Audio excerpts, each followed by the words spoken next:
I want to ask you all a question. What would you do if you had a message that was more important to you than anything? You see something horrible happening to countless people and you want to do your part and try to stop it, but you can't find the words or see the pattern to prevent it. Then it happens to you and you finally understand it enough to see the bigger picture, where you just start to scratch the surface of what's really happening in a message that is life-changing for everyone. You see exactly what people need to be aware of, but that very incident causes you to have no way of conveying what's on your mind because it was too much for you to handle at the time. It made you irrational, and even though everyone was there, no one was listening, because you and anyone trying to speak up for you got labeled a cyberstalker and a bad person who was just milking the situation and chasing clout. And so that message slipped right through your fingers. But then, what if you were given a second chance? What if those people came back to hear you out a second time? What if they told you that they still didn't fully understand, but wanted to hear your thoughts on the matter? Would you try again to explain something that is more important to you than anything you have ever talked about to expose the truth? Or would you move on because you were too afraid of being accused of milking or dragging the situation out or starting drama? Or even being labeled a cyberstalker again? Well, this was my choice, because that message was taken from me, and I'm going to get my voice back. I'm going to tell it again, and this time I'm going to tell it the right way. Because people are getting hurt and will continue to get hurt if it doesn't stop, and one day that person could be you. It could be your friend or your loved one. No one wants to be attacked online, so it doesn't matter how innocent you are. This can happen to anyone, which is why this message is more important to me than anything, even my own reputation.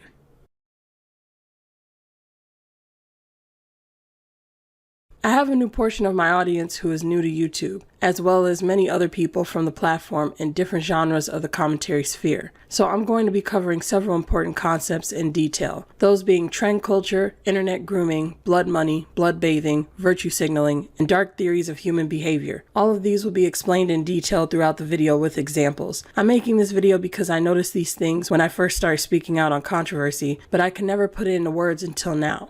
So this video is a culmination of everything that I've been trying to warn people about over the past decade, most importantly being trend culture and internet grooming. Trend culture is the social behavior of people hopping on trends for clout and in general personal gain. Even if the reward is blood money, trend culture can be seen in instances where a victim comes out about a controversy and individuals immediately report on the story, even if they don't have all the facts, because everyone else is doing it, so who cares if they get some things wrong? It goes hand in hand with the bandwagon effect. People do this because they have been internet groomed into thinking it's normal to exploit and profit off of other people's misery. Internet grooming is running rampant all over YouTube, and it is affecting us all. This is grooming on a larger scale than we have ever seen before because everything on the internet is exacerbated. I will spend this video dissecting internet grooming as well as the many other subjects that I listed, tying these explanations into my story of being cyberstalked and other victims' stories so that whoever watches this has the best chance of understanding what I'm trying to bring light to. So please remember that I am not calling any one person a groomer and that everything I say is alleged. I am saying that internet grooming is happening everywhere, affecting all of us, but there's no concern anywhere because it's the newest form of grooming that we as a collective have experienced, and that this is the reason why YouTube has been getting worse and worse. It's getting worse in terms of community and how content creators treat each other and their audiences. We went from posting fun skits and video diaries to endless bloodbaths where people are being stalked, harassed, and slandered all over the platform because of this widespread issue that is affecting all of us, and it continues the cycle of abuse and attacks. I know that many of you have picked up on it too. The endless reaction videos that repeats and trivializes issues, people overreacting to simple mistakes, ready to cancel anyone over anything, victims who can't speak on their issues until it's viral worthy, and so much more. And so this video's purpose is to uncover the underlying problem that is ruining YouTube in attempts to change YouTube for the better. I've had the past 10 years to piece this together, and it is because of my experience that everyone is doing this, but no one is saying anything about it because it's so normalized that now they call it trolling. I've mentioned over countless videos over the years how there is a rot within the commentary community, how it is an Ouroboros cycle that consumes itself, and how it's only gotten worse over time. With creators, drama has gotten so bad that it's almost every other month that someone is being falsely accused of being a predator or in association with predatory behavior. By the way, Tommy C, he's somebody who's a friend of Turkey Tom, so he's also part of the problem with that stuff. Turkey Tom has been known for being a thief. It's not like he doesn't know. Turkey Tom falsely accused Pyrocynical of being a and Tommy C interviewed the guy who was accusing Pyrocynical of that, but there's no connection there between their friendship, right? Yeah, he didn't outright say he was a but he basically called him a and he's friends with him. It's just, again, it's just like that iDubbbz video I made. The whole commentary community is just this vicious cycle, this well of hypocrisy and bullshit, and it's honestly exhausting to watch. Like, I don't enjoy it. With viewers, it's gotten so bad that channels are being stalked, harassed, and abused. This leads to internet grooming and forcing these channels to lose their integrity if they ever want the harassment to stop. Because if you look at YouTube, I think the line between YouTubers and sociopath is really interesting. If you look at YouTube, it sort of rewards sociopathic behavior. And I think that's why it's so easy for me, for example, to spot it in other YouTubers. While for a lot of other people who are not aware of it, it will just go unnoticed. For example, you understand as a YouTuber what kind of thought process went through a person's mind or a YouTuber's mind when they made a thumbnail, what they want to present in it, what was important for them for other people to know, or how they present a message and a topic, how they present it, in what tone, and like they said, with the music or whatever. Most people don't think about these things, but as a YouTuber, you realize and you understand what went through their head to make these decisions, and you realize, wow, they're actually kind of messed up. And YouTube, in a way, rewards these things. You don't get more views for having integrity. That's for sure. And both of these issues feed into the bloodbath that is the commentary community, where everyone is bandwagoning and bullying under the guise of quote-unquote criticism and defending victims. This is a great Reddit, by the way. r/fake disorder cringe. I occasionally browse it because it has all the best fake disorder cringe on the internet. And a lot of it, some of it might not be real. Might not be people faking, to be honest. But, you know, it is quite a place for entertainment. Because it's so entertaining to watch them suffer due to mental illness. Creators pump out content as quickly as possible to feed into the algorithm. These messages take on a nihilistic approach because that approach is currently trending. To not care and take everything as a joke. So they aren't thinking on the messages that they try to promote because they have no time as they try to clout chase, which then promotes bad messages. Those bad messages are promoted to the masses, which negatively influences viewers who are too busy being entertained to notice that they are being primed to enjoy this toxic behavior. Viewers then in turn prop up these creators because of the parasocial relationships that they have. They tell them, "Good job, you're so funny, great work," even when they are bullying children and attacking victims. And the viewers' support of this toxic cycle only encourages YouTube to continue this behavior that negatively influences their audience, because the algorithm doesn't care why you're doing it. It just promotes what everyone's watching. So it is a self-consuming, vicious Ouroboros cycle that seems to be never ending. Because when you have no time to think on your message and you make commentary videos, you then comment on controversy in a way that is harmful. And so it turns into attacks and unjustified criticism. When you clout chase, because it's trendy to make fun of TikTok, it's trendy to make fun of people who are quote unquote faking mental illnesses. When you do that, you don't have time to think on your message because you're clout chasing, you're trying to hop on every single trend. And since you don't have time to think on your message, you're probably going to promote a bad message. You're not doing research because that takes more time and effort. So you can't pump out content as quickly. And now you're leaving behind a legacy of promoting bad messages. But this is serious. This is part of the reason why YouTube is such a toxic place. And I don't think people realize that. I think people just think these bad things happen because people are just bad. People will only do what you allow them to get away with. And so if you're not going to speak up when bad things are happening, you know, when it first starts happening, then that means that as it gets worse, it's on you. Because you could have said something, you could have done something, and you didn't. And then a lot of those attacks then hurt the very people they were originally intended to help. There's constructive criticism, subjective criticism, and destructive criticism. I talk about how insults and attacks are not criticisms. Insults are not criticism. Some insults can have criticism in them. It doesn't mean that they're criticisms. Not only is harassment attacks and bullying labeled as criticism, which is bad enough because they are just counterproductive opinions, but oftentimes they will conflate these terms. To conflate means to mix or combine two or more things, ideas, or concepts together, often mistakenly treating them as the same. Many people will conflate counterproductive criticisms with constructive criticism, and it makes it really hard to explain things when people draw these conclusions.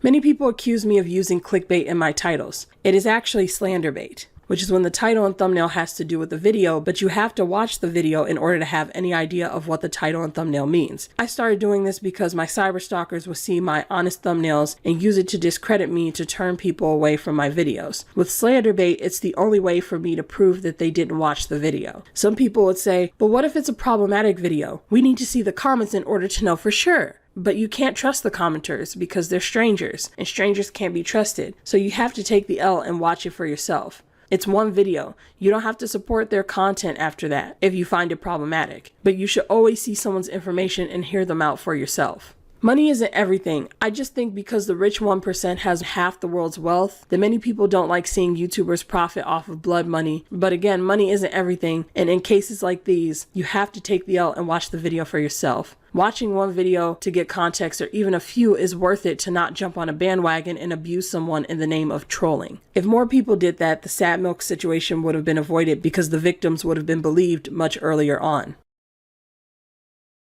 Many of you know that I was accused of not being able to take criticism from people who didn't understand that I had a completely uncensored comment section for about a decade. Only recently did I start censoring, and that's because I was being cyberstalked and harassed by countless people with slander and lies that drove people away from watching my videos. But that experience, I guess, was meant to be, because what I had to learn from all of this is something that we have long forgotten, which is that freedom of speech does not protect all forms of speech for a reason. And that is because unchecked free speech is censorship. Slander is meant to ruin someone's reputation under false pretenses so that others won't give them support. In other words, so that others won't listen or hear them out, which is censorship. Threats of violence are meant to intimidate someone into silence, which is censorship. The same goes for telling someone to themselves. It's meant to encourage someone to censor themselves from the planet. Bullying by definition is using power or intimidation to prey on the vulnerable and force someone to do something, which is limiting their free speech and their freedom of expression. In other words, censorship. And spam is using your free speech to drown out other voices, which is censorship. If you spam so much that no other voice is heard, you are censoring those voices. That's why freedom of speech laws are so important, because people will use their free speech to censor others. But it seems that most people don't care about any of that on YouTube until someone else's free speech censors them. Then all of a sudden they sing a different tune. On YouTube, you have the right to freedom of speech, but that goes hand in hand with freedom of association. It is your responsibility to use the tools available to foster a healthy community, because individuals with anonymous accounts that have no accountability cannot be trusted to hold themselves accountable. Commenters have all of the power. They can hop on alt accounts and back up their own slander. You have all the power, and you could just be one person. Blair herself saw power in an anonymous account, even though she was such a big channel. She saw that it was more powerful to go on an anonymous account to discredit someone than to do it herself. That's how much power you guys have. And that's why YouTubers are scared out of their mind to share their natural opinion, because of you. It is because of you. So because they have no accountability, we have to do whatever it takes to deal with them accordingly when harassment and stalking is involved. This is something the big YouTubers do not understand, because they don't know how prevalent cyber abuse is on YouTube. That, or they don't care to speak on it. People think that only big channels can be canceled. They don't understand that you can cancel a small channel easily. By slandering and dislike bombing a small video, people come by, pause the video because they see it's controversial from the ratings, and read the comments first, so that they can try to get a picture of what the video is about before they choose whether or not to watch it, because they view watching the video as supporting it. But if the commenters lie and tell people why they shouldn't be watching that video, then those new viewers won't watch and the channel gets silenced, even when they've done nothing wrong. Cancel culture affects us all, and especially small channels, because they don't have a voice. I don't watch the clique, I don't know him, never spoken to him before, but from this video, he looks like a pretty cool, rational guy. And I said this since the start, why would he lie? He has everything to lose here. He's successful, he's relevant. It would be a completely different thing if this came from a YouTuber with like 5 subscribers, they got negative 10 views per video. They have nothing to lose, but the clique, I believe him because he has everything to lose here. He has a whole career to lose.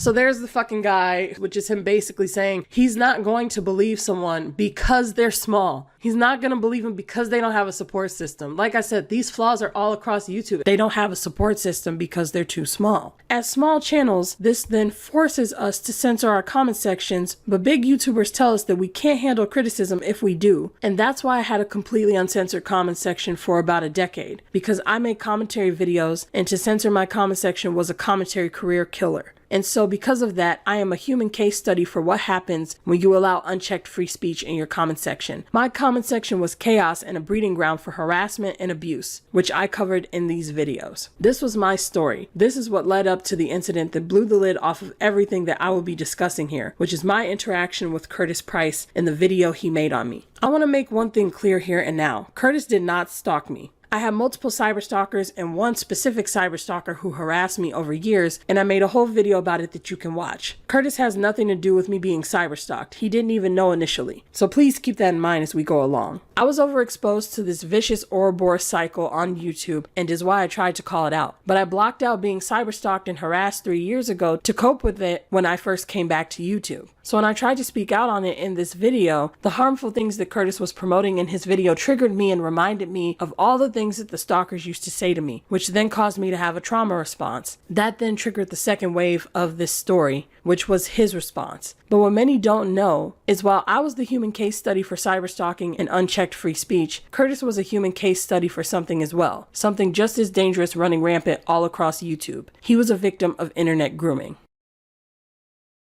I will explain more about how the grooming affected Curtis as we go through this video, but first I have to address something. And that is that too many content creators are far too often accused of having a persona. It trivializes what's really happening to us in a lot of cases, which is that we overcompensate to protect ourselves from harassment. Colleen Ballinger lived behind Miranda Sings. That is a persona. That's not the same as overcompensation. Trauma responses and emotional reactions are watered down to just having a toxic persona, and ironically, that within itself is even more toxic. Labeling controversy as drama is just as bad, but I'll get more into drama later on. Now, I'm getting a lot of comments and interactions with all of you now, and many of you have talked about how shocked you are by Curtis's actions, but also frame it as just the persona of a troll, as if there's no thoughts behind the persona that people display online. Even Colleen Ballinger said that many of her own personal feelings were put into things that Miranda said. Do you ever mean what she's saying? Yes, all the time. There's a lot of times where in character I'll say something so cruel or,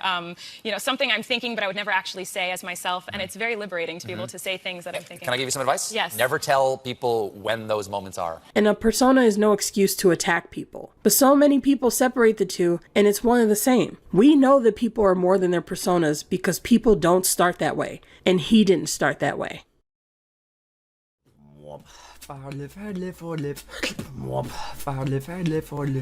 Something along those lines, okay? But now when I first did this, I thought it was, when I was learning it, I thought it was just, he was kicking his throat like a Right, guys, subscribers, I'm sorry, I'm doing a tutorial today on MTS vocal bass or vocal harmony, but this is going to be the first beatbox tutorial on MTS on this site on YouTube, so that's actually amazing. At the time of recording it anyway. This is Curtis's first video. What I see here is someone who had interest and excitement and wanted to share something that helped people. He was a little shy, but he wanted to do something different, something new and interesting that he was passionate about. But he would later grow into the YouTuber that everyone is familiar with now. And it's somewhat the opposite. A YouTuber who does the same thing as everyone else, hops on the trending train, even when it's at the detriment of the victims that he speaks out on. And it begs the question of what happened to him to grow from being this. But this is going to be the first beatbox tutorial on MTS on this site on YouTube, so that's actually amazing. To this. Who actually cares what jokes are said on the internet? If you get offended by jokes, you seriously need to have a look at yourself. Stop being a snowflake and cheer up, alright? It's the internet, it's not real life. He said someone was fat, I'm really offended. Who gives a shit? Oh, what's that? You caught your finger in the blender? Well, you're responsible for your own health, so hopefully now you just bleed out and die. There's something that is said about the evolution of YouTube through the evolution of Curtis, from where he was when he did his beatboxing video and who he is now with what he did to me.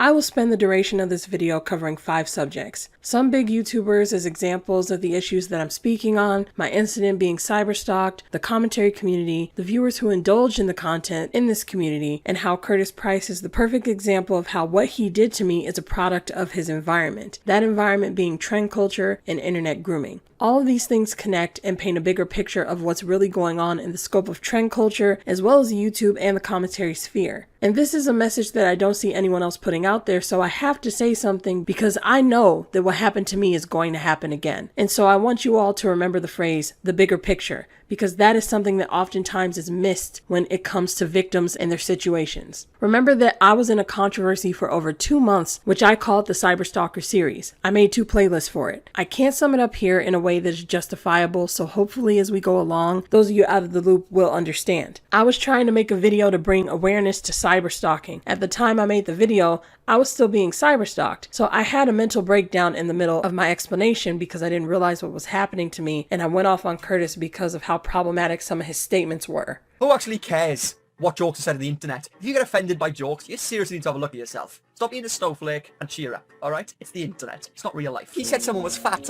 I'm really offended. Who gives a shit? You saying you care about anything can be seen as a virtue signal. But it's like, actually prove what the fuck I have to say. Yeah, I care about these subjects, that's why I talk about them. And then I fucking get criticized for it. I get fucking told I'm a clout chaser when I'm making content that actually fucking matters to me and affects me. Something that's personal to me. I'm talking about it and I actually know what the fuck I'm talking about. I actually provide information unlike most people do, and I get fucking attacked for it while these assholes have nothing to say. They have nothing to fucking add. They're not helping anybody but themselves in their fucking wallet. And nobody has anything to say about it. It's fucking frustrating, yeah. It'd be one thing if I was just making content and I didn't get a lot of views, and that's okay. I'm fine with that. But I have gotten attacked for actually giving a shit, which is what I was just talking about in the last video I made, where I said, when you try your best, people fucking criticize you. They hold you to a high standard. When you don't give a fuck like this fucking dumbass here, nobody gives a shit. Nobody gives a shit. They don't expect anything from you, and you just blend in with everybody else. And then they all get shocked when you turn out and do something fucked up or say something fucked up too. That's pretty good. You can see that not everyone is a lost cause on the internet. If you want to see an extra that doesn't make you a lost cause. And that's the other thing. You're basically saying that if people take these issues seriously, they're a lost cause. If people take issues seriously, they're a problem. Why are you commenting on drama then? Why are you commenting on people doing anything bad? None of it makes sense. Like, but I'm the crazy one, right? I'm the problem. Why are you commenting on people doing anything bad if you constantly want to promote this nihilistic message that we shouldn't ever take anything seriously? Like a video that someone made on you, calling you out for your bullshit, so you decided to use your fan as a way to try and take down their video. Hey viewers, someone just used your art, let me know. Alright, so that was a waste of time. The video's over. The point that I'm making is, the problem with basing your whole channel around clout chasing is that, yeah, you greatly increase your chances of being successful, but at what cost? You then become an idiot because you never have time to think critically on things and improve. You never have time to actually help people, so you're not doing anything to help anyone but yourself. That puts you on a slippery slope where you just become more and more selfish, and you compromise your morals more and more. And because you have to have this nihilistic message, that's what everyone's doing. So if you're going to do what everyone else is doing to be successful, you're going to be more nihilistic. That means that, again, you're not going to grow as a person and you're not going to improve your content. So you're going to be wasting everyone's time and promoting bad messages, because if you don't have time to think on your message, most likely it's going to be bad. So you're going to be promoting bad messages, and that's going to be your legacy. Your legacy is going to be you being a fucking idiot for however many years you're a YouTuber. And then that's why they always look back. All these fucking commentary channels are like, yeah, I was so stupid. Like, yeah, you're fucking stupid. Curtis saw the video and made a video in response. This whole video is just crying her tears all over the internet. If I feel like laughing, Kurena, I laugh. Because I can laugh because I enjoy what I do. I'm not angry and pissed off 24/7. I'm not going to die within 10 years because of the amount of stress I'm releasing. No, I'm very relaxed, very calm guy, loves to laugh and just have a good time. Sorry if that annoys you. Maybe the reason you get such shit comments is because you make such dog shit comments. You ever think about that? No, exactly. You think everyone else is the problem, but you aren't. That is your biggest flaw there. The biggest flaw in your character is you think you're right and everyone else is wrong. If you had any brains, you'd realise you're fucking yourself. Every view is a potential subscriber. Subscriber equals supporter. Supporter equals supporting your voice, your cause. Helping you get your voice out there. But of course you just call him stupid. But his response primed his audience to attack me on top of the attacks that I was already receiving. All of this I will cover later on. But many of you who did catch up, and those of you who were here, told me that you didn't understand my original message, my anger towards Curtis, or my intentions until you heard it from someone else. That being people like Philip DeFranco, Swoop, or most of all, Oz Media, in the new video that he put out. Damn. Saw the cyberstalking videos and couldn't follow as well, but saying isolation and trauma is upsetting. I saw a Phil DeFranco say how bad girls feel in stalking, and this says it all. This aged very well, almost like you have an inside view, or just smarter than the average YouTuber lol. Poor guy's a sad milk, especially Oz Media. Didn't hear this, but makes sense now that Oz Media was part of Sad Milk, knowing that he was manipulated but took part in it too. Sad. Sad Milk is bigger than just YouTubers like Ozmedia and Wonderstruck being lied on. They were nearly destroyed financially and mentally. You say things like this for many reasons. Some of those reasons being because Curtis made light of my situation and it made you think of how he made light of Ozmedia's situation. I am not an iilluminaughtii fan anymore. I came here for the laughs, but it's pretty sad to notice you didn't watch the videos at all. Hint, are pets involved? She has a dog. You little son of a... How dare you? She has a dog named Casper. After you said Wonder was asking for money, someone said, many people asked him to start a GoFundMe so we could support him. The same way we call out to smaller creators to start Patreons. We want him to succeed. Yup, that comment was entirely unnecessary. He's a small YouTuber with not a lot of capital at his disposal. The joke was incredibly tasteless. And he says, Annabelle, I don't really care what you think, lol. It wasn't a concern to him that we were victims. Other reasons that you mentioned is that iilluminaughtii tried to ignore the situation, and so did Curtis. Oz was isolated, and so was I. We are small and poor. This happened to Oz for 3 years. I was cyberstalked for about the same amount of time. So this went on for years for both of us. Oz was 20 and then he was 23. So this isn't new drama. This isn't just a video for you all. We had to deal with this online and in real life. This isn't just our life today. This is years. But we're expected to process it perfectly and explain ourselves in a way that meets the standards of the masses, or else we must have ill intentions. I was sleep deprived. Oz was saying, I'm tired, I'm going through a lot, because we have issues in our real life as well. And the same goes for Wonder. People assumed he spoke for drama. Wonder said he felt guilty. Adam McIntyre was riddled with guilt for being used as a kid. Even though we were victims, we all felt guilty. Because there's always a consequence of guilt, but it always affects the victim, which makes it harder for us to speak out. And remember that it's taken the entire internet to take Blair down over months and months. Plus a million+ sub channel who's a lawyer at that. What do you think it takes for small channels to free themselves? What do you think it takes for children? There's no way out, because you have no voice. As I said before, I made a video where I tried to call out trend culture, which is a direct connection to cyberstalking, cyber harassment, and cyberbullying, but I didn't realize that I myself was currently being cyberstalked. I was in denial and convinced myself that it was all just criticism, because that's what everyone called it. When I made the video, my cyberstalker came back into the comments before the video was even premiering, and they started playing the same mind games that they did to me before I left YouTube. That's all they did to me for years. Like, it was all coming back at once.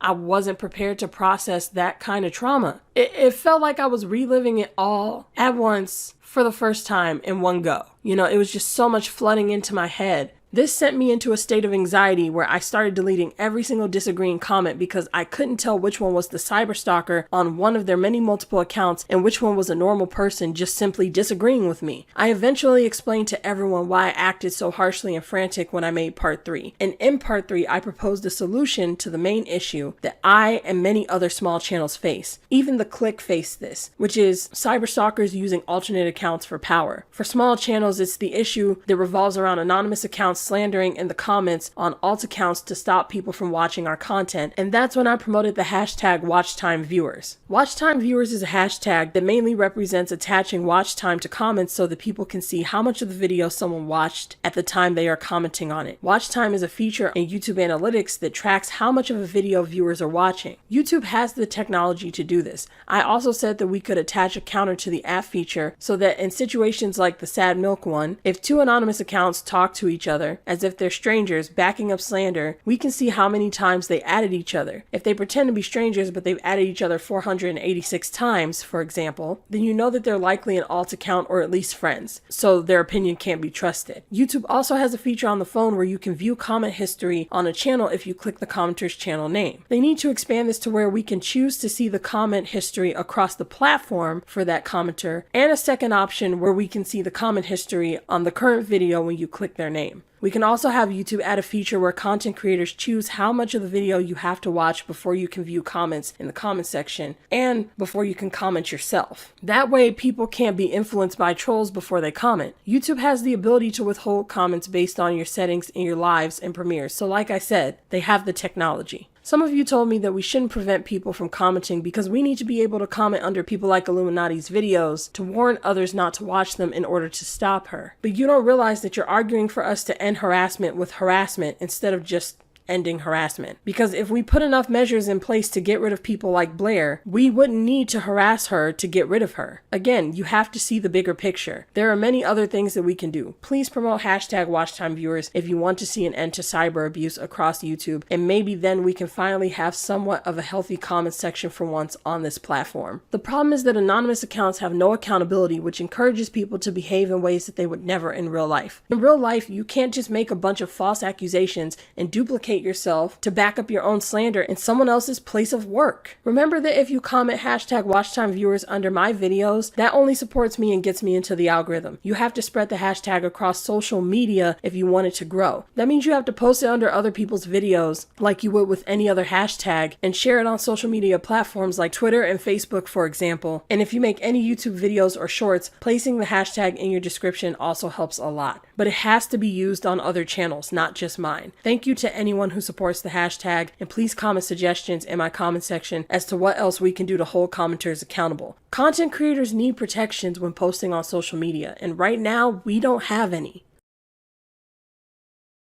So that was the message that I was trying to spread after my reaction to Curtis Price and the cyberstalker who harassed me in part 1. I also went on to suggest that me and Curtis could talk things out and that I would apologize for anything that he can help me understand that I did wrong. I did this because I wanted to find a way to rectify what we've done, since neither of us were perfect with how we handled this whole thing. At the very least, my solution was to have a conversation. Showing people it's possible to learn and grow through mistakes is important. On top of that, though, you are intentionally making space to allow someone that hurt you to make amends and inviting him to grow with you. That is a very powerful thing to do if you think about it. There could be adversarial relationships that could become alliances if given the right inspiration. I suspected that Curtis would never want that, and I didn't know why. It was my own speculation. What I then learned was that Curtis had a history, and that history made him into someone who would never contact me, given the current situation, and now I understand the disdain that so many of you have expressed about him and even towards him under his videos. I still don't support it, but I understand. Both my understanding and my lack of support is because his situation and my actions was to go down the same road as him, because that's what he had to do to make it to where he is. You've said a lot of things about him. People say that he's damaged, says he doesn't care, as if he's evil. But what you will see is that he had to become evil to be successful on YouTube, because when he tries to be himself, he's been trolled, hacked, humiliated, and harassed online. Because the trend is to be a nihilistic troll who doesn't care about anyone's opinion. If you care, you are held to an impossible standard, and you will be attacked for it. But there's no option for her. She's stuck between a rock and a hard place, because when people are slandering you, there's nothing that you can do. The only option that you have is to hope that the people who are looking at the information can see through it, because it's such a tightrope to walk, and I know this from experience. I'll just show you the playlist here. Even when I responded to it, they just got even more aggressive. When I ignored it, they were more aggressive. And when I tried to own up to certain things, they got more aggressive. It didn't matter what I said or what I did, they just get more aggressive, because I did not have a fan base or some sort of following that could cancel out all their criticism. So I can speak from experience and say it doesn't matter how you address it. If someone is making false claims about you and taking what you say out of context, like people did with me, then no matter what you say, it just fuels the flame. And that's why these videos are so harmful, because you're saying a bunch of stuff about a woman that's not true. So she cannot defend herself. You need support to combat attacks, but you can't get that support unless you play the game. If you had any brains, you'd realize you're fucking yourself. Every view is a potential subscriber. Subscriber equals supporter. Supporter equals supporting your voice, your cause. That's the grooming. There is a reason why his solution to my problems was to put what happened to me aside and entertain the masses. Why lately you've been telling me how awful he's been. But to understand that, we need to look further into the history. Cancel anxiety is the fear of being canceled, meaning the fear that a person or group will decide to stop supporting you or something based on an offense that is either actual or perceived. Keep in mind that any screenshot you see from a phone is from some of you guys who are interacting with commenters under his videos. You guys sent me a lot of screenshots, and you sent me some computer screenshots as well, such as his community tab posts, but a lot of the other screenshots outside of that are mine. Mostly the screenshots under my own comment section. So one of you told me that under some of his videos, commenters mentioned that there was a video he made in an attempt to cover some controversy with Onision. He made a lot of videos on Onision actually, but one of those videos got him in trouble and he got exposed by another channel. So Onision, you play this guy named Curtis Price. Curtis Price is an idiot. I'm sorry. He's really not that bright. This would be a good example of cancel anxiety. He made a video a long time ago where he fell for a trick that Onision played. Onision had his friend Seer pretend to be concerned and speak out against Greg, but in between every line, Seer was laughing. Curtis took the video seriously because he didn't know about the jokes behind the scenes and missed some of the red flags that it was an obvious prank. And so he was publicly humiliated because of this. He's really not. He's just not a bright dude. You know what I mean? He's just not all there. He's not a bright dude. He got trolled by Onision. You know that video where Onision rides off in the four-wheeler, right? It's fake. You know, Curtis Price here thought it was a secret video from like 3 years ago, 4 years ago, whatever. This kind of criticism, if not taken in stride, can encourage the humiliated person to be less critical, less willing to speak up on serious issues, and even jeopardize being critical under the right circumstances. It all depends on how the audience reacts. Fast forwarding to now, you can understand why someone like Curtis would throw accusations at Wonderstruck and laugh at Oz Media's situation. What if Wonder was looking for money, and that would mean that he was exploiting this incident? But Curtis took it seriously, and so then he would be overly concerned about Wonder. Would he be publicly humiliated again for falling for another trick? It's a question of, would you rather show concern with the risk of being wrong, or criticize all parties involved to avoid getting your feelings hurt at the expense of hurting the victims of the situation? Legal fees come with expenses. Expenses I'm willing to pay to have my voice heard, along with others who have spoken out. Well, you're not willing to pay because you started a GoFundMe, so everyone else can pay for you. So, yeah. If you're on this channel, you're gonna get stick, whether you're the suspect or the victim. To get fucked, Wonderstruck. It's easy to pick the latter when you call it all criticism. Because in the scope of trend culture, it's not trendy to be wrong or be overly caring, so most people avoid caring altogether and just call it criticism. And they're further groomed into this kind of behavior. This is because for some of us, the things that we do to protect ourselves end up being our own self-sabotage, and that is what I believe is happening here. As you know, my self-sabotage was to bring on hate because I didn't know that I had people supporting me. I saw everyone as the enemy, so I pretended as if I was unaffected and liked pissing people off because they were going to attack me regardless. However, I personally would rather take a situation seriously, be wrong, and correct myself than to assume it wasn't a big deal and stay quiet when someone might be suffering, which is exactly what I'll be doing as I cover the topic of prank videos, as well as a couple other topics too. Not everyone will take that route, but given the fact that we will never be 100% right, I'd rather be wrong trying to protect someone than be wrong allowing people to be attacked and humiliated. People should remember that embarrassment is not something that we should run from. Our embarrassment is simply an opportunity to learn, grow, and see how far we've come. If someone is experiencing cancel anxiety and then goes on to run from it, they may double down and fall into the worst part of themselves. Later on, I will be reading a story of one of my commenters, Mary. She is the perfect example of this, and she has now been speaking out against trolling ever since she realized how wrong her actions were. Because this feeds back into the cycle of trend culture, where content creators feed into the drama rather than the heart of issues. Not because someone criticized them, but because viewers exacerbate the issue and make it harder for creators to redeem themselves. This creates a direct incentive to abandon integrity and instead do whatever is necessary to please the masses, which rewards them with clout, fame, and money, but that money is stained with blood because it's at the cost of victims being left without a voice. People like that blood money. They don't care to hurt people if it gets views and ignores hurting people because if they say sorry, the gravy train is over. Some people are on here for money, not to engage and be a good person or help.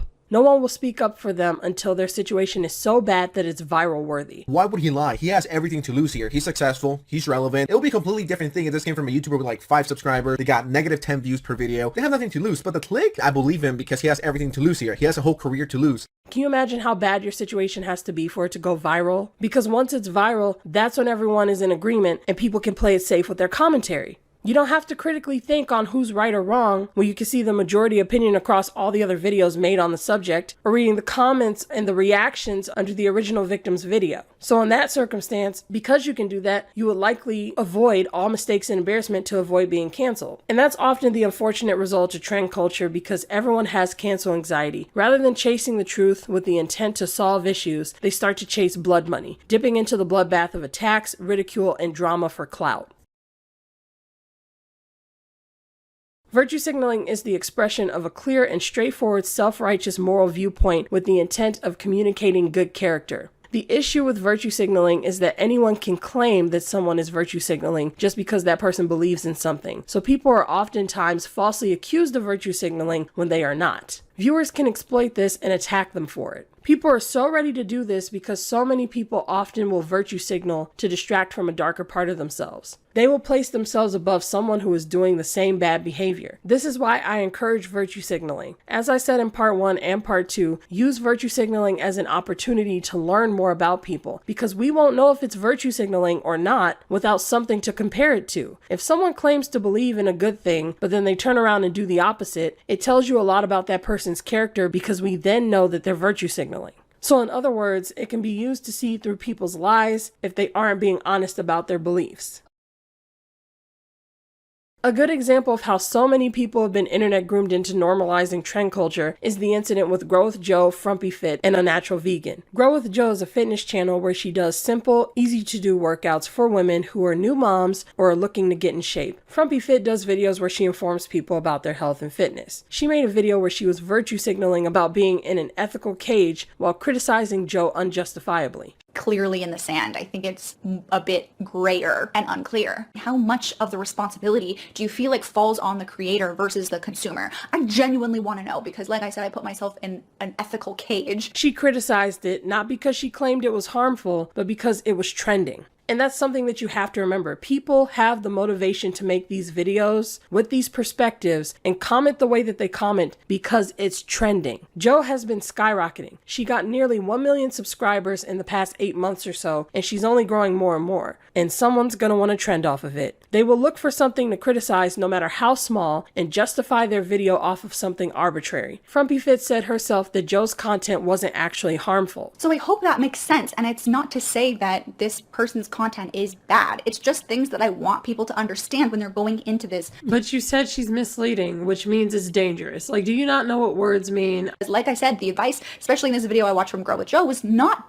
that bad. Like, nothing that This is where I said she would admit it herself here. The reason I didn't post the reaction is because I really didn't feel like there was anything groundbreaking about anything I had to say. It was like slight corrections on certain things and like... And you still did it anyway. That's the funniest part. While saying that her thumbnails were misleading, not disclosing the fact that those were really old thumbnails that she wasn't doing anymore. To a content creator who actually makes misleading content. That being Chloe Tang. Frumpy Fit insisted on listing examples of people saying Chloe Tang's workouts didn't work, but never gave a single example of someone saying that Joe's workouts don't work. Chloe Tang. Chloe Tang, Chloe Tang. Chloe Tang, Chloe Tang, who did Chloe Tang's workouts because they were misled by the title and the thumbnail. Okay, but what's the concern with Joe? Chloe Tang workouts. Chloe Tang. Chloe Tang makes all these videos. Why not talk about how Joe reacts to people who get results? This is not a video about Chloe Tang though, but it just leaves people with these unrealistic expectations for what they can achieve with their weight loss. But does it though? Because again, this is a video about Joe. Like I said, the advice, especially in this video I watched from Grow with Joe, was not that bad. Like, nothing that Who the fuck calls something misleading that's not that bad? You can't take a point from Chloe and say they didn't get the result, but even though you'll get the result with Joe, they won't with Chloe, so Joe shouldn't have did that. What? They know what to expect because people have done her workouts and documented it and told them the results that they got from it. Like, Jesus. And a huge argument from the Chloe Tang people were that, she's addressed this. She's told us in this one specific video that she posted like 5 weeks ago or whenever it was. So to compare the two was disingenuous or misleading. Joe is a positive channel. To defend herself would be to put herself into a controversy, which would possibly end her career because then people will see her as controversial. But for Frumpy Fit, it was worth dipping into the bloodbath to possibly promote her own channel.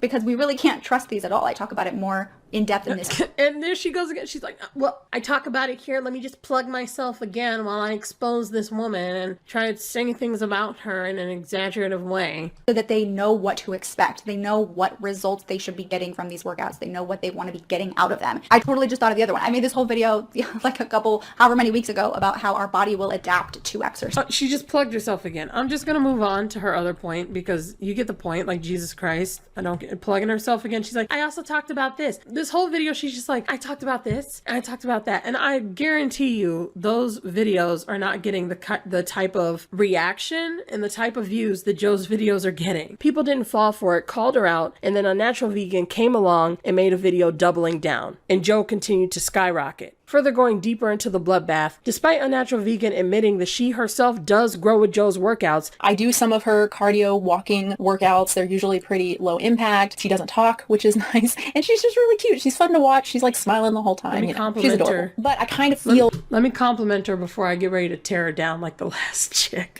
She spent the entire video discrediting Joe and even made a baseless claim about young girls asking how to make their baby fat go away. If you read comments, which I do sometimes, and then you'll get some from people who clearly don't know anything about fitness, exercising, nutrition, often young girls. I'm 11. How do I make my baby fat go away? You know, she's not trying to tell them how to lose baby fat in the first place. She's only showing mothers how to lose their baby fat from pregnancy because she was a pregnant mother. So get it right if you're going to criticize it at all. You want to talk about irresponsible. Unnatural Vegan was just speaking on an issue without any evidence or knowledge, but that's what trend culture is about. That's what everyone's been groomed to do. To say something that is over the top and gets you the views to get you into the algorithm. All at the cost of a woman who was making harmless workout videos to help people. People will exploit others' content for clout, even when it can fuel a bandwagon of an angry mob.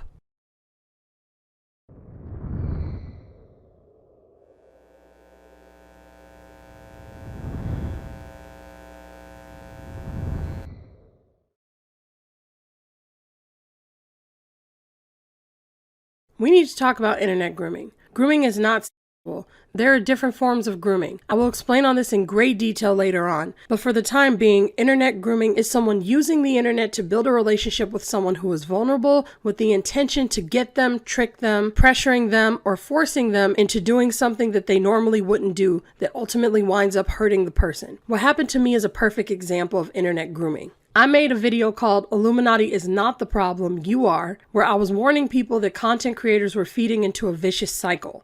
By only commenting on drama when it's trending, it creates a direct incentive for drama to get worse and worse, to the point where the victim's situation has to be viral worthy or no one will believe it. People only believe the click because he was a bigger YouTuber with support. But there are so many other small channels who go through the same thing that have no voice because they have no support system. And that's exactly what I was trying to call out. YouTube Teacher Remote says, I understand your points. Appreciate this video, especially after being attacked by a 1+ million sub channel when I had 2,000 subs. They sent hate my way for something I didn't do. Others knew about it but felt it wasn't worth ruining their views or going against a large channel, all while preaching they crack down on nonsense and have great community. Virtue signal much? Recently, someone tried to call it out in a live stream and instead of asking if I was okay, stated, now that you have more subs, you can get views off of this. As if my feelings and hate I perceived previously made me not worthy to stop the nonsense. But now it's totally okay to get views on the drama of it. I can't.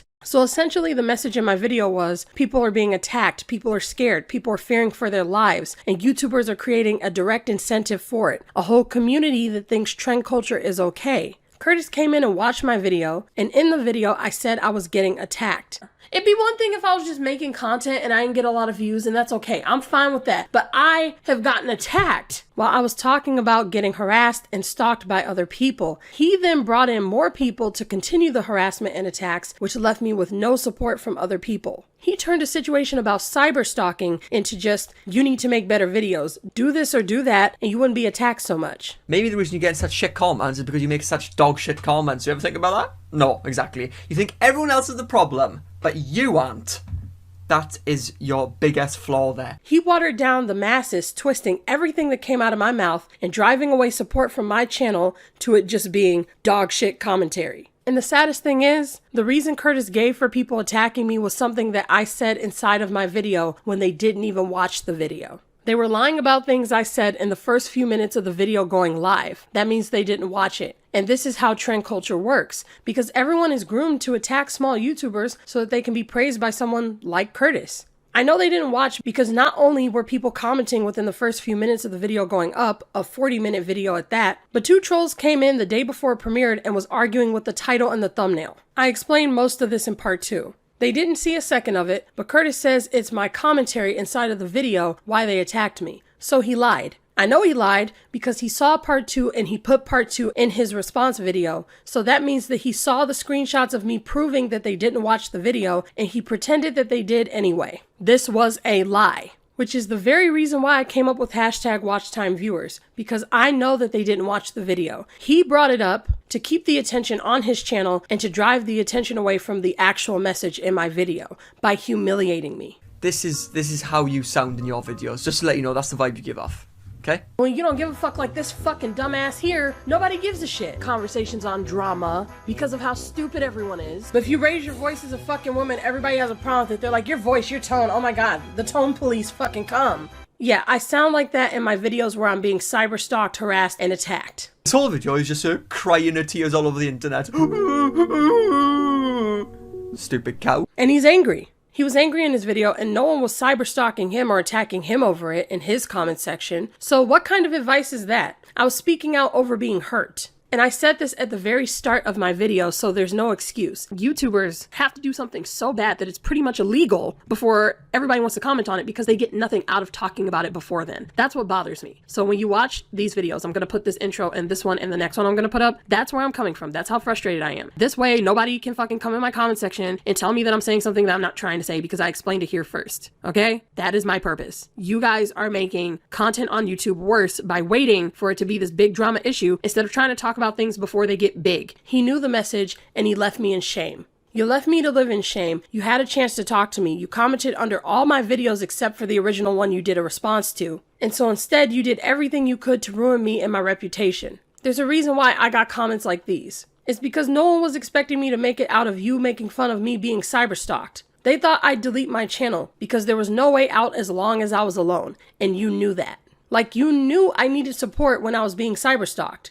Every view is a potential subscriber. Subscriber equals supporter. Supporter equals supporting your voice, your cause. People told you and you said, then build that community while you were actively trying to destroy any chance of me doing that. He could have said anything. He could have given me constructive criticism. He could have just asked how my approach was helping the situation, or even agreed to disagree. But instead of doing anything that would give me any room to grow and create a community of support so that I could be free, he created a community for me of potential cyberbullies that trolled my comments. The perfect example of internet grooming. Because that left me in a no-win situation. It left me off worse than I started. Everyone thought I was going to run. They thought that I would delete my channel. That's how horrible your actions were. But I fought it out and faced my actions, and you should have done the same. The shadow theory described by Carl Jung is the unconscious part of our character or personality that does not align with the ideal version of what we're aiming for. Jung believed that the shadow isn't necessarily bad or evil, but rather it's a part of your total personality. It becomes problematic when it remains hidden and unexamined because it can influence your behavior unconsciously. It might lead you to project these hidden qualities onto others, causing misunderstandings or conflicts. Curtis eventually came into his own. He was able to find a rhythm for the content that he wanted to post. These days, he often criticizes people, makes jokes of everything, and doesn't take anything seriously. I think this is largely in part a way to protect himself from being criticized because it's so drastically different from his behavior in the first video that he still has on YouTube. He was even accepting to people's critiques and disagreements originally, even over something as subjective as music. But yeah, it's a tutorial. I'm sorry if it wasn't very well explained. But it's the only one on the internet and you're going to have to deal with it. It's the bongo drum and his melody. I've explained the melody. It'll be up on screen anyway, so yeah. But I hope you guys did enjoy the video. If you did, please give a thumbs up. If you didn't, a thumbs down. If you disagree with anything that I said or want to change it. But now he constantly says he doesn't care because it's trendy not to care. Just like with Frumpy Fit, they were both groomed. She could have continued to educate people on health and fitness, but because the trends call for criticizing people, she hopped on someone and made their situation worse. So now he is completely different, and this is when we dip into the darker part of himself that he has slipped into. I soon learned that everything he ridiculed Illuminaughtii for in the video I responded to, he himself was doing to me. This has to be the pettiest YouTuber on the platform. He said Blair was petty, but he was beyond petty with me. He ridiculed Blair for being a troll, but he trolled every video I put out, even that apology video. He originally commented when it was premiering, but I had to take it down because it had some errors in it, so not only was he there days before it even premiered, trolling it, but not many people saw this comment. Who actually cares what jokes are said on the internet? If you get offended by jokes, you seriously need to have a look at yourself. Stop being a snowflake and cheer up, alright? It's the internet. It's not real life. He said someone was fat. I'm really offended. Who gives a shit?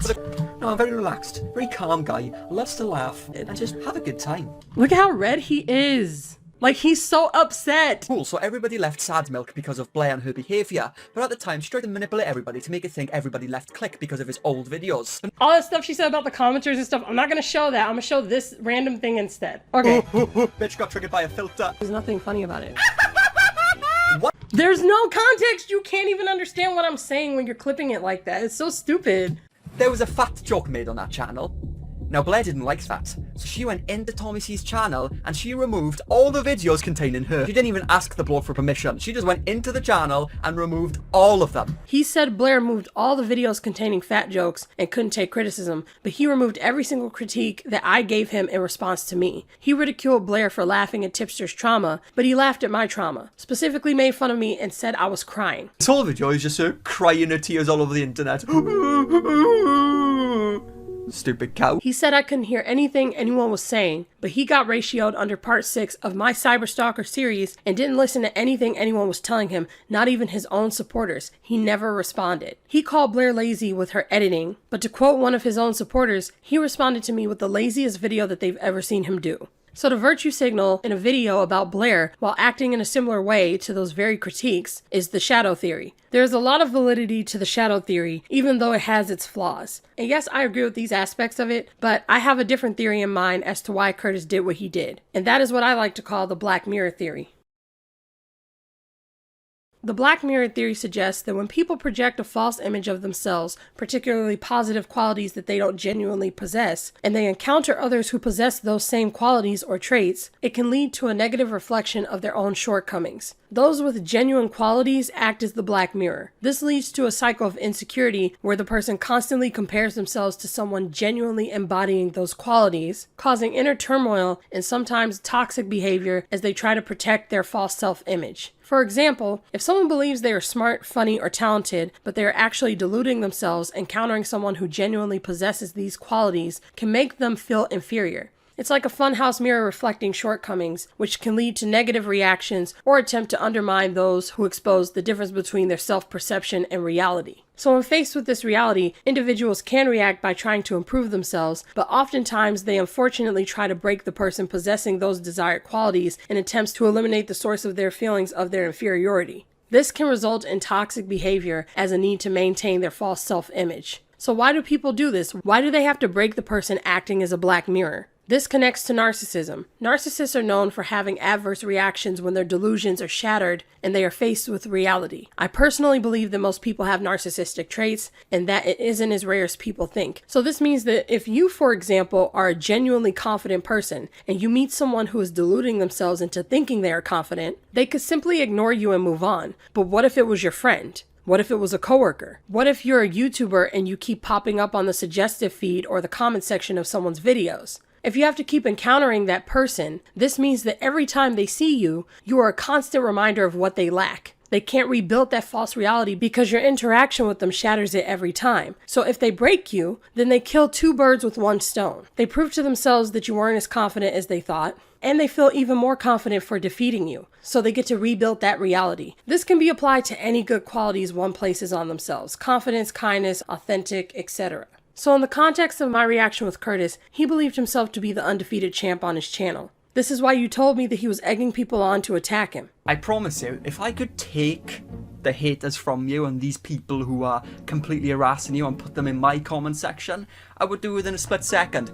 I haven't seen a Calling Ballinger fan on my comment section. If you're one, please comment so I can rip you a new one. He asked in his community tab for ways to improve his content because he believed himself to be able to handle the criticism. He believed so many things about himself, but then I came along. A 5K sub channel punching up at someone with 77,000 subs. I took him on, his supporters, and anyone who disagreed with me. I didn't run. I told everyone to fuck off and explained in detail why I disagreed with their comments. I gave him criticism, advice, and suggestions. I even said some things that were entertaining to people. And then I went on to do my best to rectify my actions when I realized that I was in the wrong, because I was taking in people's criticism, all while being cyberstalked and exhausted. He ran. He didn't take any responsibility or criticisms. He lied, lost the argument, and never owned up to any of his mistakes. So everything he believed himself to be, I was, and he couldn't stand it. That's why he had to break me. That's why he tried to publicly humiliate me, because he wanted me to react just like Lily Jean did. Now, do I have a statement, a response to Lily Jean and her mother?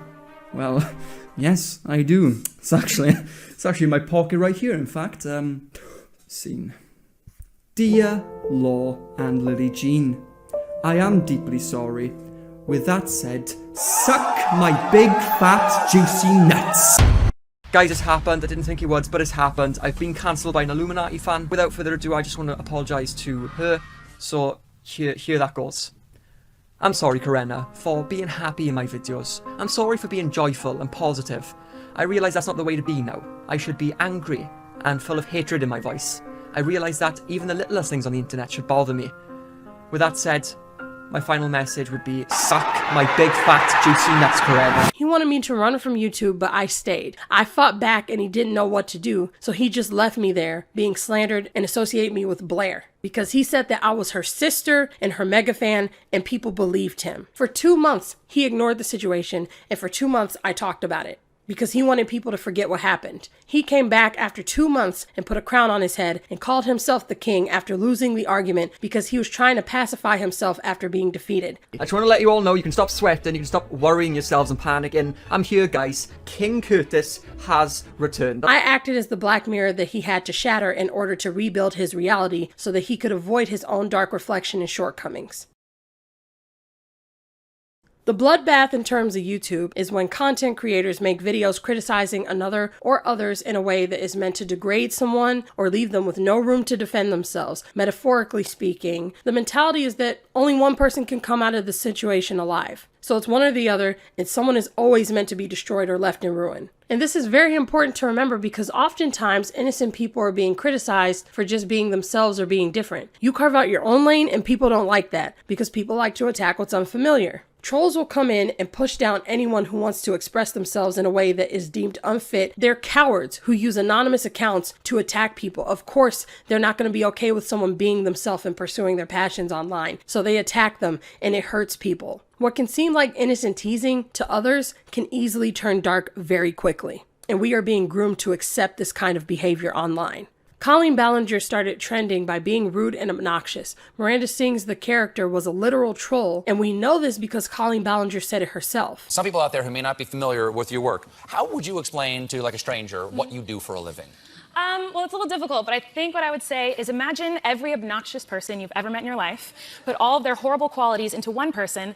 I pretend to be her for millions of people on the internet. It was trending, but it hurt Adam McIntyre, and no one believed him when he said she used and groomed him for power to do work. Everyone wants to believe him and talk about it now, but no one is talking about how they called him a troll. He was a kid. He thought that he had to do this to be noticed by her to gain her favor. From the ages of 14 to 17, she used him to abuse her husband to the point where he drank and almost killed himself. Adam was trolled. Adam was used to troll, and then he tried to expose being trolled as a kid. Everyone called him a liar and said he should kill himself. Adults were attacking him, all from a woman who gained her fame from trolling. Adam is riddled with guilt and trauma from all of this. He said he was a bad person for what he did, and if a kid can recognize that what he was doing was wrong as a kid, why can't adults do the same? Not to mention that everyone who watched Colleen were trolls. They were groomed by Colleen and through trending culture, and they went on to pass that to more victims, which made them the problem entering the bloodbath. And I can't blame him. He was a child who was told by an adult to stalk and troll someone.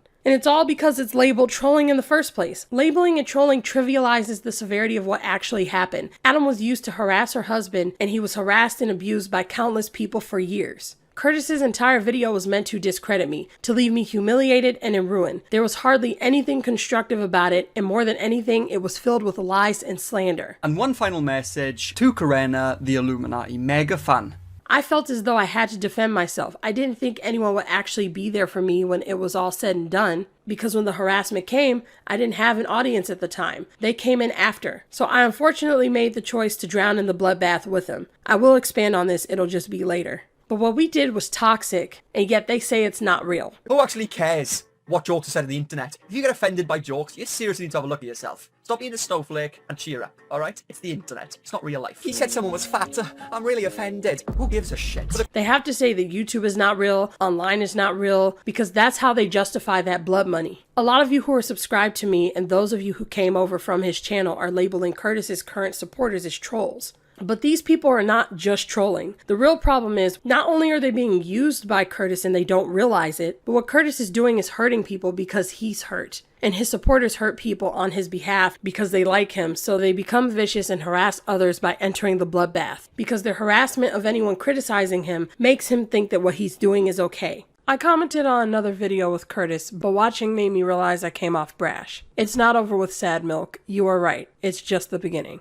Damn, I'm sorry I was saying messed up stuff. I see all this stuff coming out and Curtis did you dirty. What I said was wrong. Ozmedia video made me realize. Someone tried to explain to him where my anger came from. They said, "You really should have thought about the negative consequences before saying something like that in this video. Not just because of subscriber count, but because of the iilluminaughtii situation. A lot of people are jumpy and ready to pounce at just about anything. Lance and Leftist Mafia is a prime example of how jumpy we are. Kurena doesn't have that level of support or strong network. Now, that doesn't mean you can't poke fun, but you have proven her point in the video she made about you. This is not a, but it's just a joke bro, eye roll situation. You could have seriously gotten this creator hurt. And you said, then learn how to build a network."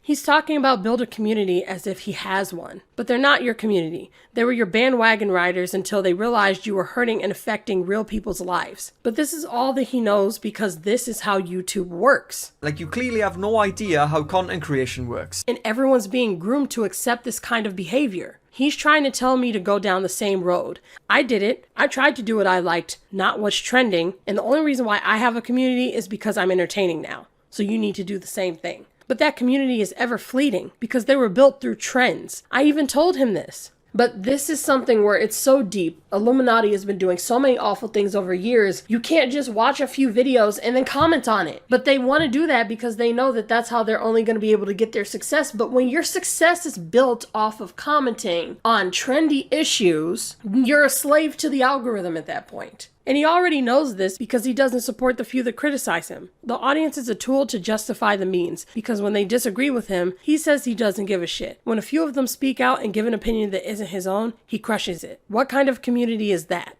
When he said, Yeah, you can make a rant video, still appear entertaining. And he said, maybe the reason you get such shit comments is because you make such dog shit comments. You ever think about that? No, exactly. You think everyone else is the problem, but you aren't.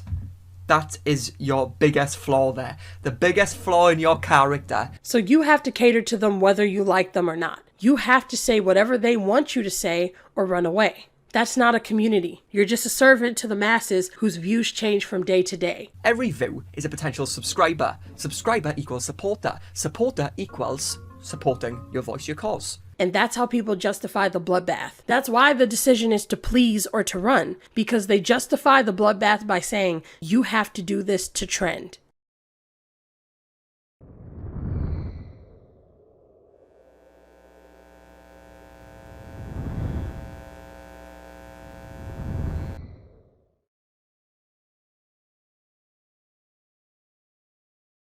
My trauma response was to call everyone stupid. Many people don't understand me and a lot of the new subs don't know anything about my past, but I talk about abuse and my own experiences on my channel. Where I come from, calling someone stupid is like a nice way of complaining about them or saying someone is annoying you. Almost every time I call people stupid, there's a 70% chance at least that I'm just calling them annoying. It's easier to take on abuse when you just assume someone is stupid because then it doesn't feel as serious. It's kind of like, oh, it's not that bad because they're just stupid. Okay. So that was my trauma response. The problem with this culture, where everybody tells you what your place is and what you're supposed to be, is because from the outside, I then come across as someone who thinks she's smarter than everyone because people aren't taking the time to understand my circumstance and why I'm saying what I'm saying, because they see me as a persona and forget that I'm a human being. Curtis's trauma response is to act as if nothing affects him because everything does. He's doing everything he can to turn off his emotions because he doesn't know any other way to cope with whatever happened to him. Instead of giving valid criticism and commentary, he resorts to attacks, jokes, and name-calling, and then just moves on. He literally can't allow himself to be serious. The issue with his trauma response from the outside, where people just assume the worst of you, is that he then comes across as a heartless person who doesn't care about anything or anyone. But you have to remember that trauma responses come from a place of pain.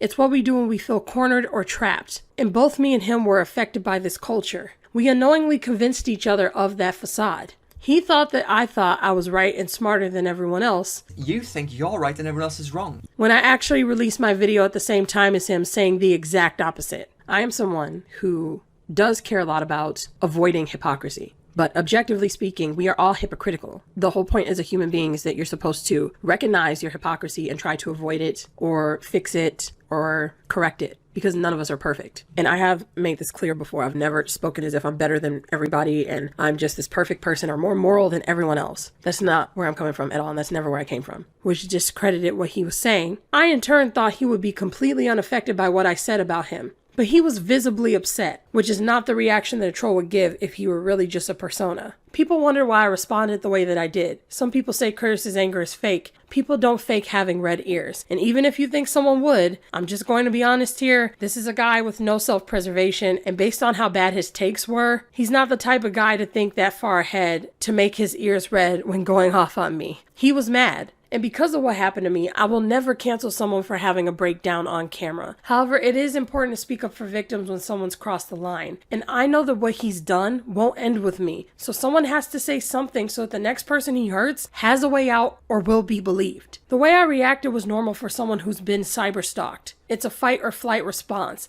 I chose to fight. There's a channel you told me about. I came here from a channel who was cyberstalked and they painted her as nuts. Channel called That Book Is BS. Hashtag WatchTimeViewers.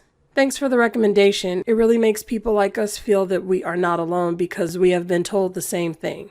She recently uploaded a video detailing a very similar reaction to my own because she was cyberstalked. I've had a bunch of security issues. I was hacked and have been cyberstalked for over a year now. And so it's a constant battle to lock down security features, or I still have so much evidence I have to give to the FBI. And then there are things being intercepted, or have been intercepted. It took forever for people to believe me, which when you have a mental health condition is, maybe that's what we'll talk about. So those of you who experience a mental health condition, whether it be a mood disorder, an anxiety disorder, maybe schizophrenia, something, it's really frustrating. And I don't know if I'm the only one that feels like this. I can't imagine I would be, but I feel like you're not taken as seriously, especially when it comes to things like cyberstalking. Problem is that when something does happen and when it's legitimate, people don't listen to you.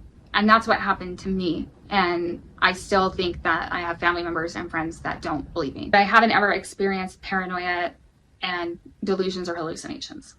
Well, I didn't experience really any paranoia until this happened. So I think the paranoia stuff is a product of what happened to me and having nobody believe you. So I want people who have gone through this that I've been going through for over a year to know that they're not alone, because it's pretty lonely and nobody can understand. Nobody can understand except for you what it's like to be cyberstalked, what it's like to never feel safe no matter what. I don't think I'll ever feel safe. I think I'm in some ways a completely different person, and my relationship suffered because people thought I just needed to be admitted to the hospital because of everything that was going on. And it turns out that the way I was hacked was pretty sophisticated. In the meantime, I was reporting the things that were happening.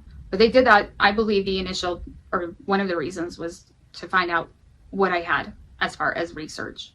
And then I would say to torment me, to make me go crazy. You know, you wonder, you hear about people that are cyberbullied and they choose to unsubscribe. And I can tell you, I got to that point, and it's very scary. And if I'm 43 and I got to that point, imagine what that does to a 17-year-old. It's disgusting. I think law enforcement, the medical profession or healthcare industry, and other, like, you need to start understanding that we need more understanding and we need more acceptance and less ridicule, those of us that have mental health conditions, and we need more support, and we need to stop getting treated like we're just crazy and that our complaints aren't valid. Because part of why this last year has been so And I actually don't think it's overdramatic to say traumatic. I legit think I have PTSD from it. And I'll go into all of those things. But part of the reason why this has been so hard, I think, is because of the way I was treated. Take care of yourself. Your only job today is to breathe. And you do belong here, even if you don't think you do. So that's just the way I feel. And I will talk to you next week. The police said she was reacted crazy, but how are you supposed to react? People really don't understand this, so someone like her could come along and be humiliated by Curtis again with no way of explaining their situation. No one believed her, no one took her seriously. It's humiliating. And that's something I want to make very clear. This man humiliated me in ways that almost no one ever has been humiliated on YouTube, because he associated me, a victim of cyberstalking, with a cyberstalker and made a whole joke about it. Everyone was surprised I didn't run, but no one should run from shame. So when making this video, it isn't to make him run, and it's not to cancel him. It's an attempt to wake him up, but more importantly, it's to give protection and validity to the previous and potential victims of him in the future. Be aware of the system that took our passions and destroyed it. Most people come to YouTube for passion, for community, for self-discovery. It's like we're lured into a trap. What can start off innocently can easily be corrupted by many factors. But yeah, MTS isn't exactly a popular beatboxer, but as soon as he gets around, I think my channel could get a bit of exposure. He was excited to trend. We were innocent at one point, but that innocence was the passion for community and to find like-minded people. If any of you haven't seen it, all the beatboxers that's watching this, it's on Swiss Beatboxer's channel. But yeah, basically my subscribers are going to be thinking, what the fuck is this video? I've never seen this before. You know, I don't usually upload beatbox videos on my channel, but this is going to be the first beatbox tutorial on MTS on this site on YouTube, so that's actually amazing. That was the culture, but now the culture has changed. Bathed in blood, trend culture stole our passions, and we've been groomed. We've replaced it with virtue signaling, standing, and white knighting. So now all we have is the passion to trend. We were all innocent and wanted community, and now we're all okay with trolling somebody. What happened to us? And the worst part is, it starts in YouTube but goes beyond the internet and traps us all by seeping into our real lives. Sniper Wolf, huge channel. She mainly does TikTok reacts, which has made her the punching bag of the internet recently. She's caught more fire than the sequel to the Hunger Games because a lot of people have been stating that what she does isn't really reacting to content, it's mainly just stealing it, freebooting it. And the entire internet has come together like this giant singularity and all collapsed onto Sniper Wolf as well as some other react channels as well for this type of content. And by far the biggest soldier on the front line of this battle is Jax Films. Jax Films made a whole video going over why what she does isn't acceptable and even made an entire channel dedicated to making fun of her and her content. And he even has an entire bingo game that takes the piss out of her content more than a catheter takes the piss out of a hospital patient. He has pretty much daily uploads of just making fun of each of her daily reacts. This ongoing feud has been escalating and continuing for quite some time. We're in like season 5 of this anime arc here, and it's only popping off more and more. And this whole situation has led to a can of worms opening. Pandora's box has been unleashed. So it's been a massive conversation across the entire internet with tons of content creators weighing in on it, such as Dark Viper having an entire series on React content. Mudahar's made quite a few pieces on it as well, just tons of channels that have all been talking about it recently. And it's led to this witch's cauldron, this stew that's been brewing and bubbling, and now the cup runneth over, and all of this have spilled from the internet to the real world. Allegedly, Sniper Wolf has just doxed Jax Films. In an Instagram post, she posted this. And it was more than just this picture here. Apparently she even posted one of his house, which obviously I'm not going to show you. It's borderline illegal, I think. I don't think you can just dox somebody like this. And if it's not illegal, it's against YouTube's rules at the very least. And it violates the Geneva Convention of Internet Content Creators, where you never take internet beef into the real world. It's just going too far with this whole thing. Jax Films was just making critiques on her content as well as making fun of it, which is something everyone does all the time, every single fucking day. And to go to this extreme where you dox him for it is just an incomprehensible, insano-style step. This affected my life, my real life. I was harassed and stalked to the point where my own heart stopped beating. And it's affected so many of you as well, telling me countless stories. I understand now why it takes victims years to come forward, because they have to swim through troll armies ready to destroy them. I get dogpiled when I don't have a popular take. I can't be my real self online. #WatchTimeViewers.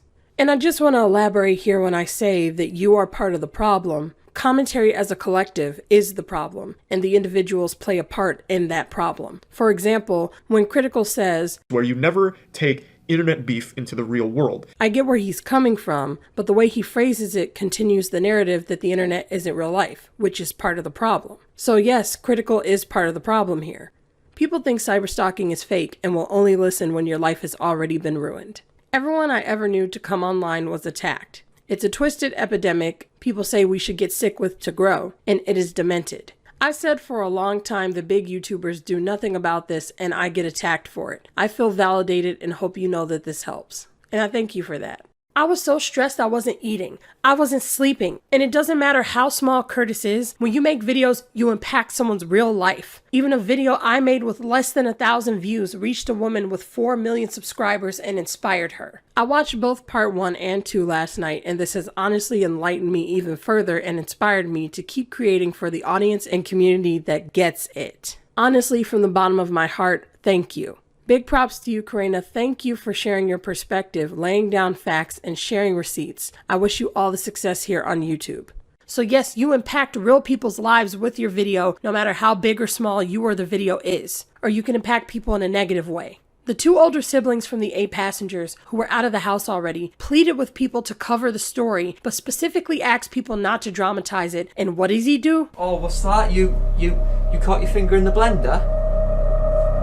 Well, you're responsible for your own health, so hopefully now you just bleed out and die. We have to remember that this is real life and that the internet is worse than real life, or we'll never find a way out of what we once thought was a place to engage and express what we believed in and find ourselves again, because right now we're lost.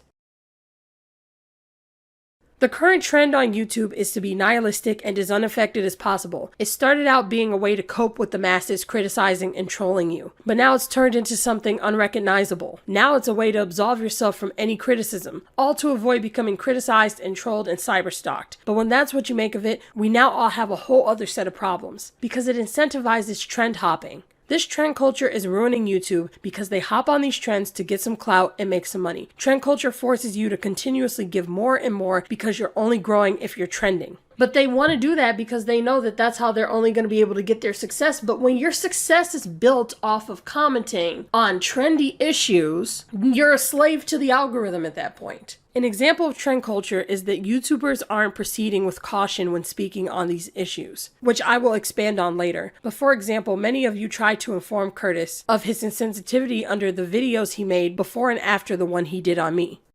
So here's him getting it wrong when it came to Oz Media and Wonderstruck. He was making jokes, but it doesn't change the fact that he got it wrong. This person says, many people asked him to start a GoFundMe. The same way we call out to small creators to start Patreons. We want him to succeed. And someone says, yup, that comment was entirely unnecessary. Talking about him saying, get fucked, Wonderstruck. To get fucked, Wonderstruck. He's a small YouTuber with not a lot of capital at his disposal. The joke was incredibly tasteless. And he says, I don't really care what you think, lol. So far you've gotten 2 points wrong. I'm not hating on you, but if you seriously want to give factual information, about abused kids, I don't know if you need to either pay better attention to your research or do better research. And then they go on to give him information that he was missing about the incident. It's really annoying that you keep making jokes, about abused kids' abuse. Jesus Christ. This is no laughing matter, dude. Check yourself. Another YouTuber reporting on something they know nothing about. No, 2 kids did not go to the neighbor's house. 1 child escaped and 2nd child was found in Jody's house during search warrant. I am sick of YouTubers all reporting outside their area of research/sphere of influence. You sick clickbait, mooching for views.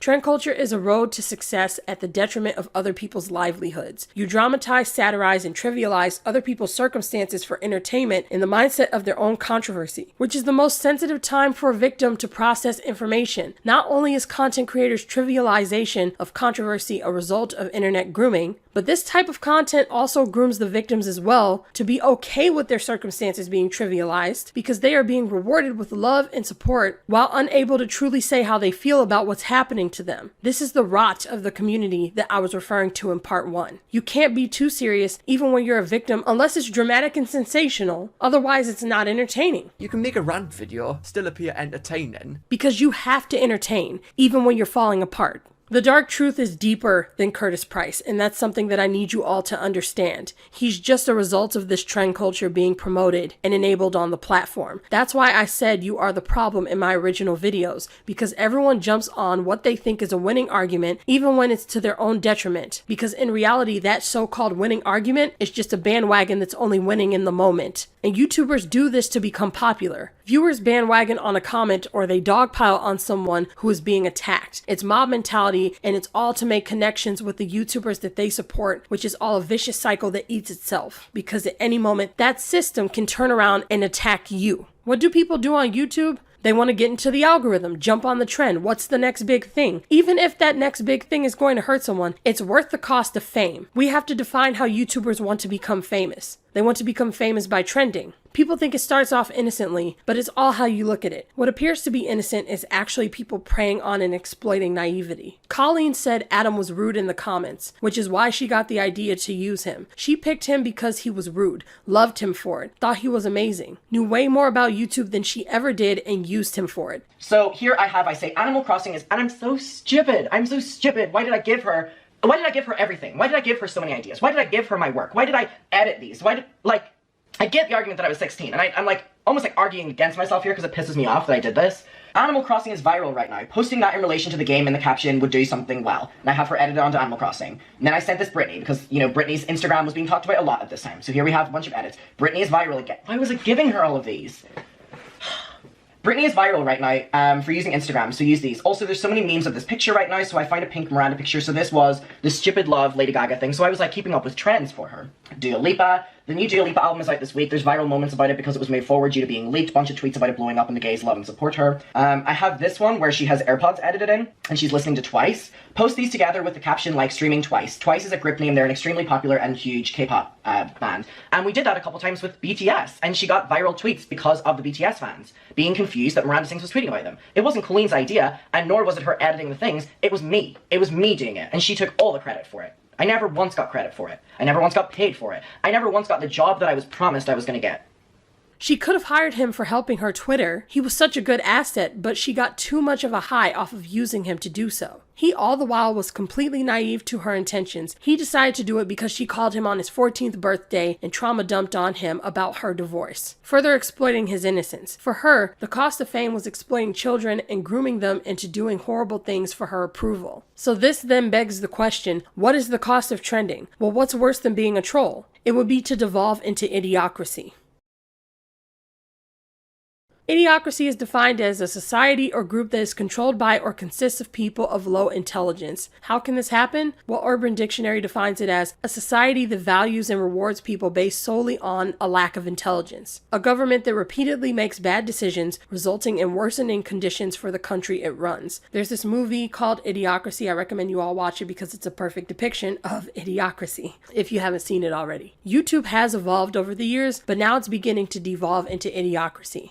I saw yet another grifter yesterday. The situation keeps getting worse, and this is how I reacted. How much of a do you have to be to genuinely believe you need to explain and break down the explanation and breakdown of the direct source? The evolution has taken a drastic change. First, it was individual YouTubers with creative videos, people who would sing, do funny skits, and share stories about their life. Then it was music videos, then pranks, then family channels, reply and reaction videos, to commentary, to edgy content and trolling. Then it went from trolling to making fun of mental illness and abuse, to include cyberstalking, doxing, associating people with and ruining their reputations as far and as wide as possible, even to the extent of not only doxing them but their families, and attacking anyone in association with the exposed individual, all at the cost of blood money. And it's exhausting, and you're exhausted, because you told me.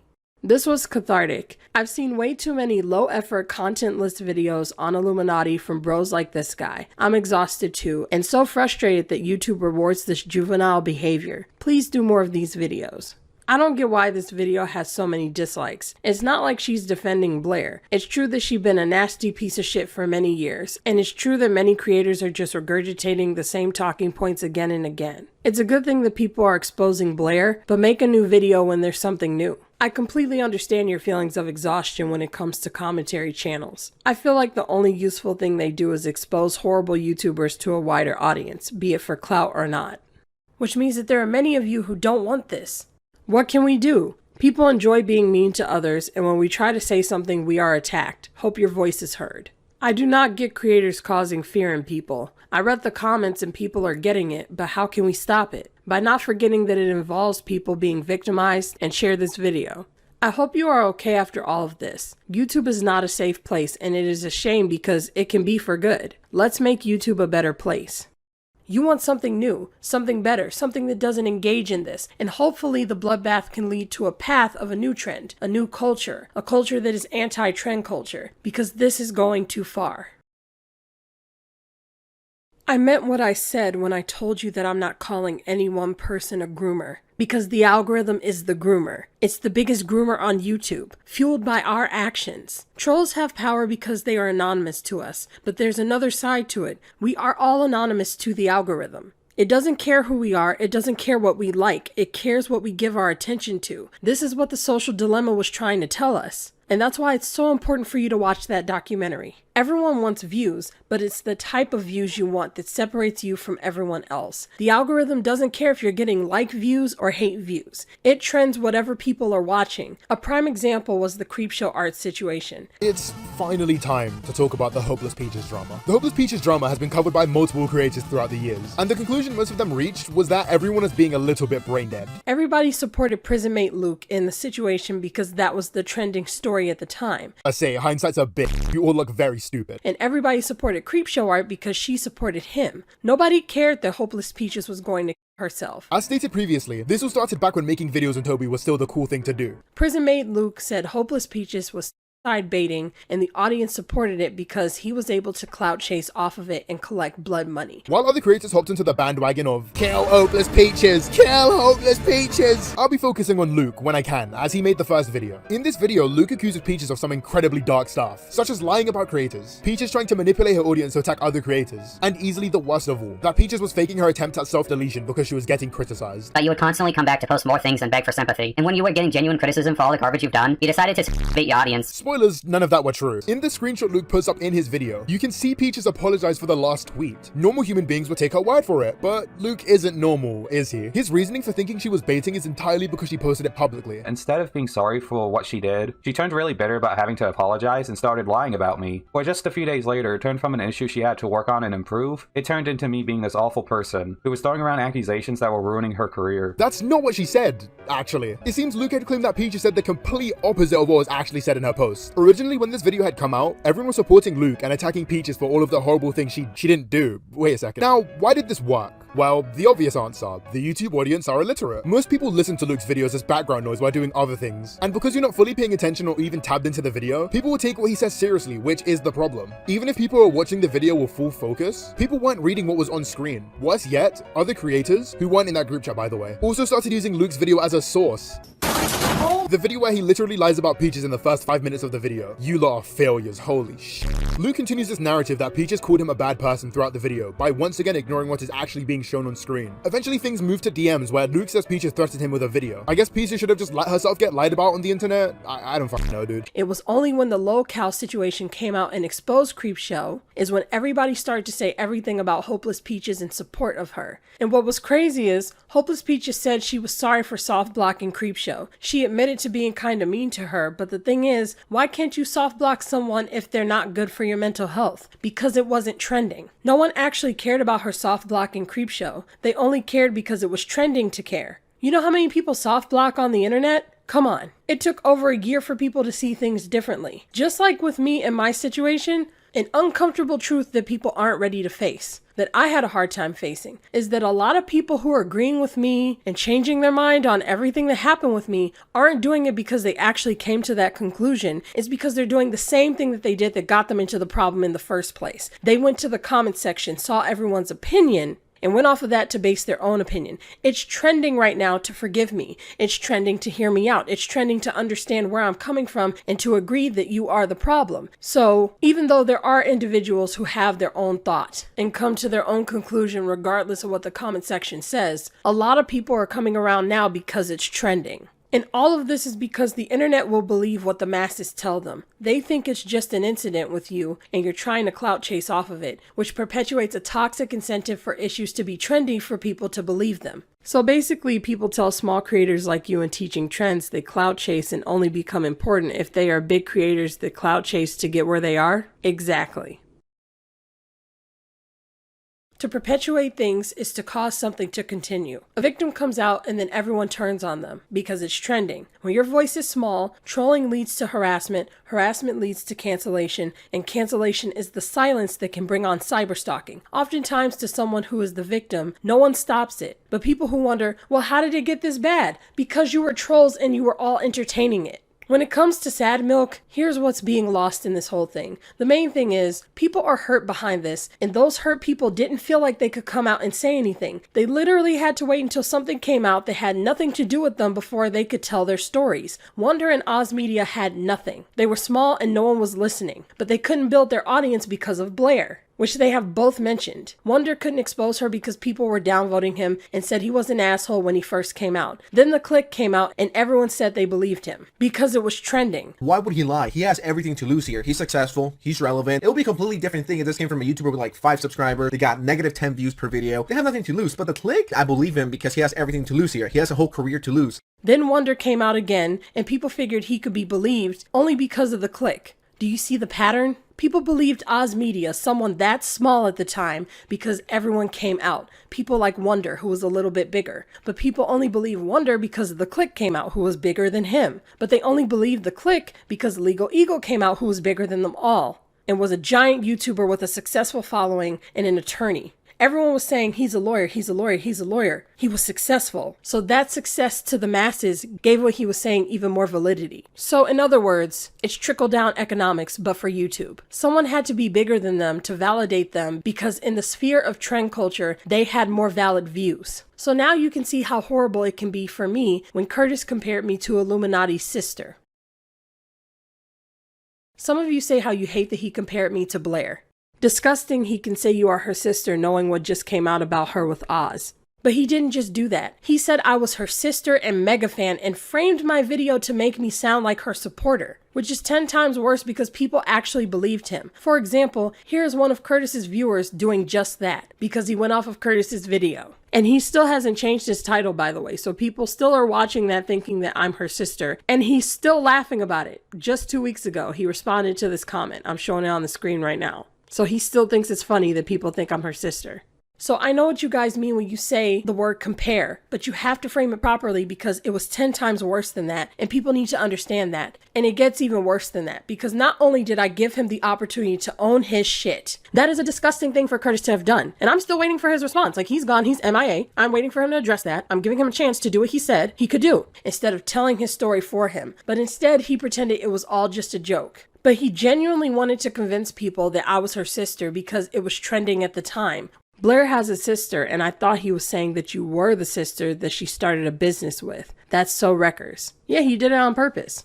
We know that he knew it was trending because at the start of his first Illuminati video, the one that I reacted to, he played this guy's clip. This has to be the pettiest YouTuber on the platform. And instead of being an adult and apologizing or doing anything that a smart person would do, she decided, oh, I'm going to be the victim. I'm going to turn this around until I'm being harassed. This is the guy who entered Illuminati's Discord and talked about all the issues she had with her sister. So Curtis saw the video, put it in his video, which means he knows all about her sister, and he slandered me to get into the algorithm. He slandered me for blood money. Why is he smart enough to use the sister trend against me, but he skips over so many important things to his own detriment? Understand that this guy had to delete profitable videos that got backlash. This is the social blade you showed me. It's because he looks for things he can use that people are looking for. He doesn't care who gets hurt in the process because he can just laugh it off or run as people support him and prop him up. He made the 8 passengers video about Abby and knew it was wrong because everyone was telling him that's not Abby, but it's trending because everyone was talking about Abby because it trended, so he didn't care. He put on a robe while talking about abused kids and opened it while censoring out his lower half because he knew it would be controversial when talking about abused kids. And that's just horrible. Words trend. They trend on social media. Google owns YouTube, third-party servers like Google and Discord. Illuminaughtii was throwing her own sister under the bus. So if she was doing that and she's a bigger YouTuber, everyone else is going to get into the algorithm talking about her sister. Curtis takes it one step further and talks about me saying I'm her sister attacking him. Further Darvo behavior. He wanted people to think Illuminauti's sister was attacking him. He's just drinking the bloodbath at this point. A straight up vampire, black robe and all.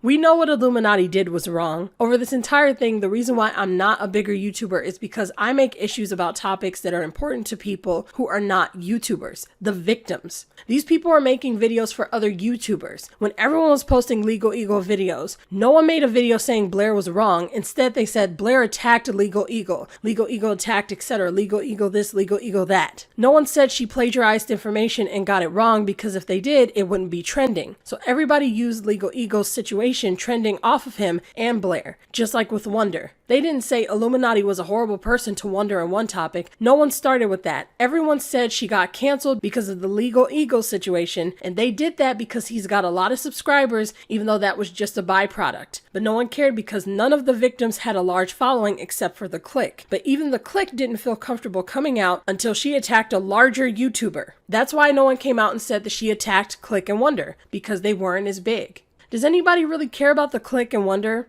They would have said Wonder if they did. They waited until his videos blew up, then they made videos about Wonder. No one started at the angle of the victims. They started at the angle of the misunderstanding she had with Legal Eagle when it was absolutely nothing to do with the topic and everyone else. Because Legal Eagle wasn't even a victim. He handled himself. He wasn't even concerned. He was like, I mean, yeah, it's a misunderstanding. This woman abused her coworkers and took advantage of her partner, but that's how everybody got into the algorithm. Everybody took the path of least resistance with Legal Eagle because it was a safe route. That's why I got so frustrated at the start of part 1, because I saw the videos and thought, why is everybody talking about this misunderstanding when there's so much more going on here? What the fuck is going on?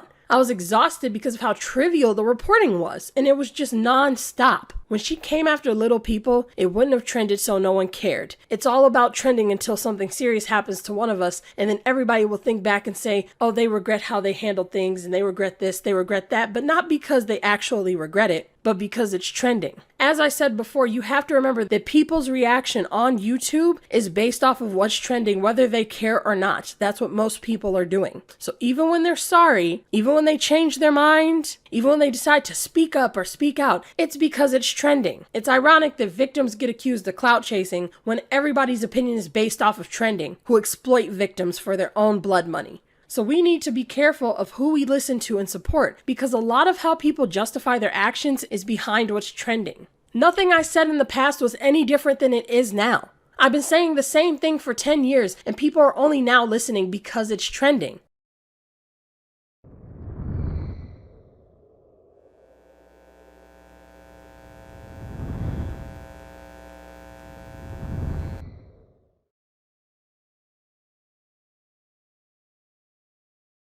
Many people think iDubbbz was exaggerating when he said he indoctrinated others, but he wasn't. He was speaking on something that most YouTubers will never tell you. And that is what they did to get into the algorithm, and why most of you who do the same never will. Because the few who do are stuck doing content that corrupts them into a version of themselves that is unrecognizable. Even though he's changed, those who were indoctrinated are still in denial to this day and water down his intentions by accusing him of using cancerous words. He spends this entire video lashing his past self for all the crimes and all the bad doings that he's done, all the harassment and bullying that he's done to other people. You know, if I'm gonna have the balls to go to Tana's fan meetup and say slurs at her and then make a video about how it's okay to say slurs, I think I should have the balls to make an apology video and take accountability for the mistakes I made. Taking accountability. Just mark that one off on the bingo card of cancerous words that are going to be throughout this whole video. I was morally grandstanding and acting as if I am any better than any of these people that I was making content cop videos on, and I'm not. I'm a human. I'm a real human who makes mistakes, and I make a different set of mistakes than the people I was making videos on, but it doesn't matter. I don't think anyone deserves that level of cruelty or hate. Was he though? Looking back on his old videos calling out other people, was he really taking the moral standpoint of he's so much better? I more just got the impression that, hey, he was just calling out these people for being a dumbass because they did dumbass things. Just because you call out someone else for being a dumbass doesn't mean that inherently you're saying that you are automatically 100% of a better person and you're up here and Keemstar's down here. This is part of the absolutism that I was talking about throughout my videos on my channel, where he never said anything about 100% this or 100% that. He said that he was moral grandstanding. There was a lot of content that I think had a net positive on the world, and I'm going to strive to continue on that trend.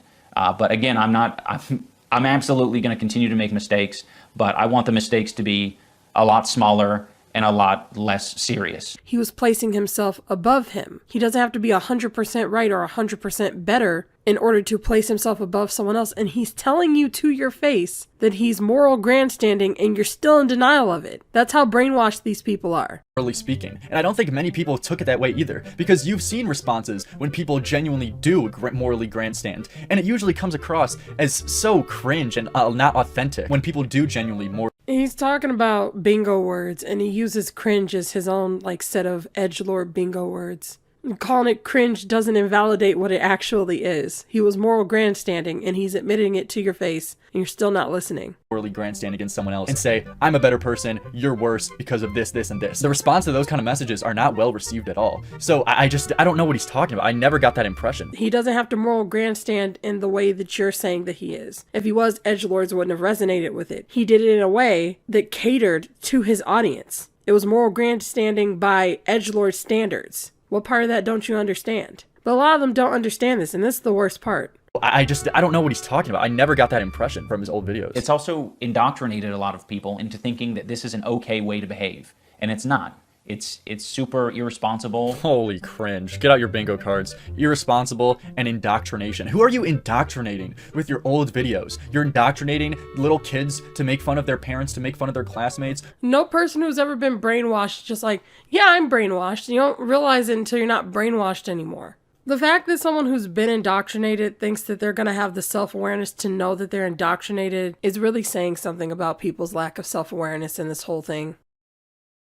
So what is this indoctrination that he isn't telling you about? Well, you have the people at the top, the OGs. Trolling works for them because they built their brand before everyone else got in on it. They were the first. Then you have the multi-channel networks that rise off of each other with a whole list of other issues behind the scenes. Then beneath that, you have the people who get in on a niche when it first starts. They are the outliers. Then you have everyone else who tries to hop on the trends of those before them, creating drama and speaking on drama in attempts to succeed, and it doesn't work because they're not benefiting from those systems. Those systems capitalizing off of being the first to get in on the blood money. When it comes to the rest, the few who get into the algorithm have to continuously make drama content or else their content will die. Those are all the people who are successful to any degree. But at the very bottom, the millions and millions of others who follow suit hope to get in and compromise themselves further and further, exploiting trauma that has already been exploited from the original exploitation. This is the cycle that everyone feeds into. But like any pyramid scheme, the vast majority are giving into it to get nothing in return. They believe this is the way to do content, when it isn't even working for them. So people are trolling, exploiting pain, and corrupting themselves because they bought into the idea that you have to do this to trend.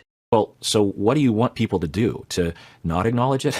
People make mistakes. It's okay. I also think that people get threatened when someone apologizes because it means that they have to look at themselves and maybe they have to apologize. I've realized that I need to be crystal clear about what I believe, so there's no room for ambiguity. I am responsible for creating a lot of hurtful and damaging content on this channel, and I've also created a culture of apathy and, I don't know, a lot of cruelty as well. Not edgy. I don't think they some of these videos were edgy. I think they were just outright cruel. And I'm really sorry that it's taken me this long to acknowledge it. We're all a product of that culture. We've all internalized the messages that say that some people are superior to others and associate certain people with stereotypes that are hurtful and pigeonholing. But he also led the way for others to follow in his footsteps, particularly problematic when you have a platform like this, right? He has almost 8 million subscribers. This video has been seen 2 million times. fans. I am very insecure about my ability to create interesting content or like entertain. It's gotten better over the years, but it's something that I have struggled with constantly. They're often expected to put out stuff very frequently, and that's how they make their living. And there's sort of a treadmill effect where you put out a certain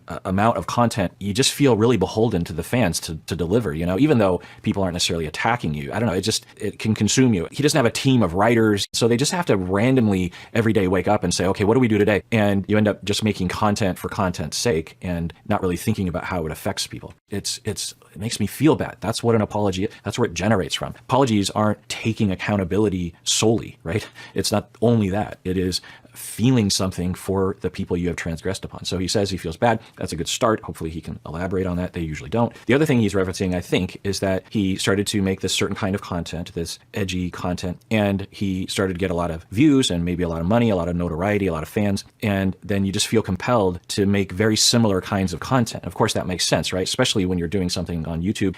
I've been there before where you just throw out a lot of different types of content and then you just see what seems to resonate with the audience or with the algorithm or something, and then you say, oh, okay, well, I guess I should do more of that sort of content. There's nothing wrong with that, but it's a dangerous game, right? Because if the sort of content isn't really the kind of content you want to make, or it's toxic in some way, then you can really start to convince yourself that this is the right thing to do. And as a content provider myself for the past 15 years on YouTube, I can tell you that there's a risk of giving into that, in that, yeah, sure, you might really super serve a group of fans, a group of people on the internet, but what you might end up doing is the broader audience that might be attracted to your content will associate you with this one thing, and then they don't want to actually see anything you make, even if you make other sorts of things. So then it kind of creates a monster. I don't want you to interpret that as an excuse, but I hope that that is relatable to other creators who maybe struggle with the same thing. I'm not confident in my ability to entertain, and I think if I had to rely on my personality to entertain people, that I wouldn't have any amount of success. It's like I'm just standing up on a stage in front of sometimes literally millions of people. It's just you. You have to somehow be entertaining, attractive, interesting, compelling. You have to say new things. You can't say things that you said before, things that other people have said before, and so you end up scrambling. The benefit that I have, the niche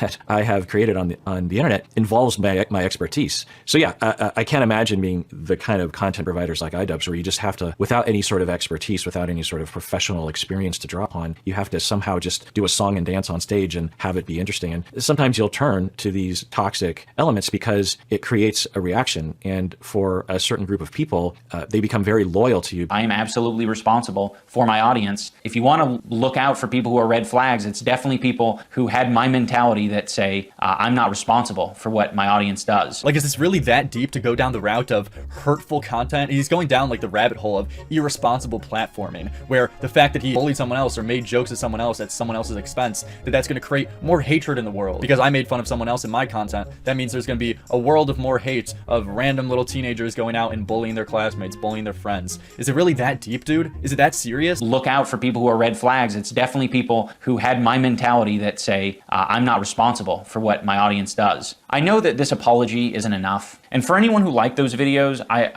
you can like content, but you can also think that it's irresponsible and it's hurting other people. And they don't understand that it's more than just a grift, why people are backing out and rebranding themselves. They're breaking away from the cult mentality on toxic YouTube. It's like if you watch this guy's video, on one hand, he's saying that iDubbbz was making constructive arguments that were impactful and meant a lot to people, but then when it suits him, he says iDubbbz is a character, and that's part of toxic YouTube. You know, some of the videos I've made have been very, not edgy. I don't think they some of these videos were edgy. I think they were just outright cruel. But wasn't that the point? They were cruel to get across your point of how much of a piece of shit or how stupid someone is in the name of comedy too. That's the thing that seems to be lacking throughout this whole video, how much that iDubbbz's whole character is built off of comedy. Because to absolve themselves from criticism, they say, well, it's just a character. It's just for entertainment. Shouldn't it just be seen as entertainment? I feel like this topic shouldn't be tackled from the perspective of the creator being irresponsible by telling jokes. Like, doesn't that take away so much artistic freedom? Like, it sounds goofy, right? To like call it artistic freedom when you make YouTube videos like shitting on someone else. But at the end of the day, that's what it is. There's no other way to describe it. So we rather shackle our artistic freedom to make jokes and make fun of someone else rather than just pushing the message that this is entertainment and it stops and starts at entertainment. entertainment. And you shouldn't do these things at home. You shouldn't do these things to your classmates. You should just take entertainment as it is. Like it's a TV show, like it's a movie. You shouldn't replicate these things at home. Wouldn't that be much more of an effective and overall better message to push onto people? Then was the message real or was it not? Did the message mean anything or did it not? Is it just a joke or is it not? But they use it as an excuse so they can chase clout and collect blood money. Because the algorithm never cared what kind of content you put up. It doesn't have feelings. Just because a video is successful doesn't mean that it's a good video or it followed a trend. It means that it got into the algorithm, and that's the point that most people are missing when trying to be successful on YouTube. The troll mob enters the bloodbath in ways that many people don't fully understand, attacking and making assumptions of creators and their intentions without thinking of what's going on behind the scenes. For example, people have harassed and attacked Eugenia Cooney for years, many ignoring the fact that she is also a victim of grooming. She has been victimized by viewers and by her mother, so she is stuck in an endless loop. In my previous video that I made about Eugenia, I said that Eugenia's mother was an enabler, but I think it's worse than that. I think her behavior is worse than what I initially thought. She's worse than an enabler. She is a groomer. This is my opinion and everything that I say is alleged, but Eugenia's mother is grooming her daughter to pay for her lifestyle. Because I did an even deeper dive into Eugenia's mother, and you can tell that something's really off. So firstly, what prompted me to make this video was this one clip that's been going viral all over TikTok of a stream that Eugenia did very recently in where she just opens her front door. She makes that face because there's a bell that goes off when the door opens. Her mother conveniently comes out, asks what she's doing and where she's going. Oh, she's awake. I woke her up. Hey, Mom. Did you hear about the moon? Everyone's telling me I need to go see it. Oh, okay. All right, we're just gonna look through the window, guys. There's a compilation that has been spreading around TikTok lately of Eugenia not knowing how to do the most basic, simple, easy human tasks. How do you just make an apple tart? Do you guys like make frosting? I didn't even know you could make frosting. I thought frosting was just in the like pie. How am I gonna open this? Like, why do they sell these for kids? Like, how are kids supposed to open these things? Like, how did I used to open them? I don't even remember. I used to blow bubbles. Okay, now you gotta crack 2 eggs in there. Yeah? Okay. Yeah. So I guess I just crack the egg, right? Yeah. And put the egg in, but not the shell. Maybe you want. Okay, you know how to do it? I think you do. Try. All right. Yeah. Wait, We there's a have to shovel? dig. Oh. Hold it. I need to dig. So what do I do? Just make a hole? We have to dig in the earth. Just like anywhere? Yep. Okay. How do you dig? Can we open this up? Yeah, go ahead. I have to think on that. Let me help you out. Yeah, you might be like a little better. It's hard, isn't it? She just has such a narrow view of the world, and I know it's because of her mother. She uploaded this clip of her going through a car wash. She's 29 years old, and she's never seen this before. You've never done this, Mom? Yeah, me either. Oh, this is crazy. Wow. Is this like something that people do? And I don't know if you guys caught onto this. She's 29 years old and she is in the back seat. And it goes even deeper than that because one time when Eugenia actually tried to gain some independence by trying to get her license, mysteriously enough, the woman who was teaching Eugenia how to drive suddenly disappeared. Apparently, people found her address and got her fired. Really start trying to like interfere with her job and like leaving her bad reviews. And once this driving instructor was removed from the picture, instead of hiring a new instructor, what do you think happens? That's right, Eugenia's mum starts teaching her. Oh yeah, no phones. No phones. No phones. Alright, no phone. Okay. Okay, Let's start the engine. That's important.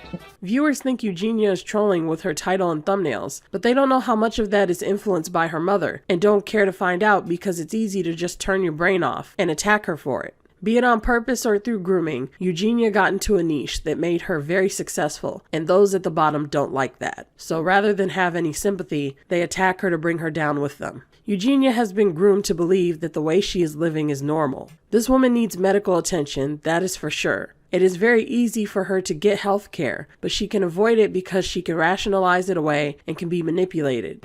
Her mother isn't just enabling this behavior.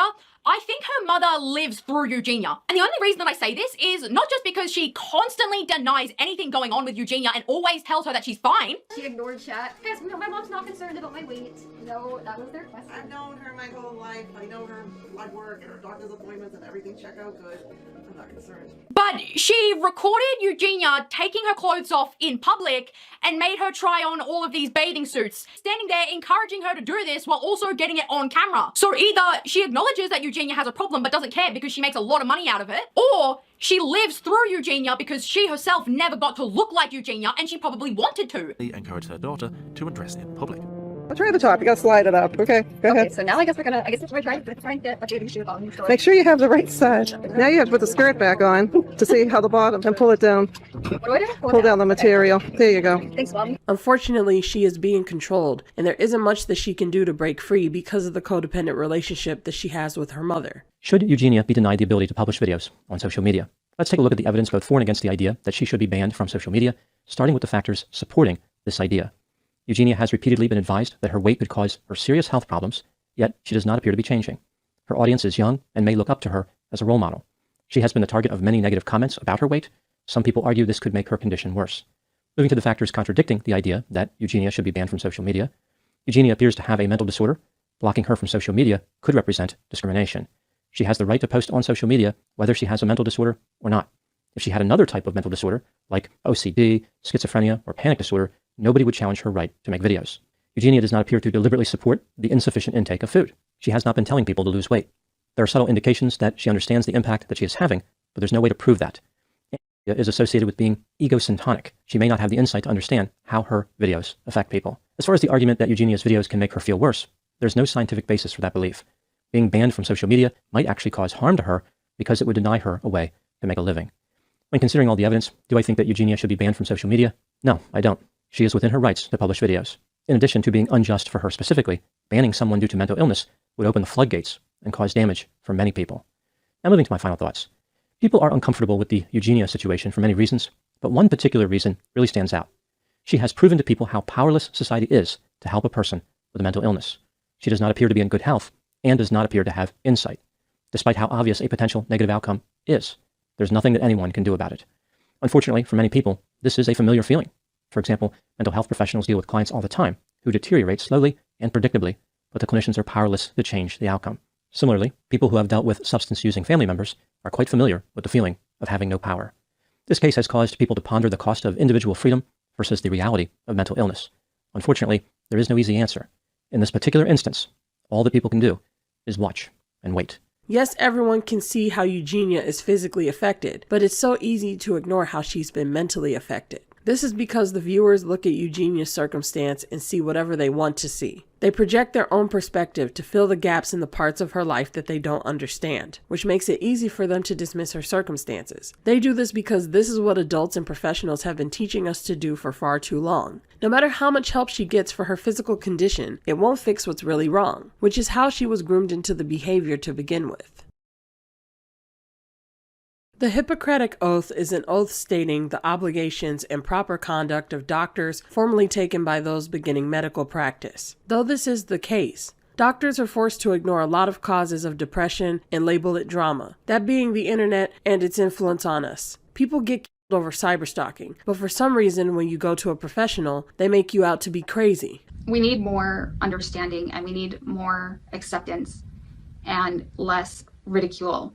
Those of us that have mental health conditions, and we need more support, and we need to stop getting treated like we're just crazy and that our complaints aren't valid. They label you crazy or manic. But even if you were, what caused it? You have to find the cause. But instead, you're told to just turn off the screen to solve your problems without actually acknowledging the problem. And so, they are having victims accept pain and fear as part of their situation by saying, yeah, you're fearing for your life because you're manic. And the worst part is, yes, you then teach the person that they can look away from the screen to avoid their problems, but not the problems that you intended for them to avoid. So that means that when you're on the receiving end of abuse, the abuse will be there waiting for you when you turn the screen back on. But when you're the abuser, you can turn away and avoid the consequences. And remember that groomers turn victims into abusers. So even though you give them this advice when they're a victim, they get groomed into this because they're being left to be forced to be responsible for the abuse. And then they're victim blamed by trolls that attack them. To avoid this blame, they become more nihilistic and they join in. And that's how we get more trolls.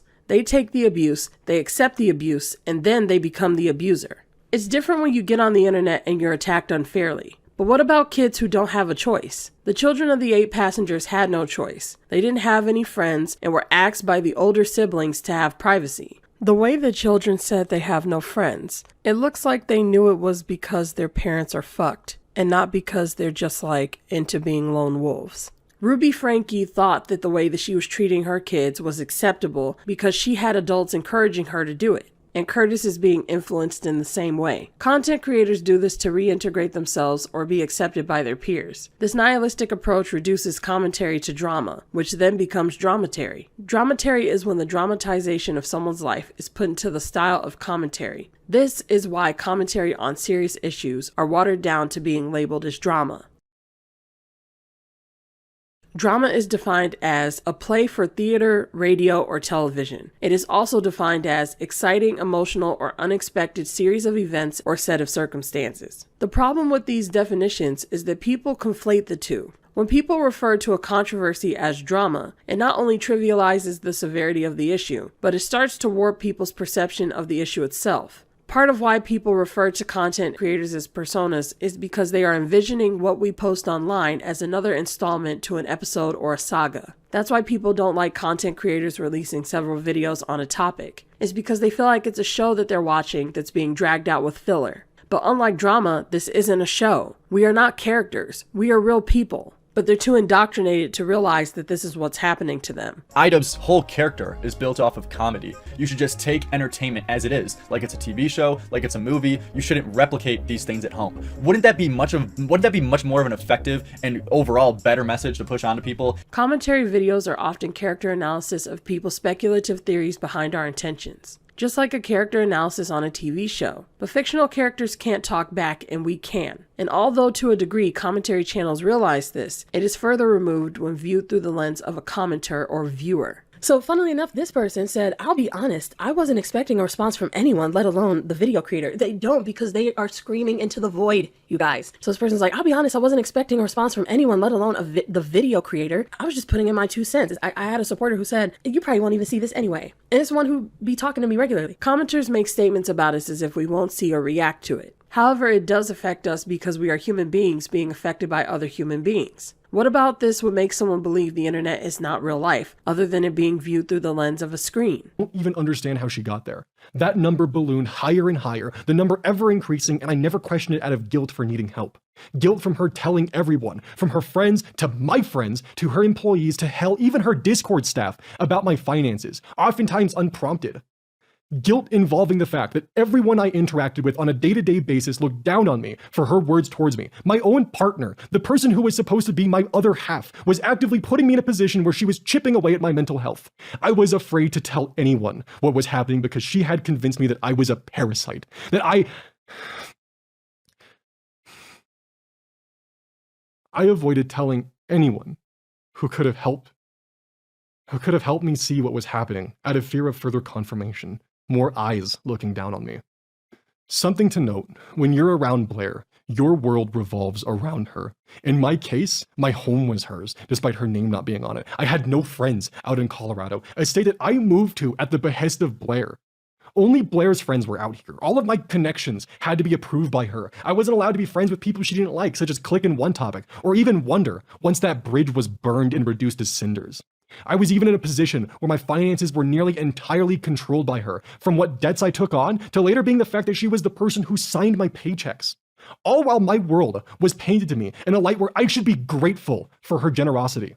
For example, a lot of people see this video as Ozmedia's take on the drama. He even put drama in his thumbnail. But this is more than drama. Here are timestamps of Ozmedia describing how he felt about himself and how he felt about what his situation was doing to other people, because he was being told that the situation was causing harm to Blair and to others. I'm showing you these timestamps because people get lost in the drama of it all, but if you look at the verbiage of Ozmedia's video, he's describing the same pattern that we have been going over. For his safety, fiscally and physically, fears and hesitation, relationship drama, public drama, retaliation, fear, retaliate, retaliation, threats, retaliation, reassurances, obligation, never question out of guilt, guilt, chipping away at mental health, fear, life became perverse, felt indentured, take advantage, used against me, guilt, relationship, promises, power, taking advantage of younger men, help breaking out of a manipulative situation, must take care of self and not destroy well-being,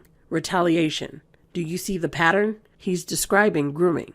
iilluminautie's abuse has been watered down to simply being drama. This has to be the pettiest YouTuber on the platform. You know what? This might be one of the stupidest dramas I've ever covered in the channel. It's gotten to the point where people see cyberstalking and harassment as a rite of passage. Being attacked online is a rite of passage. No one cares to tell the truth, just lie to say it was great being a creator when it is trash. People are mean. What these people are doing is affecting real people's lives. One of the worst cases of Dramatary is the channel Mysterious. She publicly stated that she was going to collect blood money, and everyone cheered her on to do it. She lied about CSA victims for clout, that including Trisha Paytas. Yeah, so back to Trisha, who I miss. Someone said, do you miss her? Yeah, I do. I miss her. Trisha hasn't even spoken his name since 2021, and I can't blame her. He used his platform to call for justice for a man who essayed her when she was just a child. It wasn't just Ethan that Mysterious manipulated into advocating for Mr. R. There have been hundreds, if not thousands of people that have spammed Trisha's socials with calls for justice for Mr. R. Even to this very day, people still call for justice for him. The whole internet basically called me a liar. People For what? saying that it didn't happen. That you were never traumatized. Mhm. Where'd your borderline disorder come from? Still to this day, people are like, they'll say the hashtag, like, I need to tell me if we should have that, the hashtag all my videos, justice for, and like this teacher. To see that every day is like, it's like so traumatizing. I can't even begin to imagine how Trisha, Morgan, and any other victims of Mr. R's must feel having to be subjected to that. What Mysterious did has inflicted pain onto so many people. It wasn't just harmful to victims of Mr. R's, it's harmful to victims as a whole. She treated Morgan like a threat to her narrative that needed to be extinguished. Rather than show Morgan compassion, she looked for ways to discredit her. When she came up empty-handed, she sunk as low as to just start creating ways to delegitimize her. She created conspiracies about her, fabricated contradictions, hampered with screenshots, created a fake timeline, twisted her words, told lies about her, urged people not to trust her, and used manipulative tactics to try to get people to disregard Morgan entirely. Morgan was chased off the internet. People were contacting her place of work, as well as where her dad works, and were harassing members of her family. Morgan was terrified. Mysterious's lack of compassion for Morgan trickled down to her fans, and even her moderators. As Mysterious sat there in videos and live streams, disparaging Morgan, her fans and moderators would do the same. Trisha ended up having an actual mental breakdown resulting from the unprecedented levels of harassment she was receiving, stemming from the accusations made in Mysterious's videos. Trisha later revealed, months after Mysterious's videos had been released, that there had actually been a point during the height of the harassment that she didn't know if she even wanted to continue living anymore. That's absolutely heartbreaking. As a result of Mysterious creating a conspiracy that Trisha was blaming Mr. R for things her stepdad was doing to her, and that her mom didn't even care about what her stepdad was doing to Trisha, people began calling the police on Trisha's mom, and she ended up having to private her YouTube channel. The kind of behavior Mysterious was not only engaging in, but was inciting so many others to engage in as well, is exactly the kind of behavior that silences victims. It was never her place to appoint herself as judge and jury when it comes to other people's CSAs. Mysterious's defense of Mr. R was built on a foundation of false information. Even when it came to the timeline of events, Mysterious provided false information for that as well. If you strip away all of the false information that Mysterious shared and treat Morgan the way she should have always been treated, like a person with credible allegations, that should be taken seriously, and if you take into account that Trisha, mixing up details from over 20 years ago, doesn't automatically mean she wasn't essayed, then Mysterious is literally left with nothing. She did not prove, and will never be able to prove that Trisha and Morgan weren't essayed by Mr. R over 20 years ago. She wasn't there, and no amount of manipulation will ever change that fact. But here is a fact that even Mysterious has admitted to. She is obsessed with Trisha Paytas. People think I have an obsession with Trisha. I guess I kind of do have an obsession with Trisha. In total, Mysterious has made over 40 videos about Trisha. Some of them have since been set to private or deleted. Those videos totaled over 70 hours of content that Mysterious has made about Trisha. She has lined her pockets with what she refers to as blood money. She has financially profited off trying to discredit other people's CSAs. People have donated nearly $7,000 in super chats to Mysterious. Most of those super chats came from her live streams that were fixating on Trisha. Half of those super chats came specifically from live streams where she was trying to discredit Trisha and Morgan. And over $1,200 of those super chats came directly from the very first live stream that she spent trying to discredit Morgan. And that's just the super chats that were donated to Mysterious. That's not including the ad revenue that she earned from those videos. Mysterious is still making money to this very day from what she did to Trisha and Morgan. Considering the grotesque nature of what she did, and the sheer amount of false information she provided while doing it, I firmly believe Mysterious needs to remove every video and live stream on her channel that involves trying to discredit Trisha and Morgan's CSAs. It wouldn't even begin to atone for what she's done, and all the pain, suffering, and damage she's inflicted onto them, but at this point, it's the very least that she could do. I also think, given the circumstances and gravity of what she's done, that she has no business ever using her platform to speculate about other people's essays, ever again. And she certainly should not be making videos about Trisha anymore, after the extraordinarily deceptive lengths she's gone to, and it's not only in relation to this situation either. I want to close out this video by thanking everyone who has taken the time to watch part 1 and part 2 of this series. These videos have not been easy to make. Like many of you watching, I too am a victim of SA. And I want you to know that you are not alone. Lastly, there might be more videos in the future exposing other situations Mysterious has manipulated, as well as videos that have nothing at all to do with her. So if that interests you, and you don't want to miss out on what's coming next, then hit the subscribe button and strap yourself in, because I have a whole lot of things I want to share with you. And because of this, the dramatization of her lies made it impossible for any victims to come out about what happened to them in the future, because she did everything that she could to harass the victims and discredit their stories. All of this was proven by the channel Dramatology. She extensively explains how Trisha Paytas was telling the truth about her teacher essaying her, and another student, but Mysterious twisted the story so much that she convinced Ethan of H3H3 of the lies, and as a result, he nominated her for a Streamies Award. The harassment she was receiving, as well as her mom, Morgan, and Morgan's family. She spoke about how nobody else is going to feel comfortable coming forward after seeing all the harassment she and Morgan were receiving. Trisha also said that she felt pressured by Ethan into speaking about the situation, and that she really didn't want to, but that she hoped in doing so, Ethan would then leave her alone. Because that's something he told her twice, when she was pleading with him to leave her alone, that she needed to make a statement about the Mr. R situation. Despite Ethan telling Trisha she needed to make a statement, and Trisha doing what he pressured her to do, 2 days later, when YouTube took down Mysterious's video about the Mr. R situation, Ethan started publicly offering to help her get the video back up. At this point, if Ethan hadn't previously been aware of Morgan's allegations against Mr. R, or about all the other verifiable former students, plus the chief of police, confirming the creepy reason Mr. R was fired for, I'm assuming he was at least aware of it by this point, considering he told Trisha at least 3 times that she needs to respond to Mysterious's video. So one would assume he watched Trisha's response video, where she talked about Morgan. So even after seeing Trisha have an actual breakdown, and after Trisha submitted to his demands, and after learning there's a second victim, Ethan still chose to help Mysterious try to get the video back up about Mr. R. And of course, he couldn't just do it privately. He had to make a public spectacle out of it, so that Trisha would know he was helping Mysterious. Ethan went on to nominate Mysterious for a Steamy Award for Best Drama/News Coverage. Let's go ahead and see the nominees, shall we? Best and this isn't biased. Nobody knew you were going to be here. So. Oh yeah, that's right. Mysterious. Mysterious obviously had a huge year. Yeah. Her Trisha Paytas series was a big deal. It was a big deal. Yeah, it was extremely in depth. I don't think I've seen something that in depth in like a while. Like, and actually, it really brought to light, the Mr. thing I wasn't aware of, and really compelling case that on that one. Yeah. That it was a fabricated accusation. Right. He praised her work on the Mr. R situation, and said she made a very compelling case that Trisha fabricated her allegation. As if that wasn't disgusting enough, he actually used his platform to call for justice for Mr. R. And by the way, justice for Mr. What does that mean? That's the teacher that she said essayed her in school. Ethan called for justice for a man that not only one, but 2 different victims of Mr. R's had come forward, specifically to Ethan, about how they had been touched inappropriately by him as children. And of course, Mysterious was excited that Ethan used his platform to call for justice for Mr. R. I was so excited. There's a clip of Ethan saying justice for Mr. R. And I was like, hell yes. Hell yes. He did say it. So that made me happy. Ethan doesn't get to decide if Trisha's teacher touched her inappropriately. He has weaponized Trisha's CSA against her, and he based it entirely off Mysterious's videos that are full of lies, misinformation, and manipulation. He has never once bothered to acknowledge Morgan, a victim of Mr. R's, who came forward to Ethan specifically with her allegations. To Ethan Klein, all I have to say is the same thing he once told Trisha. Shame on you. The harm that has been caused by Mysterious's self-serving quest to discredit someone else's CSA should not be disregarded. Morgan became collateral damage in Mysterious's mission to take down Trisha. Blood Money gave her a nomination for an award, and people stood by and watched this happen, even though she admitted she was collecting blood money. How far does it have to go before people realize that this is real life and it affects people's real life? Those victims were real, and this isn't the end.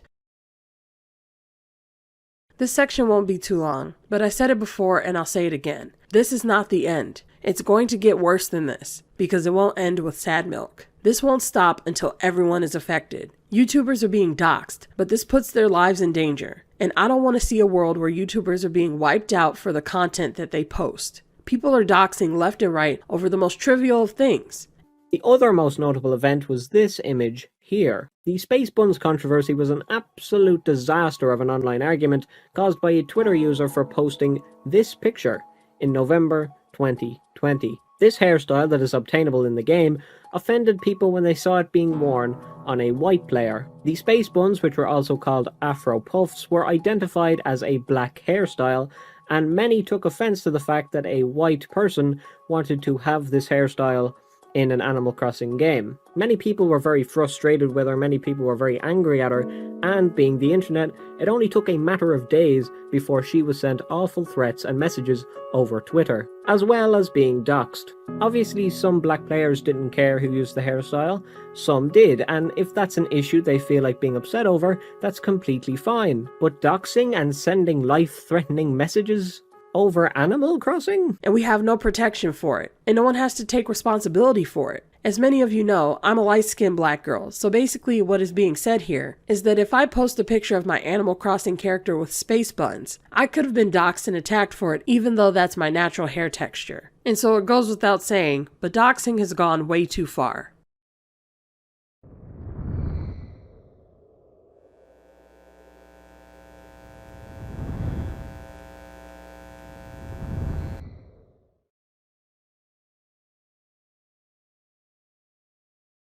I wondered why else you all came by, why you said my video aged well when it's only been a few months. This aged well, it won't end with sad milk and is still going on. This aged very well, almost like you have an insider view, or just smarter than the average YouTuber lol. Poor guys of sad milk, especially Oz Media. This aged really well. Hindsight is a trip. I thought I liked Curtis' stuff as jokes, but now I see he is damaged like all the rest of those channels. But I didn't realize that this incident was years in the making, that Curtis Price has a history. What happened to me was only the beginning and it won't end with me. I told you guys I was giving him a chance because we all deserve a chance after having a mental breakdown. But it's gone to an extent where real people are being hurt by his actions, and I finally understood what I've been trying to tell you for the past 10 years. It wasn't something that I could explain back then because it hadn't come full circle at that point, but now I can. YouTubers want blood money, and blood money doesn't have to be monetary. It can be you trading your soul, your morality, your conscience just for fame, attention, or your integrity, or simply the dopamine of the winning argument. People online are dopamine addicts, and that is a big reason why they do the horrible things that they do.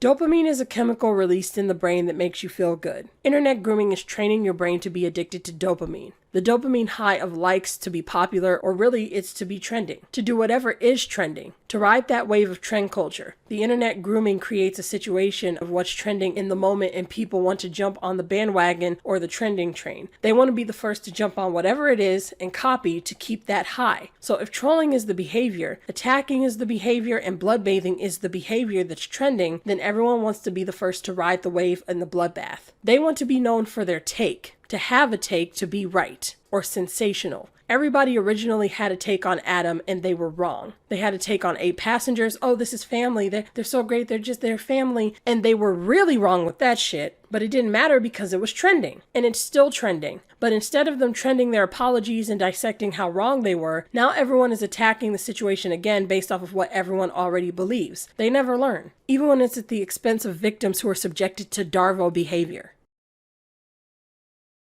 Darvo is an acronym for Deny, Attack, Reverse, Victim, and Offender. It's a deflection tactic that perpetrators use to make themselves seem like the victim. I told you all in this video that the video Curtis made on me calling me Blair's sister was worse than I originally was saying, but I really wanted to give him a chance because he said he could change. This was so important because so many creators don't rectify these kind of circumstances. Just like with teaching trends. She was subjected to Darvo behavior from a 1 million+ sub channel. I will go in depth and tell her story later on, but this is what happened to me. There's 1 million instances of Curtis doing Darvo behavior against me, and I cover more of them in this video, but I'm just going to run through a few here to give you an idea of some of his deflection tactics, so that the next person he does this to can recognize what's happening to them. So he got corrected on yet another mistake, and the person ends their correction by saying, "I'm not trying to be snarky as anyone can make a mistake. I just thought that maybe you and your followers might want to know." And then he says, "At the time of filming, it was only 2 counts as I filmed this video, not so long after I filmed my last one. And as of there only being 1 child, that is my fault for having a mix-up with info. I don't tend to script my videos, so I misspoke." Oh, but look who's saying they don't script their videos now. I thought I was just making up excuses. Oh yeah, Kurena. Making excuses now. The biggest blagger I've ever heard in my life. It's like the thing he doesn't understand with this comment is not, "Hey dude, there's this little correction you need to know." People keep correcting you on the story. They've been correcting you on pretty much every video that you've put out. It's not about the fact that you don't write scripts. It's about the fact that you're not understanding very important information before making your video. Maybe slow down a little bit and stop trying to hop on the trending train and get the information right when talking about abused kids. Maybe do that. You don't need a script to do that. So you're missing the entire point, but you know, I'm making up excuses when I say, "Hey you guys, I'm having a hard time because I don't write scripts." But we're supposed to be understanding of you? Okay. Like he knew where I was coming from when I said it, but he interpreted it in the worst way possible on purpose. He even said he's just like me, remember? The biggest blagger I've ever heard in my life. I don't have editors either. I can't script just like you, because I have writer's block 24/7. I also can't keep attention on the script. My mind keeps going other places. You already know that he accused me of not being able to take criticism when he literally ignored every critique that I gave him, but he also crushes any supporters who don't agree with him. They said he made 5 videos, but there's only 4 here, and his social blade shows that he deleted one. It was a profitable one, more profitable than almost anything else he was putting out. So it begs the question, what did he do that was so bad that was worse than this that made him delete that video? I can't take any criticism, but when he makes a video and gets some backlash, he deletes them without making any sort of apology or owning up to anything or learning anything. And for the record, there's nothing wrong with deleting videos. Most YouTubers have, but it's still important information to note, because if you're going to delete it, there should be a lesson you take away from why you did that. He, however, seems to be getting worse, so he isn't learning much from these experiences, if anything at all. So everything I'm about to say here, as I've said before, is my opinion, and I don't have much proof of this, but I do have a little bit. This guy deletes comments, by the way. My comments saying she was boring got deleted on her channel. However, my comments on here against this dude also get deleted. That's why he focused so much on me deleting comments, because I was deleting every comment, and he deletes comments that disagree with him, just not all of them. Well, first of all, just to know a bit of trivia for you, she deletes comments when people don't agree with her. So if you comment disagreeing with her, you're done. You're gone, okay? She can't hear any criticism whatsoever. She'll cry about it. Seriously, she'll hop on the internet and cry about it. That's just what she does. That's the best thing that's her job. She cries on the internet because she can't take criticism. You know why? Because you're wrong and she's right. A lot of you guys know my reason for deleting comments. These trolls are not going anywhere, this hate group that's stalking me. I don't know what to do. I was not exaggerating in part 3 when I said every single time I see something that can just slightly be a misunderstanding, I'm like, is this them? Because this is what they did to me all the time. I don't know what to do. And then on top of it all, I'm getting ridiculed by all these people who aren't giving me a solution. They're like, oh, you're just blocking everybody who disagrees with you. It's like, well, then tell me what to do. I literally ask people, so am I not supposed to block this? Nobody answers. I'm like, what do I do? No one's giving me an answer, but they're getting mad at me for doing the only thing that I can think of to protect myself from literal stalkers. It's honestly unfair. You guys told me that some of you were saying to him, give her a chance, talk things out with her on his channel, and he deleted those. He's also been deleting comments that create rational discussions about the incident, and leaves comments that can be trolled or easily picked apart. And worst of all, instead of changing his title and thumbnail from saying I'm her sister and mega fan, he just deletes the comments that prove people took it seriously, to paint the false narrative that everyone thinks it's a joke and that I'm overreacting by what he did to me, doubling down by laughing when people tell him that people believe it. Some proof is this comment telling him that many people are falling for it in his comment section. She said this when his video first went up, but if you go to his comment section right now, you won't really see any comments falling for it. Let me see the comments. Is he actually deleting them now? Is he deleting them now? What a dick. I think he's deleting them.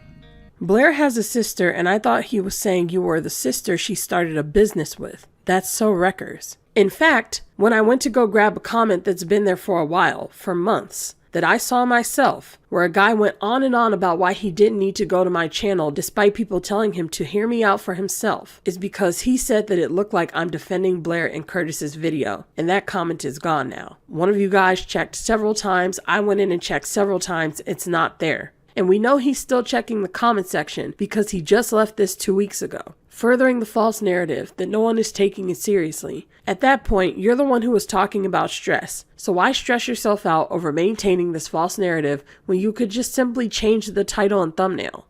And this is the worst part that makes this Darvo behavior. You wanted people to think you were being cancelled when you weren't. Guys, it's happened. I didn't think it would, but it's happened. I've been cancelled by an Illuminati fan. You wanted protection as a victim, but wanted me to suck it up and deal with it. Under my video, I got dislike bombed and no one was listening before you ever responded, which is why I was deleting comments. But then you twisted it and made me look like the offender when I was the victim. Wouldn't I need support for you to get cancelled? You said no one was watching. It's the way you criticize my content is the reason why people are watching. So he plays the victim while attacking victims. And that's why this video is so important, because he is going to do this to someone again, and they need to know what to be prepared for. This is bigger than me, and I know this because he did this before with Lily Jean. Lily Jean is not perfect by any means. But the one part that is extremely troubling, people were telling Curtis that Lily Jean's mom was behind everything you tried to expose her for. They tried to tell you that she's in a fucked up situation, but you're okay with making video after video humiliating her. Honestly, I pity Lily. She kinda sucks, but this whole mess is the creation of her mother. Laura's batshit insane and has ruined her daughter's life. I hope Lily can get out and live a normal life someday. You humiliated her. People tried to tell you. You even hearted what they said, which means you are fully aware of her situation. Do I have a statement, a response to Lily Jean and her mother? Well, yes, I do. It's actually... Let me just explain to you one more time, Lily Jean's mother. I don't want to bore you with the backstory of Lily Jean, but I just want to let you know, if you are new to the channel, Lily Jean was the girl who faked her life, everybody. That annoys them when I say that. But somehow Lily Jean is still here. She's still around, and they won't leave me alone. And they're upset that I'm making videos on them, but I don't think they realise that the more you copyright me, the more I make videos. Because I've got something to talk about. And yet you still made another video where you made her look crazy in the thumbnail. So how does that help the victim? How are you making the situation any better? Whether or not he feels guilt, he doesn't display it in any way, shape, or form. But that's the thing about people in this trend culture. It's not trendy to be guilty, which is why so many people don't understand why victims have guilt after coming out about being abused. Because everyone sees things in such an absolutist way that they can't understand how a victim can feel guilty. Guilt is a feeling of having done wrong or failed in an obligation, and a feeling of deserving blame for offenses. Many of you didn't understand why I had guilt and regrets for my actions. Some of you even told me that you would have reacted worse in my situation. You are better than most. Or me. I would have probably burned my whole entire channel down over something like this. You way better than me, lol.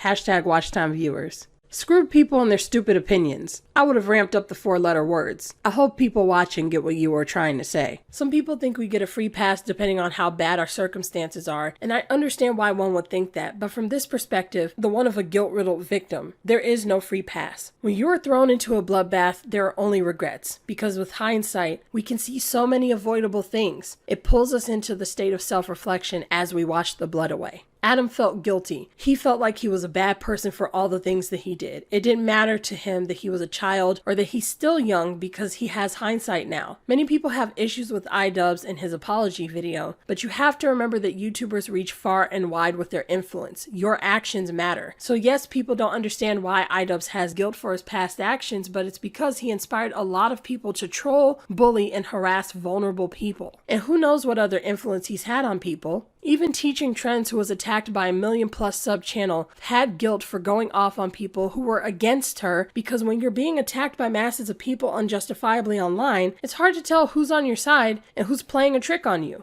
So when it comes to feeling guilt, I do too. I look back at this situation and it gives me so many regrets. It's hard to move forward without guilt because when mistakes are made, you realize you could have made things better. And I felt like I made one thing a lot worse. So I'm going to explain now so that you can finally understand. You have to remember how important this was to me, because from the outside, these all seem like trivial things, but they add up to something. I felt guilty for banning people who didn't deserve it, because I can't get their names back to undo the ban. I felt guilty for banning people, period, instead of just deleting the comments. I was just too exhausted to even see that it was an option. I felt guilty for people wanting to troll Curtis's comments and attack him while he was clearly having a mental breakdown. I didn't want him to be in a situation and feel how I felt. It would make me no better. I felt guilty for sending him into a breakdown in the first place because I took my trauma out on him, which is also why I reached out and made these videos. I felt guilty for making so many videos, period, because I was still processing what I'm trying to tell you now. And because I made so many videos, I asked myself, did me speaking up actually stop me from being able to give out a message to talk about the topic? It felt like I was in an endless hamster wheel pumping out content. I was barely eating or sleeping for 3 weeks because of the stress that I was under. This happened to me for years. I didn't know what to expect this time around with all that slander. I felt rushed to uncover what I was trying to say. The pressure to explain and expand when I just needed time to figure out what I originally wanted to tell you about grooming. I didn't even realize it was grooming at the time.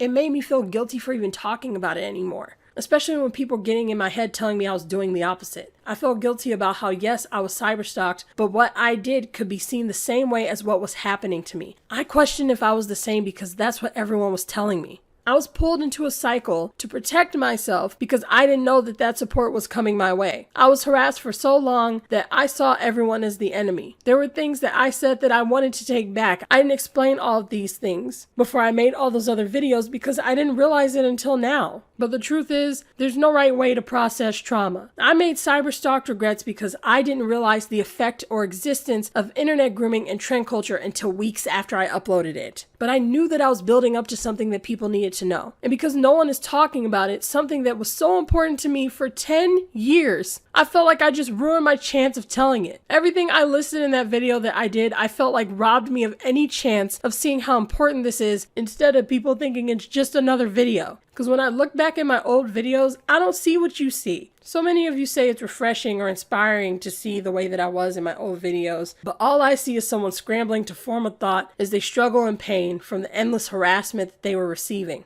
I was harassed and stalked by masses online, and it really does a number on you over time. I can hear myself struggling to express myself in almost every video that I've made. And I still struggle. We are not okay. I am not okay. Adam McIntyre is not okay. Ozmedia is not okay. Teaching Trends is not okay. And so many other victims. We are struggling. And there's no rule book for how to process this. That's why we have to keep talking about it. We make these videos because we're still processing it. We have to address what happened to us because people need to hear. You know how many people get triggered by stuff online that happened to them years and years ago, but us, with our life on public display, are supposed to just get over it in 2 videos, or 3 videos, or 5 videos. We have to address what happened to us because people need to hear. But we can't address it too much, or else we must have ill intentions. Why the fuck you explaining what you do in your channel? Adam McIntyre did a video about this, and it is your business. #WatchTimeViewers.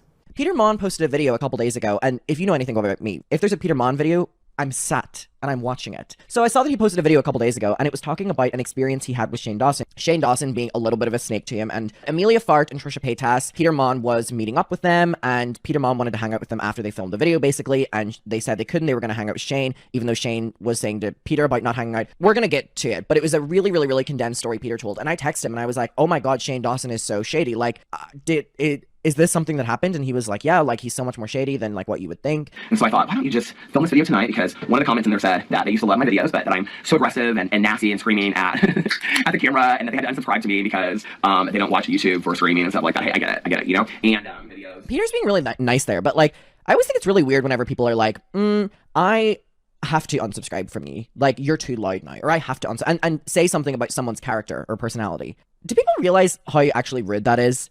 Like, that's more rude than what you're accusing the creator of being rude for. Like, you're like, oh, I have to unsubscribe because of something within your personality that has developed. I do not like you for it. Okay, well, the channel is called Peter Mon. Like, that is a part of Peter Mon. So why are you announcing your departure? Like I say, it's not an airport. You do not need to announce your departure, especially for some just like lame ass shit like that. It just feels more rude than anything to turn it around on someone and be like, oh, I have to leave. Okay.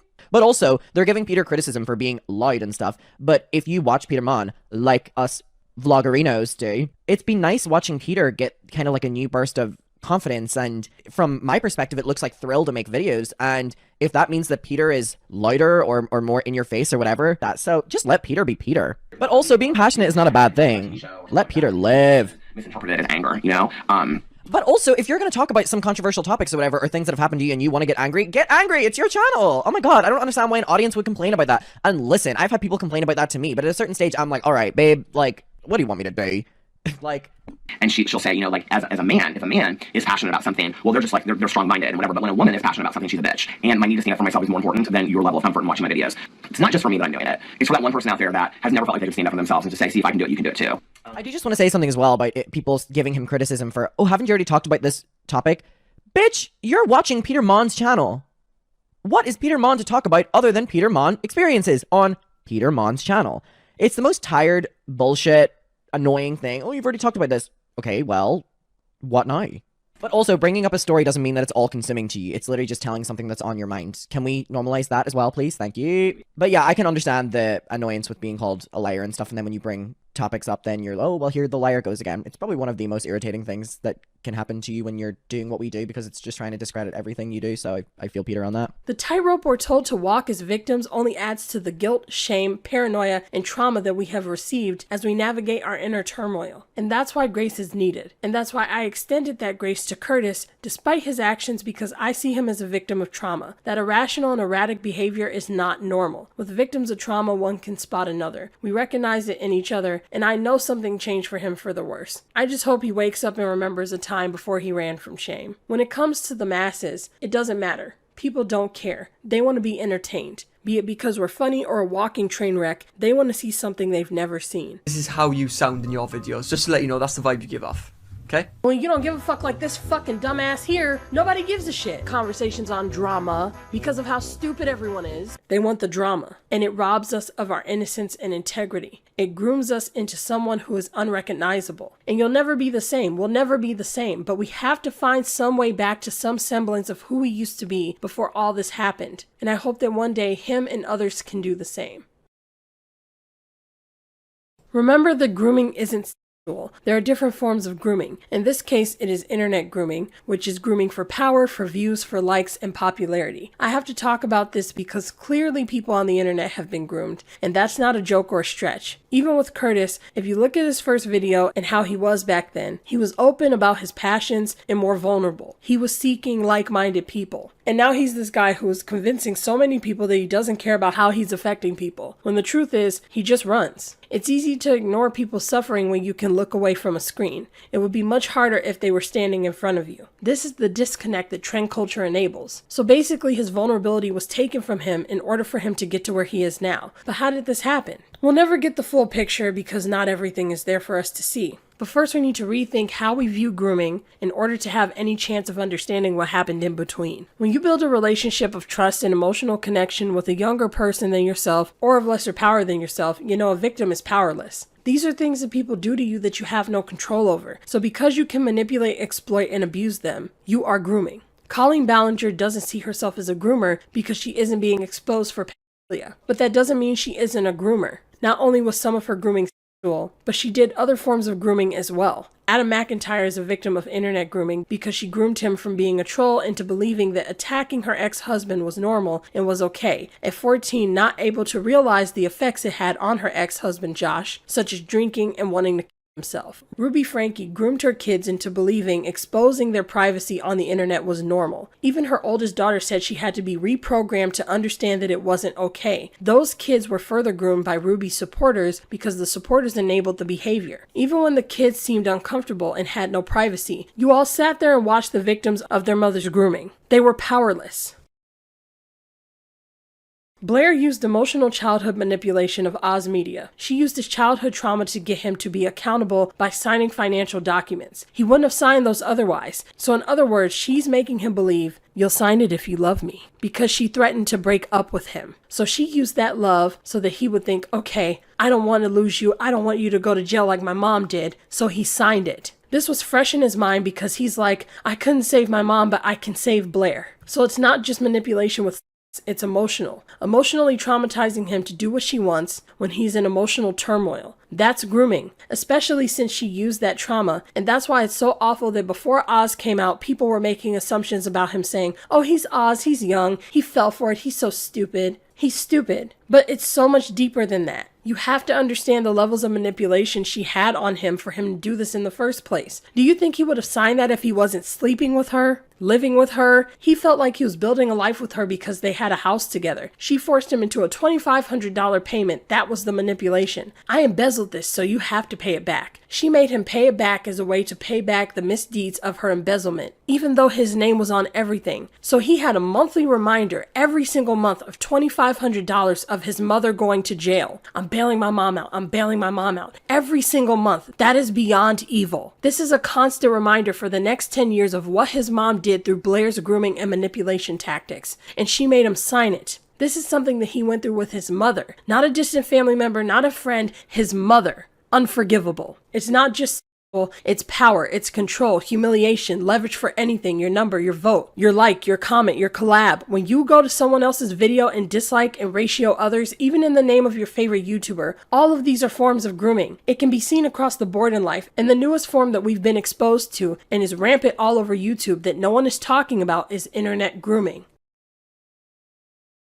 I'm gonna get into the prank videos now. Onision is allegedly one of the biggest groomers on YouTube, where as this article puts it, Onision came to the attention of Chris Hansen after multiple young women came forward with the allegations that the YouTuber star was involved in grooming underage girls. It goes on to say, Hansen said his investigation ultimately evolved into a very graphic story of abuse and exploitation of women at the hands of Jackson and his spouse. So Onision groomed young girls sexually, monetarily, you name it. People have been trying to hold him accountable for years, but because most of what he's done has been posted on YouTube, he uses a lot of his bad behavior as just a prank or a joke, exploiting the idea of having a persona as a scapegoat for what he's done, when there's a lot of evidence suggesting otherwise. Evidence showing that he's caused a lot of trauma and turmoil for young girls and women. It's a very long history and backstory that could be a 5-hour video on its own, and many have covered him extensively, so rather than go in more depth, that's all you really need to know in the context of us discussing trend culture and internet grooming. I bring this up because pranks had a very negative influence in trend culture. That influence being how people view their content and the reach it has on the public. So what some of you told me, but others may not know, is that Curtis made countless videos on Onision. Again, Onision has a very extensive history, so Curtis is not the only one who's done this. But one of the videos he reacted to was fake. It was a prank video, and Curtis's reaction was a sponsored video. I'll get into why that's important soon.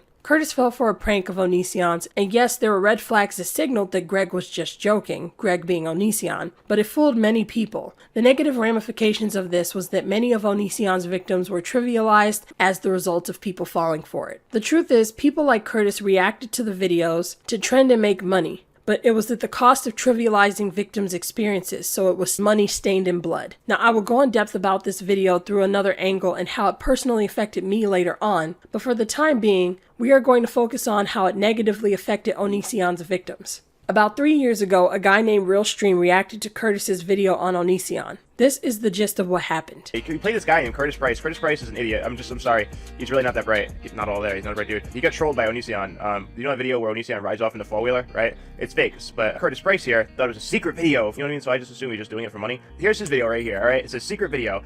And I'm going to show you the comments first before I show you the video, alright? See, it says included paid promotion. You guys see the little thing down there at the bottom? It says includes paid promotion. Whenever you guys get a paid promotion in a video, that means you can't take the video down. You're not allowed to when you sign a contract with a company. And he signed a contract with Raid Shadow Legends, right? So what happens is now he's not allowed to take down the video. See right here, his sponsor and everything. And everybody down here is like, dude, okay, dude, I already told you were an idiot, and I told you were an idiot.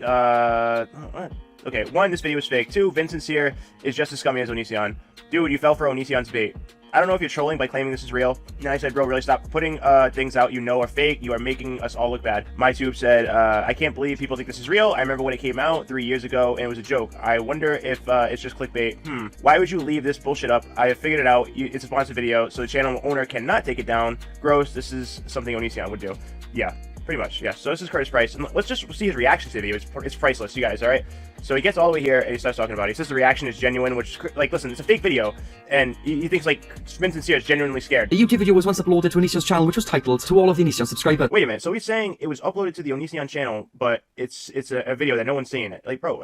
The video that was uploaded to the channel came from not Onision himself, but someone who was very close friends with Greg, a man by the name of Vincent Sear, who previously lived with Greg and would also record many videos with him. This is the evidence that the tape contained. Oh no, yeah, that's so serious, guys. Hey guys, I'm Vincent Sear. As you know, I've collaborated a lot with Onision in the past. I've been wanting people to know about Onision for some time now. This clearly insinuates that Sear, Greg's friend, is very well aware of Onision's actions. Yeah, this is ridiculous. I can't believe he's really trying to push this bad. You guys have no idea how much it hurts me to see the people that have gone in and out of Onision's life. The women he's yelled at, and just generally treated poorly. They all deserve better. His own mate stated that Onision is in fact everything the internet thought he was. However, hear me out, it's actually difficult to tell if this man is actually being serious or if he's lying. I'm amazed he's taking Because, that seriously. I thought that I'm not saying that Onision didn't do these things. I'm just saying what if Sear is following a bandwagon. And because Onision is a massive sack of shit, everyone would probably believe it. If you're ever with a guy like Onision, you need to leave that abusive asshole. Everyone who's run anti-Onision blogs, you guys have really done the internet a service by trying to expose who he really is. But rest assured, this is the end of Onision. Sear, I can't access my channel. Why? Why not? Because sometimes you forget that those were your passwords. This is what actually turns my head and leads me to believe the video is real, is the pure terror on Sear's face. The pure terror on Sear's face. Wow, this is one big giant yikes, and dude, You should probably just stop making Onision videos, dude. You're not good at this. Bro, it's crazy. You really look so stupid. Why does he keep having this up, bro? Call your sponsor and take this down. You look like a complete fucking idiot. Well, that's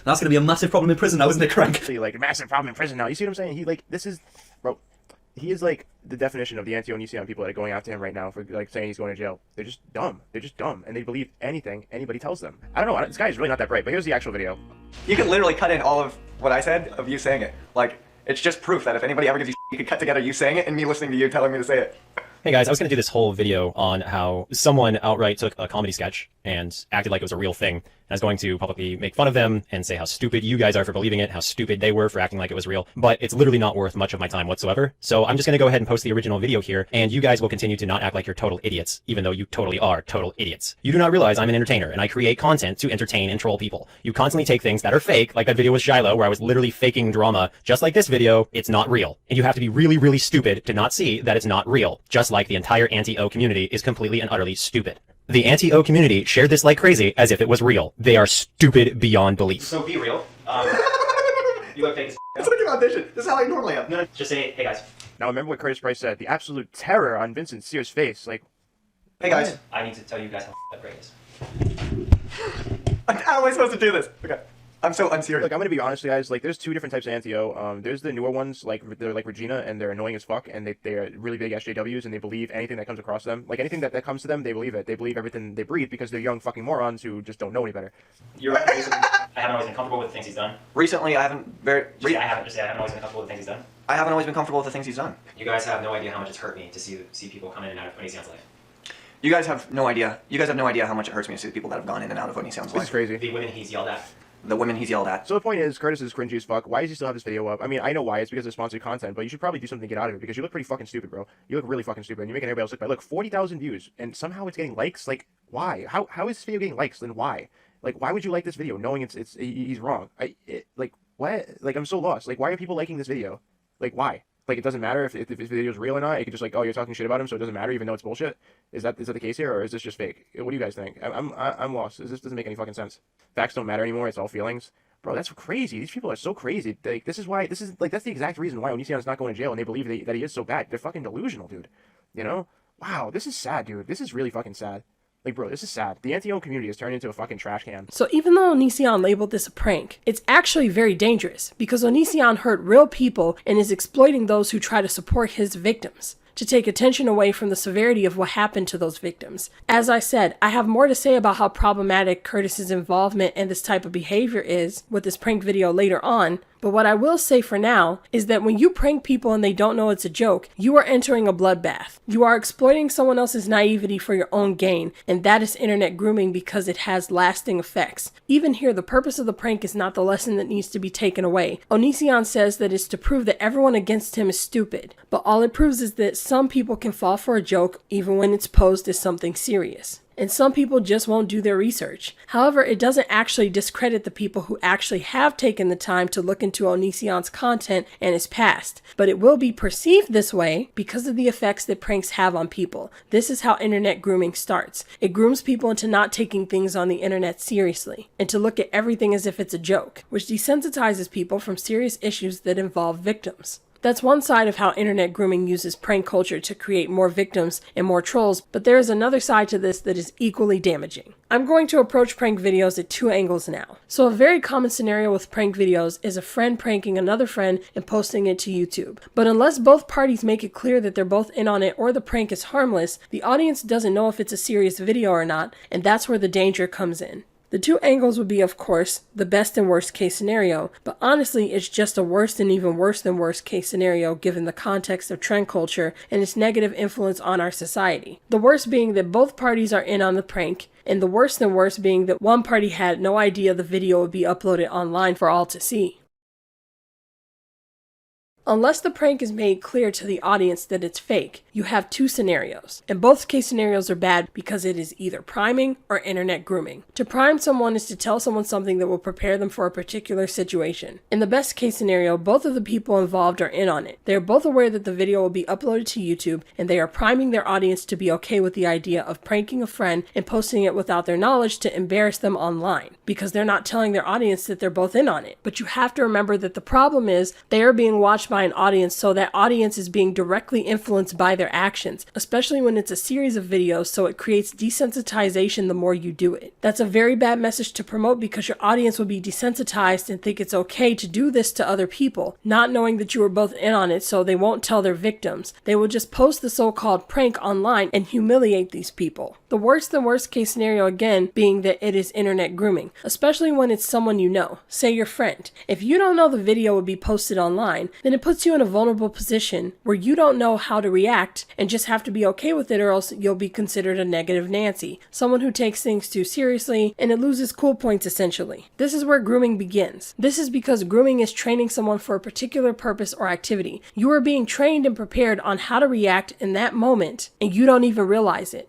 You have to remember that if you don't know you're being trained, you're more likely to be receptive to the pressure of the power that YouTube can give you if you go along with it. Power that is disguised as dopamine and harmless fun. And it's even harder to break free from it because if you don't like the prank, would you blow up? Would people like you? Or would you become the butt of the joke? You have to be okay with this so that you won't become the butt of the joke. And that's the behavior that's trending. A lot of people don't like being pranked, but so many people come in and go, oh, this video is awesome, despite people being upset in these videos sometimes, especially when it's your friend. Used, abused, and manipulated by your friend who didn't tell you that you were going to be on YouTube, and you had to be okay with it because you weren't going to get any promotion on your channel if you weren't. So despite being embarrassed, you still let the video be posted to get some trending on your channel. And if the goal is to piss you off, then trying to prank your friend is one thing, but to prank or demean them in front of their audience where they have no choice but to laugh about it is when we dip right back into the bloodbath of trend culture, just to gain blood money. It starts off small and it seems to be innocent, but that's what desensitizes people to this kind of behavior and makes them dip further and further into it over time, all for blood money. Your friend is bleeding it out and you have the willingness to go through with it by posting it on YouTube.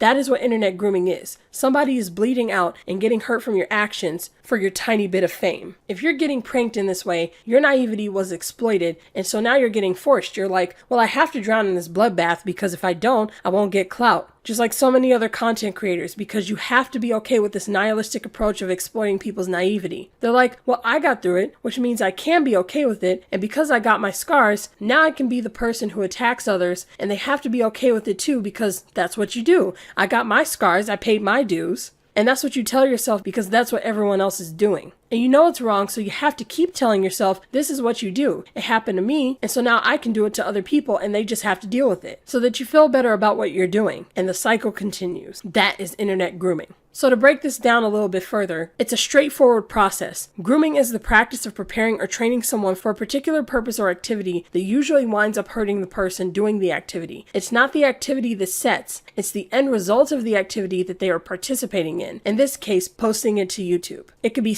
cyberstalking, trolling, pranking, hazing. You can groom anyone. The basis of grooming is this: victim selection, choosing who you're going to mock, prank, or humiliate. Gaining access and isolating the victim. Making the video on them to be humiliated in front of their audience isolates the victim because they can't defend themselves. Trust development and keeping secrets. The person doesn't know they're going to be in the video, so it's a surprise assault. Making light of and joking about sensitive topics. Exploiting their vulnerabilities to humiliate them and desensitize your audience makes light of this kind of behavior. You're picking a topic that you know is clickbait as a point to attack that person. They're initially picking a topic because it's trending, and that's because that's what internet grooming does, which convinces people that what you're doing to this person isn't wrong. Attempted by abusers to make the behavior seem normal, and they've reached their goal. They are effectively grooming people into believing that targeting people is okay. That normalizes it. Because of this negative influence the victims have been subjected to, they change, and they change for the worse. This influence is all over the internet, and the internet influences real life. Too many people became accustomed to this type of behavior, and has now succumbed to being the negative influences that dominate the majority of the YouTube community, making a spectacle of people suffering for views and money.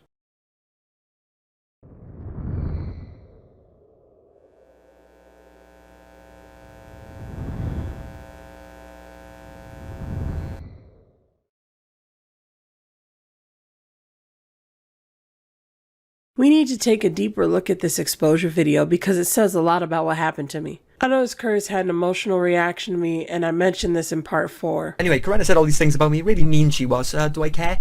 Yes. The person through the screen, on the internet, which is very much real life, hurt my feelings. You were emotionally reacting. You didn't respond to anything I said, which means you were scared to actually criticize the things I had to say. Yeah, you cared. But I had no context as to why, and I think the exposure video provides that context. He had nothing to worry about because no one was listening. People wonder why he even responded. You said no one was supporting me, and they dislike bombed me. So seriously, like, why'd you even make this? You could have just stayed quiet about it. But I think it's because everything that I did to him was actually done to him 3 years ago. Your legacy is going to be you being a fucking idiot for however many years you're a YouTuber. Honestly, I'd much rather leave a legacy behind of being a complete idiot than a miserable bitch who sits there for 40 minutes judging other people for being in a good mood and making jokes. I never called him a complete idiot. He said it about himself, and this is why. Bro, it's crazy. He really looks so stupid. Why does he keep having this up, bro? Call your sponsor and take this down. You look like a complete fucking idiot. It's like he never forgot that insult. And he was judged for 18 minutes in a 50-minute video. My video was 40 minutes. So I talked for twice as long and got 3 times the views. But it said the whole video, the whole 39-minute video, was about my 15-minute video. So I know he was triggered by something, and I think this was the trigger for him because he was obviously triggered. I mean, again, you could see it on his face. Because people don't watch the video. They're not paying attention. They're not looking at the obvious and seeing that it's a joke. They're not getting any proof of information. They just blindly listen to whatever he says. Just like now. I used to like this guy and decided to check out and just ignore him until I realized this behavior is just horrible. I'm sorry you got attacked. And because I talked about him for twice as long and got 3 times the views, that's part of the reason why he's like, oh, you're milking the algorithm. Milking the runtime much? The irony is that he's milking the algorithm. Everyone's milking the algorithm. His tone was aggressive because he got triggered from being called out years ago. It's the main point of this video. I was going through my analytics of my last video and turns out 70% of you that watch my videos aren't actually subscribed, so it'd mean the world to me if you could hit the subscribe button. Bro, are you fucking serious? Shut up. Shut up. I'm trying to get to 100,000 subscribers by my birthday in June. You know, it only takes 2 clicks on Twitter because they have very low followers. Shut up. Just well of hypocrisy and bullshit, and it's honestly exhausting to watch. Like, I don't enjoy it. How could you call someone ugly? I can't. Oh my god, more stupid jokes. More stupid jokes with stupid fucking edits. Wait a minute. So he's saying it was uploaded to the Onision channel, but it's a video that no one's seen. It was uploaded to the Onision channel, but no one's seen it. Like, bro. Okay. Had to get through the fucking ad. Let's go back to this. It's like 4 minutes left. I'm gonna try to hurry this up because I know this video's getting long. Very kind, happy, and very loving. She doesn't want people to be upset.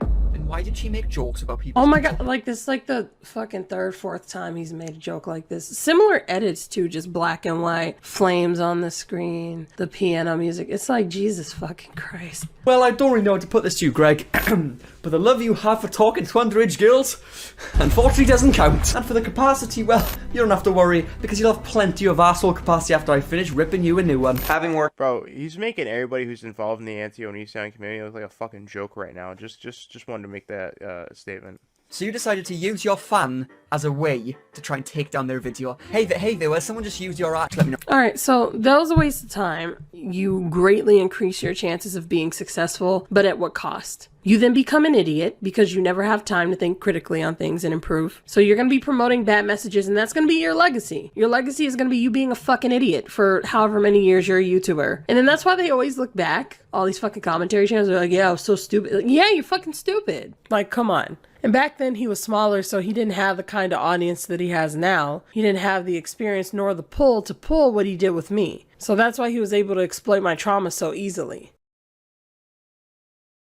Most people give up and fall into the cycle because when they tried to tell people how they felt, no one would watch. What originally made me point out the trauma was what I noticed in part 4. He deflected. He can't take anything seriously. He just, whatever trauma he went through, something had to cause him to fucking be this way where he just has to laugh about everything. It's just like, it's not my fault that you have this problem. Well, what trauma did you go through to be such a miserable cow? People deflect to redirect focus, blame, or criticism away from themselves, usually when it's true. So when I said he was traumatized, he was likely deflecting, which means he probably was traumatized. Trauma can go beyond an exposure video, so I'm not just saying all the trauma came from him being exposed or anything. The point is there's multiple factors involved, and that could easily be one of them. It could be anything, it could be a mix of things. But that's what I perceived. And the irony is that to answer his question, the stuff that I went through that made me so miserable was the same stuff that he was doing to me. I got accused of doing things that I didn't do, and I got ganged up on with false accusations for years. So you can imagine how traumatizing it was for him to do that to me, and while I was freaking out throughout the Cyberstalker series. And he knew this because he saw the comments, so he actively ignored that I was a victim. Someone tried to tell him that he needed to clarify that I was cyberstalked. This was a fan of his. She even said that she was a victim of cyberstalking herself so that he could know that she knows from personal experience how it affects someone. And she was his fan. She was so much nicer to him with her approach than she was with me. And despite everything she said, he still responded with, "We all go through shit."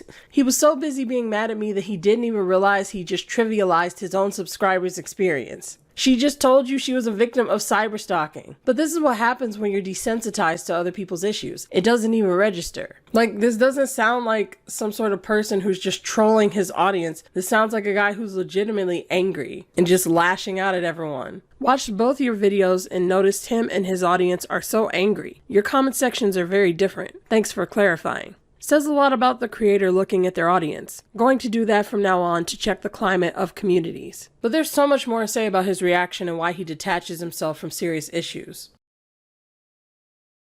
So I asked all of you, do we need others to love us, or can we just be happy loving ourselves? And I really appreciated this comment. I've wondered about this for a long time. The spiritual community had me believing I'm an energy vampire for wanting to be loved/vulnerable with people, which led me to be a toxic individualist. It's taken me years to break out of that mindset. What has helped me with this is remembering that humans cannot survive infancy unless we are taken care of by another person. So yeah, I think we need others to love us as long as we give that love back in return. So I think this comment is really interesting and it had me thinking about, of course, how I was called an energy vampire. You know what you are? An energy vampire. That's the vibe I get from you. You just suck people's good energy out of them and just make them miserable. As well as something in the Ruby Frankie videos that not many people are talking about. And the ones who are not talking about it in this way. Let me tell you something, right? The lowest vibration within a human being is shame. We all have vibrational frequencies. Our chakras. Getting spiritual here a second, hold on. We have the crown chakra, which is Christ consciousness, which is enlightenment. And the lowest form of chakra is our root chakra, where our animalistic instincts are. Animalistic equals the beast, equals the mark of the beast, equals the bad guy. Now, I'm not saying, right, that Jody Hildebrandt is some sort of, you know, bad man worshipper. I don't like saying his name because I'm a Christian and no thank you, not in this house. But to turn marriages against each other using shame tactics, shame is the lowest form of vibration. It's where you're the most vulnerable to the bad man.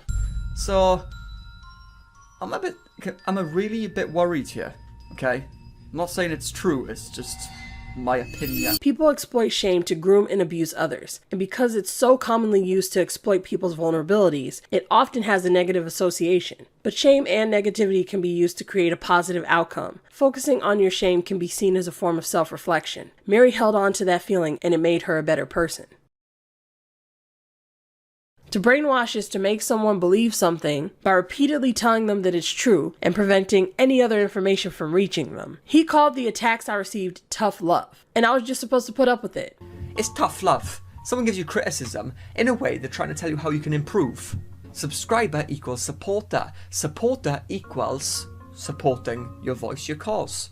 Helping you get your voice out there. He told me to do this if I wanted support for my cause, because that's how brainwashed he was. He wasn't doing this maliciously. You can tell with his body language. He's putting his hands out to me, he's literally reaching out to me. He genuinely believed this because that's how normal it is. It's not even a concern for right or wrong with these people because it's just the same as breathing. It's all he knows because that's how it was for him. That is the result of internet grooming. When everyone is putting up with attacks to be content creators, you don't even know to question it because you don't even know that there's something to question. And we know at the very least that he has been desensitized to this kind of behavior from early on because the end result is that he now thinks it's normal. We know he thinks it's normal because he's quoting Bible verses while hurting people and doesn't see the irony in it. So with that said, I'm going to leave you with a quote from the Bible, Hebrews 13:16. Don't forget to do good and share what you have, because God is pleased with these kind of sacrifices. Grooming really needs to be viewed as a broader subject that preys on the vulnerable in more ways than one, because so many larger content creators are participating in internet grooming. I mean, you gotta remember that Caleb even said, some of these people might not be faking it, but it's quite a place for entertainment. And a lot of it, some of it might not be real, might not be people faking, to be honest.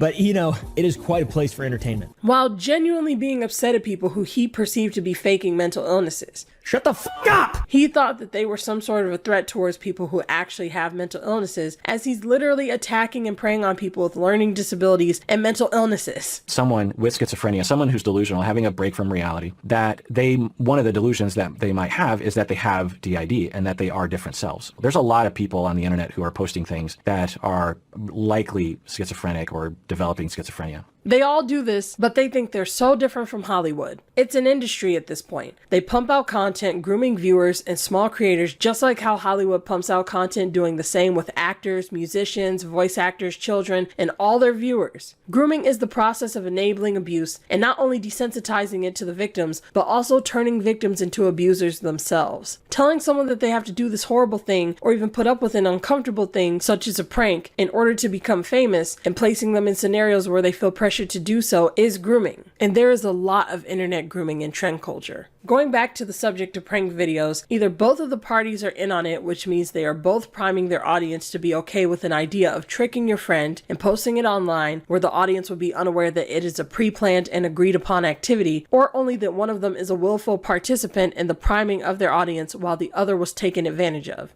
Remember that people don't turn out this way overnight. Prank culture heavily influenced YouTube in a very toxic way. It incentivized humiliation and exploitation. Building relationships with people online or in other parts of your life is normal. Grooming is when someone uses those relationships to trick, force, or manipulate someone into doing something illegal, or morally bankrupt. And as we can see, Curtis is at this stage okay with slandering a victim of cyberstalking because he was so desensitized to this kind of behavior that thinking of what this could do to someone doesn't stop him. Your stalker sounds gross. Supporting because social media needs protection. This would scare me shitless. Comments like this makes me realize I was part of causing fear. It never even occurred to me that there was a human behind my actions that was affected in their life. The spiritual community had me believing I'm an energy vampire for wanting to be loved/vulnerable with people, which led me to be a toxic individualist. Grooming isn't always easy to recognize, but regardless of what's happening to you, it can help to talk to others about it, to reach out or tell people how you're feeling. Because when I look back, I'm like, man, if I just wasn't losing my mind, if I just had gotten some sleep, if I just took a step back for a second to look at what was happening, I would have seen that you guys are reaching a hand out to me and that I wasn't alone. So that would have helped me a lot to handle this. I would have felt like I had time to edit videos, but I felt like I had no time because I thought that you were all just going to turn on me. If I had just seen it, I could have given myself somewhat of a break and I could have handled it better, but I just couldn't see it. And I regret that. But what if your issue is online? What if you don't have a support system in real life? There's a great disconnect between the current generation of adults and young adults or kids when it comes to understanding the internet. Too many adults and medical professionals don't understand how the internet works, and they think they can tell you to just turn it off to solve all your problems. But for so many people, they can only turn to the internet to talk about their issues. The problem is the internet makes this solution nearly impossible because it's your community that sees your life on display. But if that community grew through trend culture, then they've already been primed to not take anything seriously, including your circumstance. One would then turn to their personal life or even their religion to solve all their issues because their audience would abandon them otherwise. Curtis continued the cycle that was placed on him from larger creators. As I said, to prime someone is to tell someone something that will prepare them for a particular situation. I'm not going to die within 10 years because of the amount of stress I'm releasing. The way you criticize my content is the reason why people are watching. Subscriber equals supporter. Supporter equals supporting your voice, your cause. It's tough love. Someone gives you criticism, in a way they're trying to tell you how you can improve. You have to put up with it. That's essentially what Curtis told me. When he continuously gave me those specific criticisms and advice in his response, he was priming me to do the same thing that he had to do. Criticism is the purest form of advice you can get. He said this is about me being attacked and cyberstalked. The evidence was there. I showed everyone the type of so-called criticisms I got in part 2 before he ever posted his video. And basically she's responding to all the hate she got on the video she made on me. She deleted all the comments because they were criticising her, and they weren't criticizing me. They were saying I said things I never said, and I pointed that out all throughout part 2. But you took that out of context because you can't actually respond to things critically. You don't know how. Like, that's why you're an idiot. they're wrong. So that, you know, they're wrong. So that's why she deleted them. So valid. No, they're not wrong. They lied. That's not the same thing. They lied. It's point. She deleted the criticism because they didn't agree with her. No, I deleted the criticism because it wasn't criticism, and they said I said and did things I never said and did. They said that I didn't believe Click when the very start of my video was me saying that we need to do things to prevent this from happening to him, which means I did believe him. He even used clips in part 2, so I know he watched it, and yet that's the advice that he gave me. To basically roll over, put up with it, and get my scars or I'll die in 10 years if I let it affect me. And I think he genuinely believes that. I don't think that was some sort of premeditated manipulation tactic. He was basically saying, I had to deal with it, I had to take it, I had to be this way to get here, and I'm just like you. I don't have editors either. I can't script just like you, because I have writer's block 24/7. I also can't keep attention on the script. My mind keeps going other places. I had to do it too. And he's mad about it. You see it as them being stupid and not having any brains. Honestly, I'd much rather leave a legacy behind of being a complete idiot than a miserable bitch who sits there for 40 minutes judging other people for being in a good mood and making jokes. Because I came from an honest and genuine place under circumstances that were difficult to manage, and all he knows how to do is start drama and troll. He is the literal example of the trend that people feel like they have to be a part of in order to grow on YouTube. And the reason why is because people are looking for something to look up to be led by, to be part of a community and some sort of culture, something to validate them, which I have been covering lately, be it on TikTok or YouTube. Regardless of how they do it, that's what everyone is searching for in these scenarios. That's what he was searching for originally. He specified that his video was for fellow beatboxers, despite the fact that most of his subs wouldn't understand what he was doing, or think like, what the fuck is this, I think he said. Basically, my subscribers are going to be thinking, what the fuck is this video? I've never seen this before. You know, I don't usually upload beatbox videos on my channel. It's all connected in the bigger picture. And in order to be part of that community, they decide to be part of that culture. Whatever that culture may be it good or bad, YouTubers will shape themselves into whatever they need to be relevant, and fans and stans will shape themselves into whatever they need to be to connect to their favorite YouTubers. And people on YouTube and social media who can't handle this setup, this toxic situation, don't say much about it. They just say that YouTube is trash. They have to just say it's trash on here because they know that if they say any more, they'll have an angry mob of people after them who have been primed to pressure people into the same nihilistic perspective. If you make content like everyone else, there's a good chance you will be successful. If you say things like everyone else does, there's a good chance you're going to be successful. It's risky to do content that's different from someone else because they're not allowed to have a voice. I said for a long time that big YouTubers do nothing about this and I get attacked for it. I feel validated and hope you know this helps. People try to help and get attacked too. I tried to help and things got worse and I was doxxed. Can't save YouTube because the money from clout chasing is too good to give up. Even bigger YouTubers do this, just like with Hollywood. That's why they don't talk about these things, which just feeds into that Ouroboros cycle. I'm kind of doing that, but yeah, basically what you do is melody kind of goes like this. I love Helpless. So yeah, I'm not very good at giving tutorials. I've never actually done this. It's kind of hard to explain, but it is the bongo drum and the melody. But yeah, it's a tutorial. I'm sorry if it wasn't very well explained, but it's the only one on the internet and you're gonna have to deal with it. Basically, my subscribers are gonna be thinking, what the fuck is this video? I've never seen this before. You know, I don't usually upload beatbox videos on my channel. Understand, he was a kid. This was a kid who was innocently pursuing a passion on YouTube, and he somehow turned from that into this. If you had any brains, you'd realize you're fucking yourself. Every view is a potential subscriber. Subscriber equals supporter. Supporter equals supporting your voice, your cause.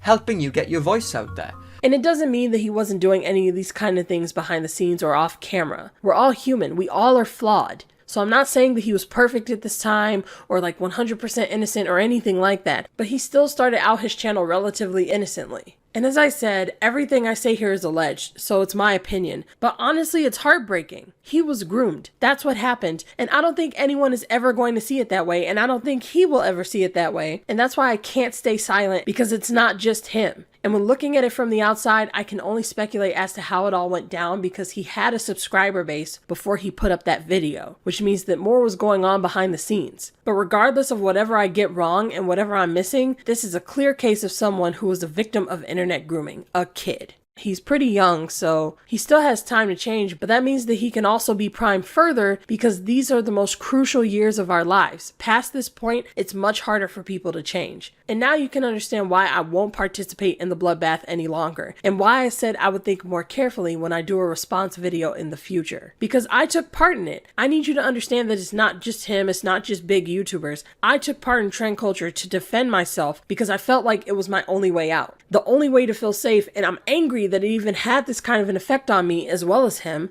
Even if it's a troll move, it's still concerning. I'm angry that I was so afraid of the isolation and the humiliation that I forgot my humanity and I didn't just contact the guy, because in real life, without the influence of trend culture, that's what I would have done. But I was so primed by the system to believe that that was something that I could never do. I was so primed by the system that promotes this nihilistic perspective where there's no point to anything and that everybody's just a troll, everybody's just trolling, when I could have at least given it a try to see. And I drowned in the bloodbath right along with him. Who knows what influences I gave people with that video? It doesn't mean that the video is 100% wrong or even greatly wrong. There's nuance. But responding without contacting him when there was a clear window to do so is the part of my actions that I regret so heavily, and now you can understand why I made this video, my biggest regret in the Cyberstalker series.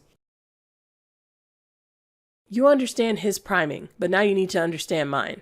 I talked about priming years ago on my channel. That's when I first started to realize that this was something going on YouTube. But I only scratched the surface. As I said, this video has been years in the making. But when I did part 4 and 5, right after I saw his response video, I saw someone who was hurt and saw the potential to hurt him further. His arguments and actions were so poorly thought out that I saw a path forward to exploit him. I told you that on my channel I cover stories of YouTubers getting away with doing bad things. For example, I thought about what someone like Stephanie Sue would have done with everything that he gave me to work with, because she was a prime example of exploiting a situation beyond any rational point for blood money. The situation just seems so familiar, and it's because of Nikocado Avocado. Nick gave her a lot to work with to exploit him for blood money. But I was disgusted by the opportunity to use Curtis for blood money, despite the fact that I very well could have. I could have did exactly what he did to me. I could have twisted the story as much as possible to make him look sinister. I could have talked about how I was working on part 3 for my birthday. How for my birthday, I had to dig up screenshots of my cyberstalker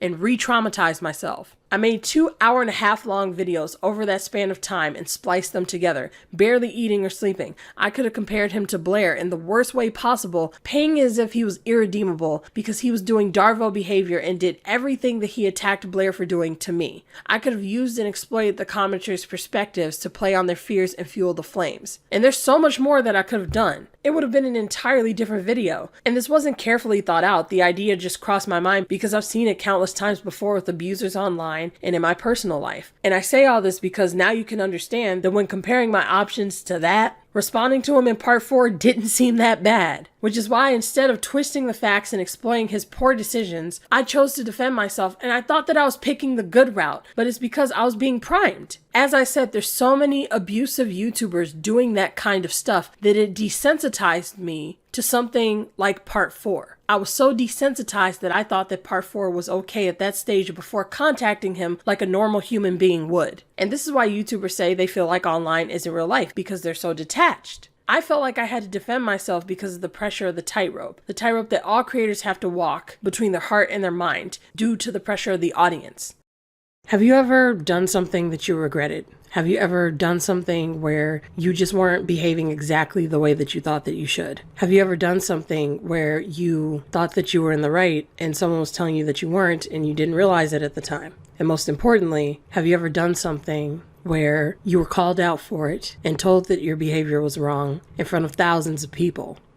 There's a completely different dynamic online than there is in real life, where you have to walk this tightrope between how you feel and how you think. This tightrope where, especially when you're garnering support from people of any and every sort of opinion, they all have different ideas of how they want you to behave and different standards that they hold you to. So if you don't behave perfectly, if you don't respond perfectly, you can fall over and they can eat you alive. And that's terrifying. I was being internet groomed to participate in a bloodbath with Curtis Price. So in comparison to what I could have done, what I did Didn't seem that bad because of the slippery slope effect. The slippery slope effect is an effect where an event or a small decision could lead to a chain of events with a relatively extreme result. So yes, I should have just contacted him, but I told you, I didn't want to be publicly humiliated any further than I already was, and plastered on his Twitter like he did that person who called him out about what he said about Wonder. That fear of humiliation was more internet grooming and priming me to behave in a way that I never would in real life. And so I unknowingly took part in the bloodbath, and I felt guilty for it. I especially felt guilty after when I was doing part 6, because while waiting for his response, I saw this video, and that's when I remembered my humanity. That's when I realized I was entering a bloodbath myself in order to defend myself. I was being primed to participate in trend culture as a victim of cyberstalking, and everyone was lined up for the slaughter for entertainment, getting their popcorn ready to see us murder each other. So I fed into the cycle and definitely influenced more people to do the same.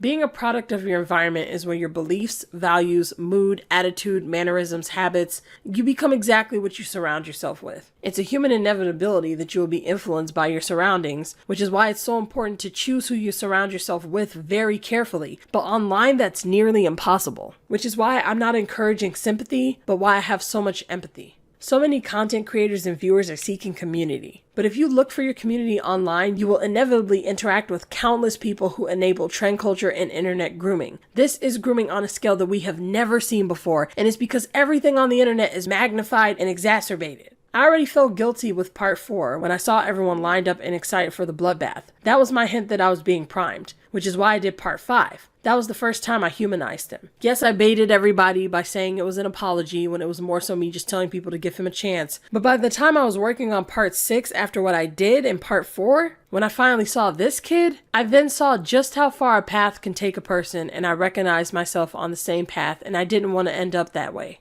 And that's why I continued to humanize him after. That's why no matter how you all saw his actions, how heartless he seemed to be now, and how he seemed to always be like this, I saw his actions as the result of a path rather than a man who's always been this way. That's why I never did a video title called He's Always Been This Way, despite some of you suggesting that I do that since the title was trending. Because he wasn't always this way. He's a product of his environment. And I didn't want to tell anyone the real reason why I humanized him because I didn't want to show his first video. Everyone's first video is either vulnerable to them or it embarrasses them, even though I don't think his video is embarrassing at all. It's just old, which makes it a sensitive topic that has to be dealt with carefully. But people tend to find their old videos embarrassing, so I kept it to myself. But now that I know everything that I know, I can tell you all and frame it in a way that I always wanted to, a way that provokes empathy, because we need more of that on YouTube. Yes, he's a flawed human being. He's very flawed. But it's more so that he's losing himself in that part of who he used to be. The part that wasn't primed and groomed into doing all these awful things.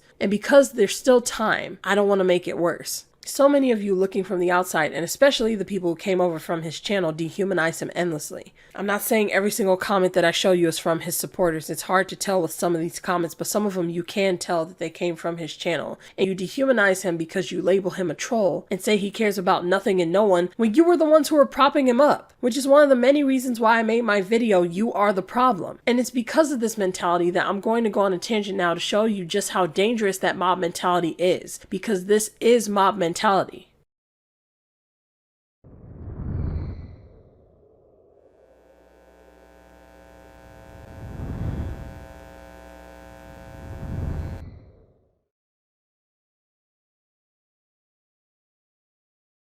Mob mentality is when people adjust their personal views to fit the group they're in. They can be influenced by the majority. So this extends back to Illuminati because a recent subscriber told me a story about how they found my channel. They mistook me for someone under one of Illuminati's videos who was talking about the mental issues that they had and who had a similar name to me. And as you know, in part 3, I was telling you guys that I have some mental issues that affect how I respond to situations. This subscriber at the same time was commenting under Blair's video, just enjoying the video. This person had no context of her past, so they didn't know how harmful she was. They were just enjoying the video and everyone attacked them, accusing this person of being Blair on an alternate account, supporting her own video, and threatening to report them. So what he's referencing in this comment here is Illuminati's Oral Roberts video. He was watching it as a viewer who had no context of who Illuminati was. So he was leaving comments as a regular viewer who was just enjoying a video that he was seeing on YouTube. He left a lot of comments where he was just chiming in with his perspective on the issue at hand, and one of the comments he left was 3 hearts. people were going underneath every single comment he left, accusing him of being Illuminati, saying, we know that it's you. You can pretend like you're not her, but we know that you're her. We know that you're trying to boost your own video. It's not going to work. You're not going to trick us. We can report you. So when he left his comment with 3 hearts, they went underneath and said, you know that we can report you for spam, right? Because these 3 hearts technically count as spam. If you keep it up, just threatening him. So he had no idea what was going on, so he's reading the other comments to try to get an idea, and he sees them harassing someone else with a name similar to mine. Since they kept referencing so many issues with Illuminati, he ended up searching on YouTube to find out what those issues were, and that's when he came across my channel. I'll read out his comment explaining it in a moment. But one of the commenters underneath the video had a username that was similar to mine, so he gravitated to my video because he thought that I was that commenter, which was someone else who they were harassing, and she was telling everyone that she had mental issues. When he saw one of my videos, I was also expressing having similar mental issues but not the same, so he confused us together and thought that I was her, and the rest is history. Now he's subscribed to me. So this is what he said. He said, the irony is, they said that I was some Blair as well. So I searched the drama on YouTube. That's how I ended up here. Your videos actually explained it, called it out, and was the only mature commentary. So this person did some research to find out what was going on and ended up discovering my channel and subscribed because I was calling out everything that happened to them. Someone could have something important to say, or it could just be innocently reacting to a video, and when you jump down their throat in this vicious way, you then become the very thing that you hate. Call it what it is. This is bandwagoning and this is abuse, because this is cyberbullying. So I appreciate that at the least out of all this, you found my channel and supported me. Thank you again for telling me your story. Thank you all for everything that you have told me. I understand why people left Curtis's channel and came over to mine. It was for many reasons. Oz Media's video made them realize that everything I said 3 months before Oz's video was true, and another reason being Curtis himself. They know his history. He can't spend his career making videos all about survivors and victims, and then turn around years later and laugh about victims in his videos. But the people who are offended by that don't realize the part that they had to play. Just like with this person, with Curtis, everything he did was being egged on by his supporters. Anyone who disagreed in Curtis's comment section was trolled, attacked, and accused of being me on an alternate account. Then when he gets called out, everyone gets shocked at his actions as if propping him up and propping up his ego didn't turn him into the monster that he is today. They don't expect anything from you, and you just blend in with everybody else, and then they all get shocked when you turn out and do something fucked up or say something fucked up too. You can't say someone is damaged or a troll when you were trolling me too. So understand, not every single screenshot that I show in this video of people who make comments about his character, they're not all people who came from his channel. I understand that. But there's a good number of them that did, and there's a good number of them that participated in the same thing that he was doing. So just keep that in mind as I say this. But you can't just say someone's damaged or is a troll when you were trolling me too. Trolling should never be an identity that you place on someone. It trivializes who they are and the severity of their actions in comparison to what they did to their victims. I wasn't being trolled. His supporters attacked me, and I was being attacked by 4 groups of people. So it was a complicated situation. I was taking on 4 groups of people harassing me, which is why it wasn't funny. And when I lost my mind, you laughed at me for it. When I tried to apologize, you attacked me for it and lied about my intentions. When I tried to laugh it off, you told me I was disingenuous. No matter what I did, you attacked me for it. You twisted it and made it into the worst thing possible. You called me antisocial. You bullied me and lied about everything that I said. You dogpiled on me and twisted everything that I tried to convey to help people, to help victims in my video, all because you didn't like my title and thumbnail, when it literally was slander bait to prove that you didn't watch the video and were going to attack me for it when you saw it. How are you any better than Curtis? I made my title and thumbnail to prove a point, and you all did just that. So what makes you any better? Just because Curtis's actions made you see the light before he's seen it? Because his life and his wrongdoing is on public display? You don't get to wash your hands of your actions so easily by running from his channel. You are also covered in blood. We all have to take responsibility for the part that we played if we ever want to change this toxic, vicious cycle. You told me that my thumbnail was clickbait while telling me that you disagreed with my points, but my point was the thumbnail. Just because you disagreed doesn't make it clickbait. I meant what I said. I believe you are the problem, not Blair. Wanting me to change the title and thumbnail is your own suggestion, not the actual reality. That doesn't make the thumbnail wrong, just because you think it should look different. I meant what I said. I believe you are the problem, not Blair. That is my personal belief, and I'm allowed to believe it and put in a thumbnail. Because she wouldn't be able to do what she did if it weren't for all of you. So you are the root cause, which makes you the problem. Her power came from you. I saw one of her videos, saw that she was full of shit, and never watched another one again. In fact, I actually added her to a pile of videos that I was working on to expose that type of behavior because I saw through it. I was able to see through her because I examine and dissect this behavior when I come across it, and can often see the warning signs because of the overexposure. A slanderbait thumbnail is when a thumbnail reads one way until you watch the video, and only then will you understand the correct interpretation. It provokes the feeling of the Paraprosdokian, which is when the latter part of a sentence reinterprets the first part. So yes, my thumbnails and my videos were never clickbait. Just because it triggered you into clicking doesn't make it clickbait. Clickbait is misleading. It is a text or a thumbnail link that is designed to attract attention and to entice users to follow a link to read, view, or listen to the linked piece of online content, being typically deceptive, sensationalized, or otherwise misleading. But mine wasn't misleading because it was exactly what I said it was. So by definition, it's not clickbait. Apologizing to me isn't enough because it doesn't fix anything. I already got through the worst of it by the time you all came along. But there is something that you can do if you really are sorry, and that is to do your part to break the cycle. And there is a commenter who is the perfect example of just that, and her name is Mary Rose. I want to tell you all about Mary Rose because she understands Curtis's circumstance very well. She used to be him. It was hard to watch you try to plead with a moron to stop harmful behavior. Based on his channel, he doesn't care. Hard because I was triggered too, but I was Curtis and I was hurting people and causing fear, and I was a very small YouTuber. Even getting the word out to his audience is worth it even if he does not. People can see they are hurting and triggering others.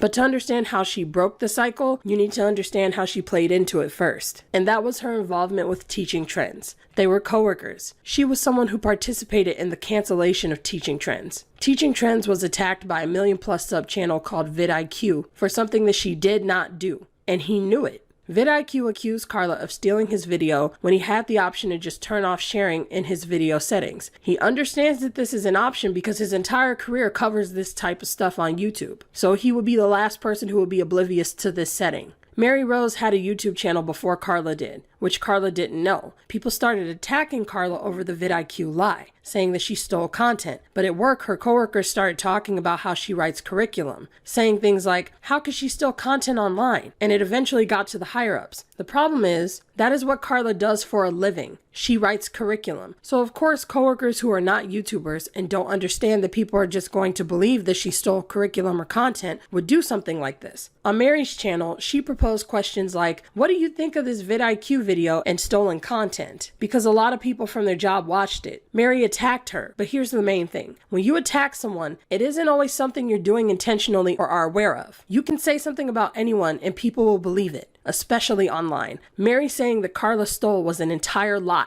and people believed it. Carla used a video that was a share option in vidIQ settings and promoted vidIQ because she was a fan of him, and he attacked her for it. She used a function that was a tool on YouTube to help people grow on YouTube. This affected Teaching Trends' real life. She almost lost her job because of the endless harassment she received over months online. She was isolated and badmouthed by coworkers. None of them wanted to sit with her or interact with her. She felt like she was on an island. This made her want to give up on everyone and write off the internet entirely. She was actually on her way out of YouTube for good until she came across my video and saw that I was going through the exact same thing. That we were both isolated and on an island and saw everyone as the enemy. And we got each other off that island, which I covered in this video. Where Carla actually was doing something factual and helping people, Mary told a story without fact checking and everybody called her on it. I don't want to twist her words, so this is what Mary had to say about it. You know some of my story, Kurena. After watching your videos, it made me realize that I was hurting people. Of course, I did not know it until I was hurt and deleted my channel. I was like Curtis. I started to get some traction on some videos and covered in iDubbbz's video, but I failed to fact check and doubled down when people called me out on my mistakes. I picked on the smallest thing they said, even if I knew they weren't that wrong. I panicked and deleted my channel. I just thought I was stating a popular opinion, but I was giving misinformation that was upsetting and possibly hurting people. I realized then that I had trolled in the past and caused fear, even almost causing a friend her job. When you told me to remember that feeling of adding to someone's hurt, I heard you. When Mary came to my channel and saw how those actions could affect someone live, she went through the same thing as all of you. She started apologizing.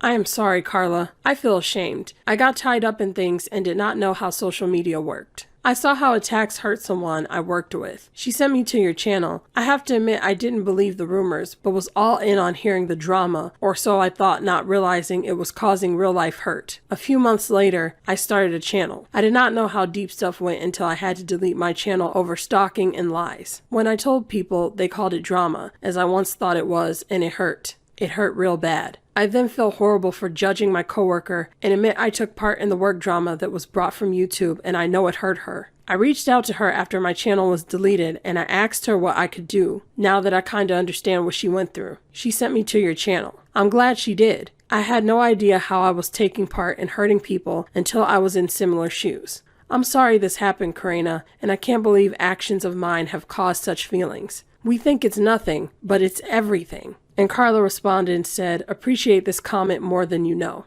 But she owned her shit and now speaks out whenever and wherever possible about what trolling does to people and just how serious it is. That hurts me to know this. I did not know that just comments were attacks. Happy to know that it is turning around, Kurena. One of you from the medical field said, Teaching Trends comment was good for the video because people we treat tell us they are no one when they have no subs, and people only like you if you have a big audience, even if said audience is toxic. Hard to swallow that numbers and subscribers dictate how people feel and are treated. People don't want to admit that they are part of the clique and virtue signaling over being an individual, yet they always ignore anyone that is not a big YouTuber. Mary said, I fell into that literally was like, they are big YouTubers, and they wouldn't lie. They have all these people supporting them, and they wouldn't lie for fear of getting caught. I learned the hard way that they did not have that fear because they knew anyone who came out against them did not have the numbers and no one would believe them. When I gave the definition of the feeling of the Paraprosdokian, Mary responded with this. She said, I had to delete my channel because of a video someone made on me, said they were helping me at the start of every sentence, but then made a backhanded comment at the end. The helping video signaled his audience to trash me. They got me good. Now I have a word for it. Thanks, Kurena. Just to remind you, I am here for you as a reminder. You helped me in more ways than I can ever repay you. Trust the people and what they are saying now versus the views because that does not mean anything. I had one video and turned into a monster thinking I knew everything because I had 180,000 views on a video until facts were picked apart, spearheaded by the person who told me to make the video in the first place, while their friends sat back and laughed and set up the whole thing and they all knew. They told me I was great and even did research for me to make this. Then I was attacked after I got the views. So all the views I thought meant I was amazing just really meant the algorithm picked it up. Teaching Trends taught me that, but I was ignoring her and not wanting to tell her I already started a channel. I did not want her to take my glory away when we are all working on and can get into the same algorithm and grow. I will only be true to my actual audience and not one that I think I have just because I got a YouTube ego. I share your videos a lot. #WatchTimeViewers. YouTube created a breeding ground for creeps chasing clout. This is not even funny. Damn. #WatchTimeViewers. Mary says, yes, people are somewhat okay with being toxic, but insist on being on the app they call toxic when they are accepting and seeing toxic behavior or are the ones actually being toxic. I was toxic and caused fear through attacking people online. Maybe others can learn. More than just Curtis watches this video, so clearly it's for the masses, not just for him. Exactly. As someone who was a former troll herself. That's how you break the cycle. That's how you change. Not by pointing the finger at someone who hasn't changed. The only way to rectify what you did to me is to pay it forward. To be open and honest about the fact that you were once a troll, as well as informing people that trolling is attacking, and explaining why it's important for you to share that information with others so that more people can pay it forward if they've done the same. It is bullying, it is cyberstalking, and it is abuse, which are all different things. It can be any of those things and more, but it is abuse. And you have to call it what it is, or people won't take it seriously. And that's what I learned with Mary Rose. That's how you change. And it is because so many of you changed that I believe Curtis can as well, because I've also changed. Teaching Trends, everyone is changing. We are all flawed because we are all human. It's just that whether or not he does change is entirely up to him. And even the darkest of humans have some similarities with us. And that's why we can't forget their humanity. He attacked me and so did you. I covered this in part 1.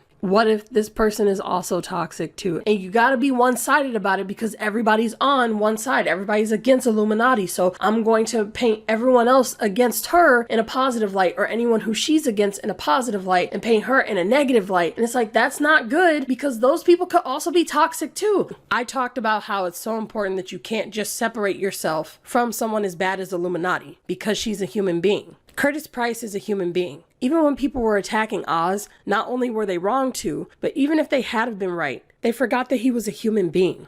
Remember that he brought this up when responding to the woman in his comment section who was cyberstalked. He said, "We've all got shit going on. Just because I don't come on YouTube and tell you guys my personal problems doesn't mean I don't have any. Can't use your problems as a shield for this since it has nothing to do with it." And you can say what you want about the comment. It was cruel, and it's not even true because it wasn't being used as a shield. It was the entire center of what was happening to me. So that's a whole story within itself, but it doesn't change the fact that he did say he's going through things too.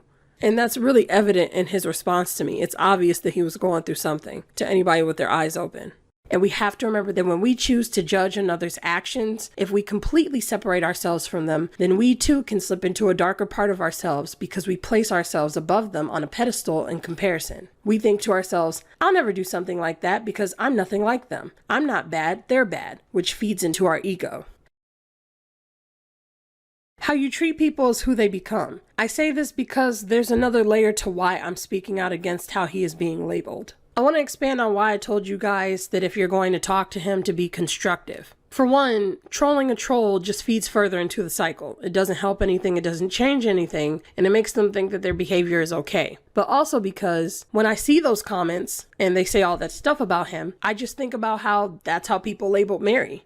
Wow, I did not think you would explain my situation so perfectly, mainly because when I did what I did, people would say stupid stuff like, "You did it to troll. You did it because you didn't like her. You did it because you were mean." The real reason was not what anyone was saying. But it didn't matter because people didn't care my reason. They just wanted to be the first to chime in on the reason and be the hero to my situation where I was clearly the villain, even though they all participated. People just want to be the one to win an argument first instead of hearing your reason. Curtis wants to beat the algorithm because he thought it would trend, so he had to make a video. Unfortunately, people started to attack you. The attacks led to you responding in a way to supporters and others that you regret. Remember, they came for you in an unfair way first. In order for you to regret what you did, will call for what they, Curtis and your stalker, did in the first place to be regrettable. But they don't regret it. Your stalker is still stalking. He doesn't regret it. Curtis doesn't regret the video, just ignored it, and happy it did well in the algorithm. She says this, and I agree with her because he still hasn't changed the title and thumbnail, even though it's more than evident that many people actually think that I'm now Blair's sister and her mega fan. And I want to say for the record, I don't regret saying anything I said about my stalker, so I want everyone to know that. I don't even regret a lot of things that I said about Curtis. I just wish I had contacted him before I continued with my response to him, because I could have just seen. So I just want to specify that. But she goes on to say, "I had to stick to my reason, and I may regret in part my trigger response in deleting my channel, but if I hadn't deleted it, I would never be open to hearing you and changing. Thank you, Kurena." And I appreciate your comment too, because this reminds me that everything that happened, everything that I did was necessary to get to where I am now. If I hadn't have done the things that I did, I'd still be trapped. I'd still be getting harassed by multiple groups of people. I'd still be getting cyberstalked. No one would be listening. No one would be watching my videos. I'd still be canceled. People say that cancellation doesn't exist because content creators just leave for a while and come back. But it is possible to cancel small channels. And luckily, because of what happened, I was able to make it out of that. So even though I have some regrets for some of the things that I did or the way I handled certain things or just not seeing things that I see now with hindsight, I don't regret the majority of my actions. I still think it's okay to be insulting to people. I still think some people need to hear insults. I still think that some people need to be challenged against their hypocritical actions and their hypocritical statements. But I just see that there were ways for me to handle it better, and I want to learn from those things so that I can grow more as a person.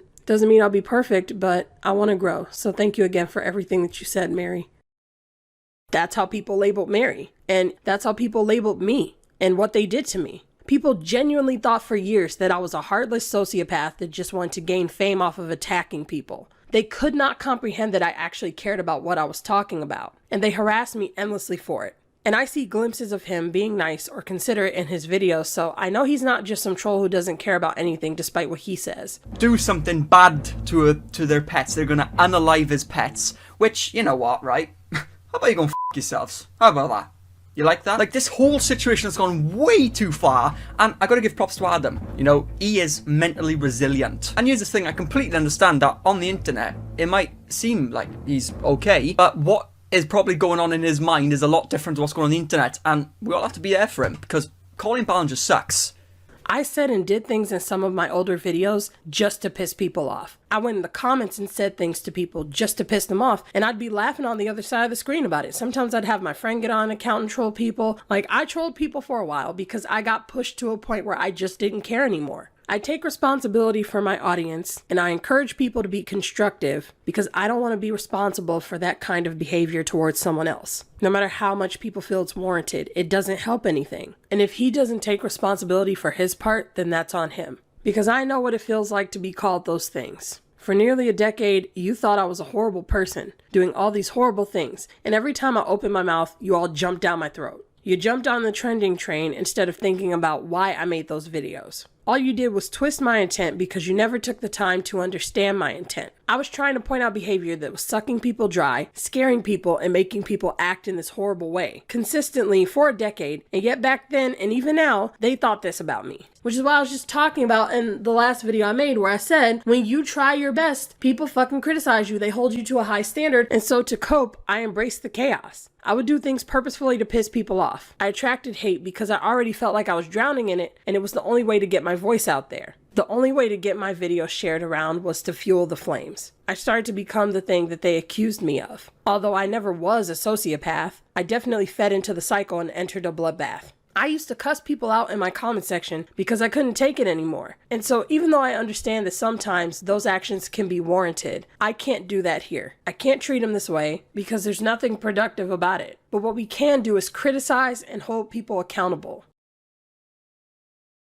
You complimenting him and propping him up despite what he's done is what makes him who he is. This is the case for all content creators. This is how you feed into the cycle. With his 8 passenger coverage, you tell him, this is such a great video. I love the way you covered this. You handled this so well. When he didn't handle it well. He didn't blur out the kids' faces initially. And when he did a half-assed job at that. He got the information wrong. He could potentially hurt the victims if they see the video. Children, I'm blurring them out, but this thumbnail is not blurred out on his channel. He didn't listen to his audience or the other siblings who were victims of that treatment, saying to be more sensitive and to give them privacy. They asked people not to dramatize it, and he just made it more dramatic with each video. It's so bad that he had to delete one. Some of you rumored that there were 2, but I can tell that at least one wasn't a rumor because you showed me his social blade, and it was his most profitable video. So when he himself knows that he didn't cover this well, and he had an open road while talking about abused kids. So no, he didn't do a good job, but you propping him up makes him think that the way he's handling this is okay. These parents don't realize that they're propping him up when they say what I'm about to read out to you, because by saying how good of a parent you are under a video where someone is publicly exploiting abused children for fame and money while getting the story terribly wrong would be a prime example of something that you as a parent should be speaking out against, because what if those were your kids? But instead of speaking out against it, you instead say, I have 5 kids. I had at one time 3 kids under the age of 5. Never did I ever neglect them or let them sit and piss or not feed them. The nerve of this woman. And again, you're commenting that on a video of someone exploiting that situation for profit.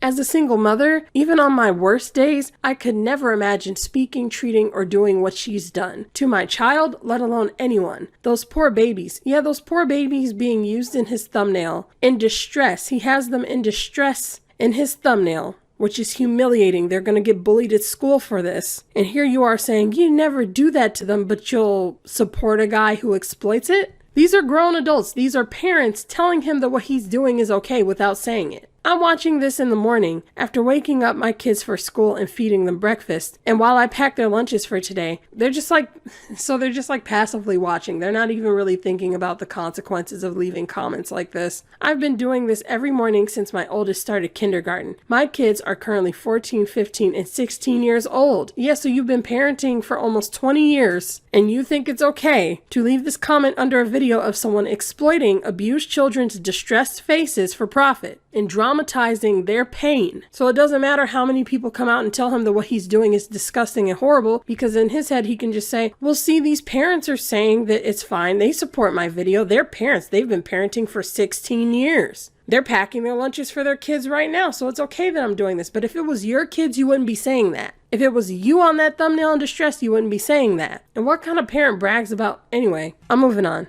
Which is why when people call him out, he ignores or trolls them. Not just with 8 passengers, but he does this regularly. Remember, he plastered someone's comment on his Twitter who was calling him out for being insensitive about Oz Media and Wonderstruck. But none of that matters anyway because it's against YouTube's policy. It clearly states here, respect privacy. Secure content from the minor's parent or legal guardian before featuring them in your video. Make sure their participation in your video is voluntary, which it wasn't. They asked for privacy. So again, Curtis, you need to blur them out. So of course he would be insensitive with 8 passengers because everything's to gain. Nothing's off limits. Where's the line? Where is the limit? What will it take before he's gone too far for you? And there's another layer to why this isn't okay. And that's what I'm going to tell you right now. Because picture those kids growing up, Curtis. Picture just one of them growing up, even while still being kids. They could be teens looking up videos and seeing how people reported on what happened to them. And one of the first things they see is you, with an open robe, making jokes about the incident that changed their lives forever. How do you think they'll feel when they see that? Just picture the people that you're criticizing in the room with you when you're speaking on them, and it'll make you that much more sensitive and empathetic to their circumstance. Seriously, how did trolling get this bad?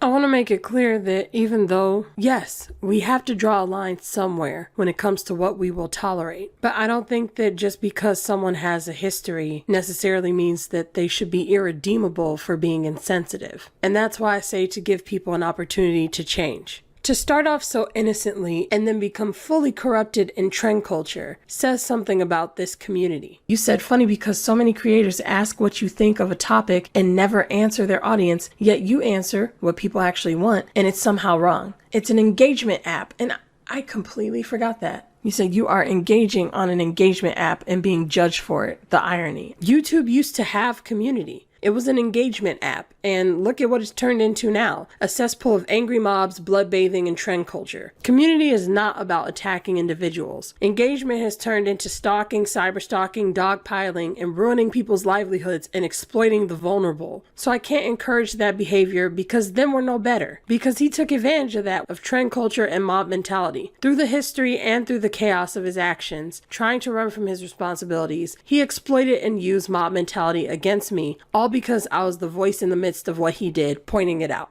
He fed into the troll mob with the troll narrative when he said, "Guys, it's happened. I didn't think it would, but it's happened. I've been cancelled by an Illuminati fan." When in fact he was begging for it, and I don't say that lightly. There's a good chance that he wanted me to attack him. That's why he slandered me so badly. Because he saw me deleting comments, so he easily could have thought that if he pushed me far enough that I'd try to delete him and take down his video. It's happened to him before with Lily Jean. But he didn't realize that the reason why I was deleting comments was because I was trying to get rid of a cyberstalker. I say this because he did everything in his power to push me to strike it. But the thing is, I was never going to do that. I'm not going to do anything about your video because it's a video. You're held accountable. You cannot make another YouTube channel and shred yourself of your skin and say, yeah, I agree with Curtis. And then make another YouTube video and say the same thing. But in a comment section, somebody can get on multiple accounts and back up their own slander. That's why I'm blocking it. Please tell me why that is wrong specifically. And I only say this because, as I said before, I'm not the first person he's done this to, and I won't be the last. So this may actually be a pattern that people need to recognize.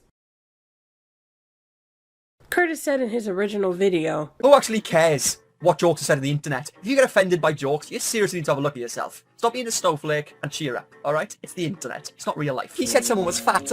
I'm really offended. Who gives a shit? And he genuinely believes that, which is why he disconnects himself from his actions so much. The thing about trolls is they can run every time they're called out or delete a video as if it never happened. But it did happen. It's easy to just think, because I do this online, it doesn't hold me to the rules of normal society. The only fake thing about him is that he wants to remove himself from what he's actually doing. But there's nowhere to run because this is how you were made, and now what happened to you are doing to everyone you make a video on. Why else focus on victims so much? I genuinely want to know. Out of all the drama content out there on YouTube, why are you focusing on victims and exploiting what happened to them? Even Blair's on medication, so there is an argument to be made about laughing at the controversy, period, because it can cause problems. Which is why if you are going to laugh, you need to be careful of how and why, but to laugh all throughout the video is more than insensitive, it's completely disconnected. Let's talk about Wondershare's legal fees that he has to pay for, because he decided to start up a GoFundMe so he doesn't have his voice silenced. And the community came together and started raising money. Let's take a look at that. $18,155 raised. We've got a lawsuit coming up. I need funding. Link in the description. Legal fees come with expenses. Expenses I'm willing to pay to have my voice heard, along with others who have spoken out. Well, you're not willing to pay because you started a GoFundMe, so everyone else can pay for you. So the problem here is that people asked Wonder to start a GoFundMe, but you said that he started one while claiming to pay for himself. You got the information terribly wrong. So basically, you accuse the victims who are already victims in the stories you cover of potentially doing some things that are wrong without any evidence behind their intentions. If you're on this channel, you're gonna get stick, whether you're the suspect or the victim. So get fucked, Wonderstruck. I'm joking, I'm just messing about. Great way to re-victimize victims. Note that he continuously makes videos on victims of abuse. I wonder why that is. You told a victim of cyberstalking not to speak their truth. You told a victim of a cyberstalker not to have a GoFundMe. Why are you telling victims what they should be doing? Is it because you were a victim and don't even realize it? I think in a video on you he said he had problems, so I guess why he reacted like that, not saying it is an excuse. Hashtag WatchTimeViewers. Curtis can joke talking about children getting duct taped and starved, so no adult stands a shot at him ever being sorry. May be true, but this video is made for awareness of what can happen. This video is for the victims to have a voice, not for Curtis to apologize. Great if he did, but this is more cathartic and healing for those of us who have been attacked. He really needs therapy because this is not normal behavior of a grown man. Is there some projection going on? Are these things you were told? Where did you learn this mentality from? Are people twisting your words, taking you out of context? And we know that they are because it's clear that you're trying to be entertaining, but people are twisting your words saying, this is fucking sick, dude. People are allowed to commit slander and libel online, no consequences, all while people have mental breakdowns for real. It's sick. Curtis be laughing at tragic topics. I saw people telling him he was awful for 8-passenger jokes. That's sick. People who troll represent the channel they are trolling for. Curtis put abused kids on his thumbnail and it is sick. So are you being criticized? Are you getting hacked and stalked? Are you being shown in videos that humiliate you? Were you pressured into silence? Did you ever speak up? And that's the common theme with every grooming situation, because they fear a real or imaginary consequence. So they then pass their trauma on to the next victim. Every view is a potential subscriber. Subscriber equals supporter. Supporter equals supporting your voice, your cause. Helping you get your voice out there. Like, you clearly have no idea how content creation works. It would explain why your views are pretty much negative every video. It's because your format is absolute dog shit. The way you criticize my content is the reason why people are watching. Yeah, you can make a rant video, still appear entertaining. This whole video is just crying at tears all over the internet. I'm not gonna die within 10 years because of the amount of stress I'm releasing. And that's exactly what he did with me. He was preparing me for something that would ultimately wind up hurting me, because he wanted me to follow the same road as him. If you don't do this, you'll be all alone. If you don't do this, you'll never have a community. If you don't do this, you won't get views. If you don't do this, no one will like you. If you don't do this, you won't get a hard exterior. If you don't do this, you'll die. Curtis told me that I had to change everything about me to get views and subs in order to gain a community, and clearly he was wrong. And is this advice only supposed to apply to me? Is this for all YouTubers? Because what about teaching trends? Carla's content is harmless. So what's your excuse for her? To suck it up? She was just giving her opinion on a channel that she admired, and vidIQ attacked her. Carla did none of what you said, and she grew. I did none of that, and look at where I am now. Despite everything that happened, people came back and heard me out. They saw the victims of Blair saying what I was already saying 3 months before everyone else, when no one was listening. And when they came back, they told me why, and it wasn't because of any of your advice. It was because I was right.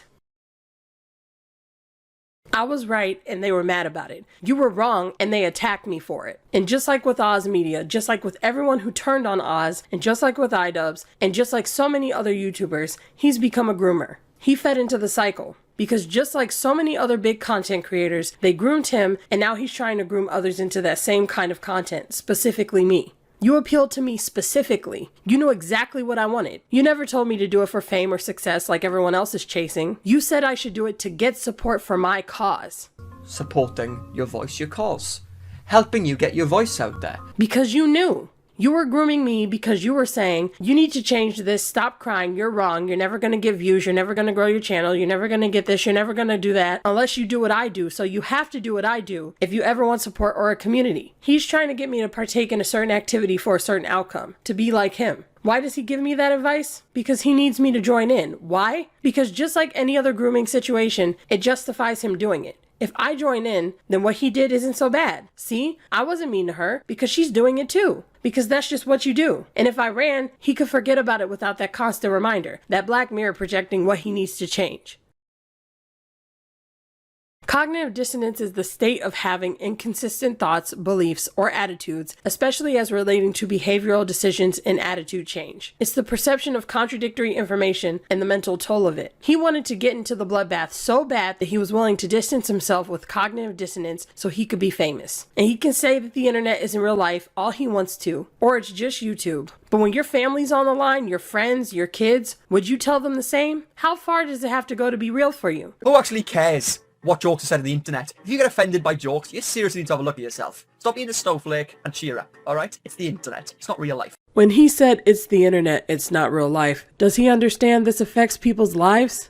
No, he's too deep into being a troll himself and gets views. No, because he is a character of an actual person, or that is what creators tell themselves to detach from real hurt that they are causing. People are looking to call you out because they grow internet balls but wouldn't do it to your face. Wait, it's just the internet, but it's just jokes. So if it's just jokes, why can't he say you were joking or just ignore it because the internet ain't real, right? I don't understand. He said cheer up, it's the internet, so people don't get hurt on the internet. Then why do people on the internet get canceled if everything on the internet are jokes? I still have confusion on all this, but think people shouldn't be able to attack you, but people like drama and mistake pain/fear for drama. Yes, and or they are desensitized and make excuses why doing what they are doing is okay because it's the internet. Cancel culture in real life hits different. Wait until this hits Curtis real life one day. He'll regret it then. If you get offended by jokes, you seriously need to have a look at yourself. Stop being a snowflake and cheer up, alright? It's the internet. It's not real life. This guy is baiting you so you can keep making videos on him for his own growth. And from the looks of his video on you, it is working in his favor. They're referring to the 19,000 views he got before I ever even responded, so they don't know what they're talking about. But anyway. For one, if I wanted him canceled, I wouldn't have humanized him in every video. But the reason why these comments are harmful is because you're suggesting the victim shouldn't talk about issues, or if they do, not for too long because their aggressor, instigator, whoever hurt them will benefit from it. We cannot dictate how we process trauma and how we speak on our experiences based off of the success of someone else. Even those who hurt us, Illuminaughtii has been talked about to death, but her victims still need to get their stories out there and they need time to process it. Adam McIntyre is still talking about Colleen Ballinger, and it's because he still has to process it. This stuff doesn't go away overnight. There are endless successful people on YouTube who are harmful. Trying to push down someone else's success will never be our goal. Victims speak out to bring light to issues so that they can give strength, power, and validity to other victims as well as work through their own trauma. So even if what I've done has given him more attention, he is responsible for what he does with that attention. You are responding to people that won't listen to you because they don't like you. Doesn't matter if you are right, twisting your words and you getting upset is their goal and you fell for it. I think you fell for the idiot behavior of attacking people, as it is very clear to anyone who actually watched that she is expressing what happened to her. You fell for it, and it seems like you played yourself acting just like the people you accuse her of being played by. So I should stay silent at the cost of trend culture running rampant on this platform? Stay silent at the cost of internet grooming, a form of grooming that we as a species have never experienced before, on a wider scale than ever imagined. Stay silent on victims' experience as well as my own, because God forbid a troll gets some subs out of it, right? If I cared about clout, I would have stopped posting a long time ago. I wouldn't have been on this platform for almost a decade, getting silenced and harassed every single day. But this is all that people can think about because they've been groomed. Their first priority is finding out who they should and shouldn't support because they think it enables abuse. Staying silent and encouraging people to stay silent is the biggest enabler of abuse. Because if people spoke up and held these people accountable, they would never do the things that they were doing. I had to make this video for me. for the victims, and it hopes to change YouTube.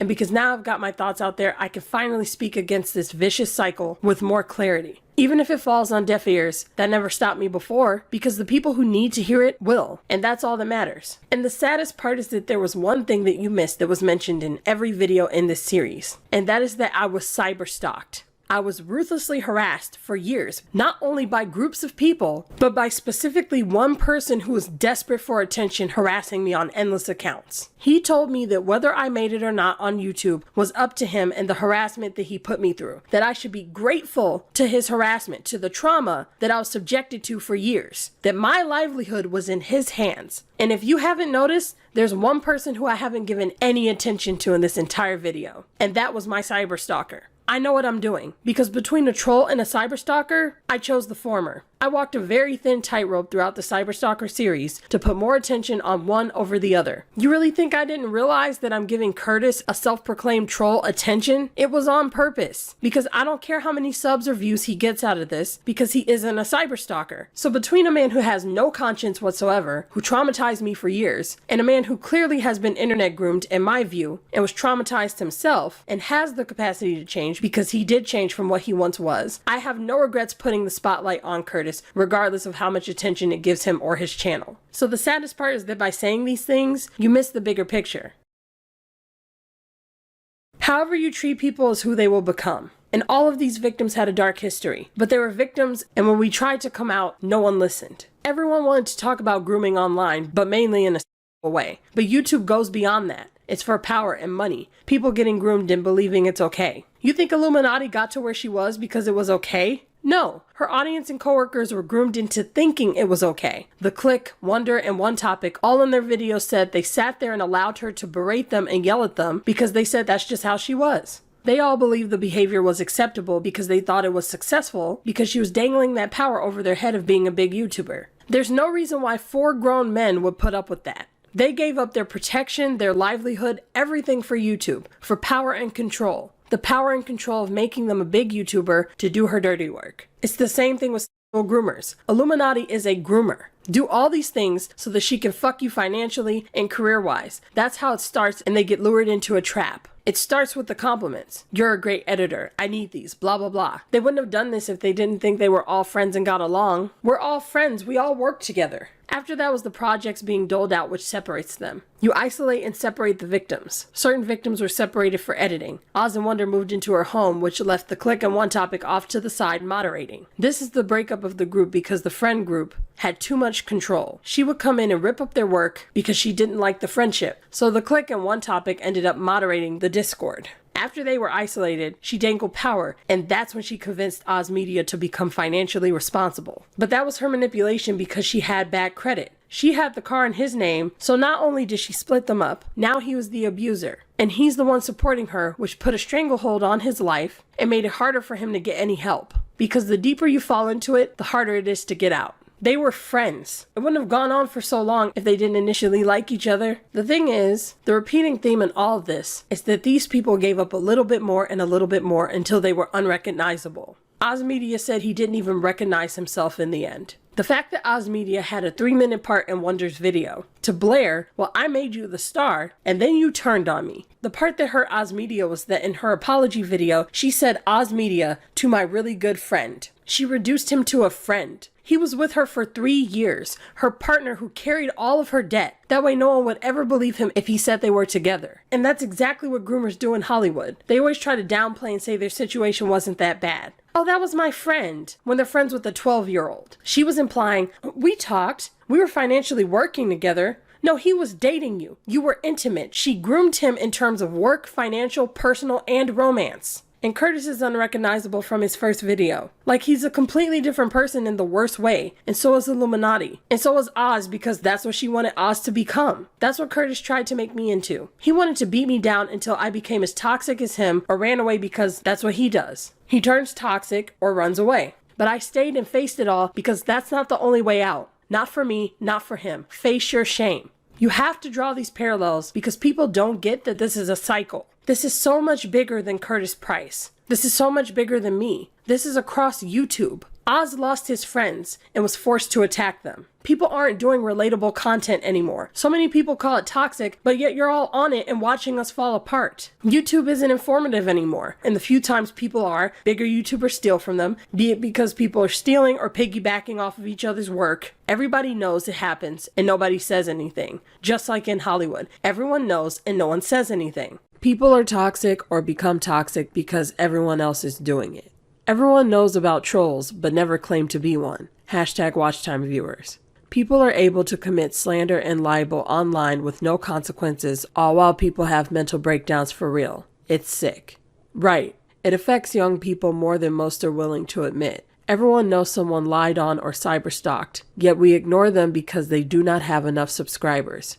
I hear people tell me they've been holding things since they were 13 or 14, and many are now in 20s and some in their 30s. It is sad. If you attack Curtis for this, if you troll him on my behalf, you are part of the exact same cycle that I'm talking about. You are the thing you hate. If you can't find it to be constructive when you criticize people doing this behavior, you are no better than them. I have to make this video because this is what I was trying to tell everyone from the beginning. And that opportunity was taken from me. My voice was silenced time and time again throughout the Cyberstalker series, cyber harassment, cyberbullying, through cyber abuse. Collectively, they ruined my mental state over years, but I stand stronger and smarter than ever, and I will face this regardless of the outcome of this video. I will finally speak on what made me disgusted with this community from the beginning 10 years ago.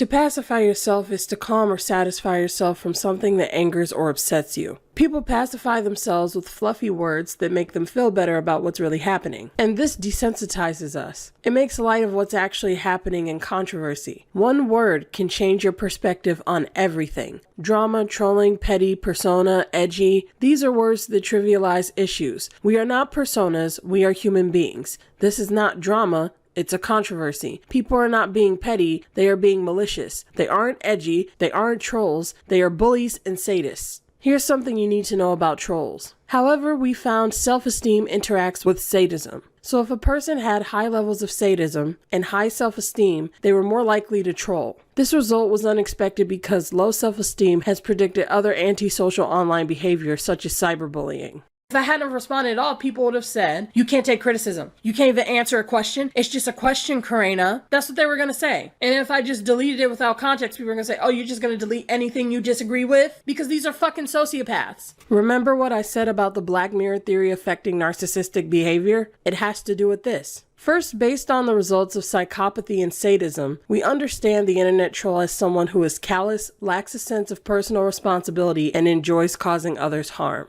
And disconnected adults try to advise children to be these people's friends. You want them to try to get along with sadists? The worst of trend culture. It's trendy to attack people and criticize people, which then creates an incentive to call out attacks when they're trendy. But they're only trendy when they're viral. So you have to be attacked to the point where it's viral. Curtis is using trolls as a shield. Even saying he is a troll and likes to troll. Excusing what he does without the culpability and responsibility of being a human because he's a troll.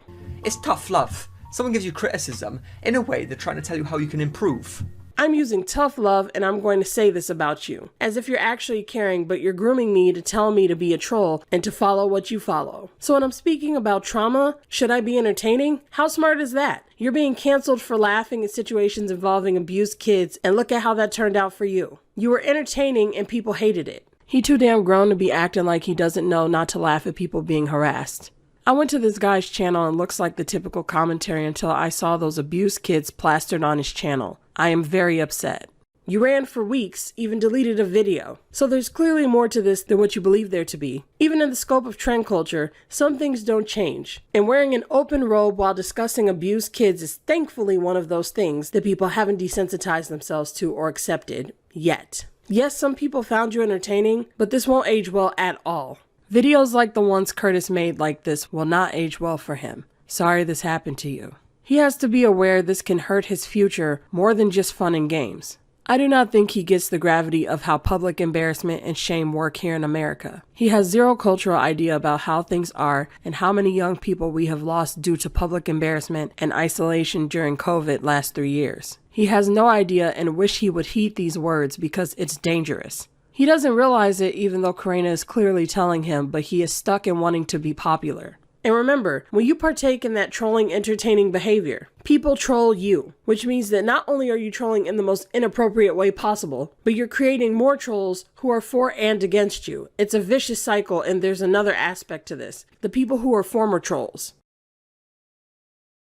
I talked about a filter and my clarification to do some good. Everything that me and him are trying to communicate to each other through these videos is being filtered through thousands and thousands of people's criticism of us. This goes back to what I talked to you guys about in part 5, when I said YouTubers do not react to things online the same way that they would in real life. If I actually met him in person and we had these same issues with each other, we would not conduct ourselves in this way, most likely. Most people are not crazy enough to do that. But because he's expecting certain criticisms from his audience, and I'm expecting certain criticisms from the audience that I had at the time, we felt like we had to do that.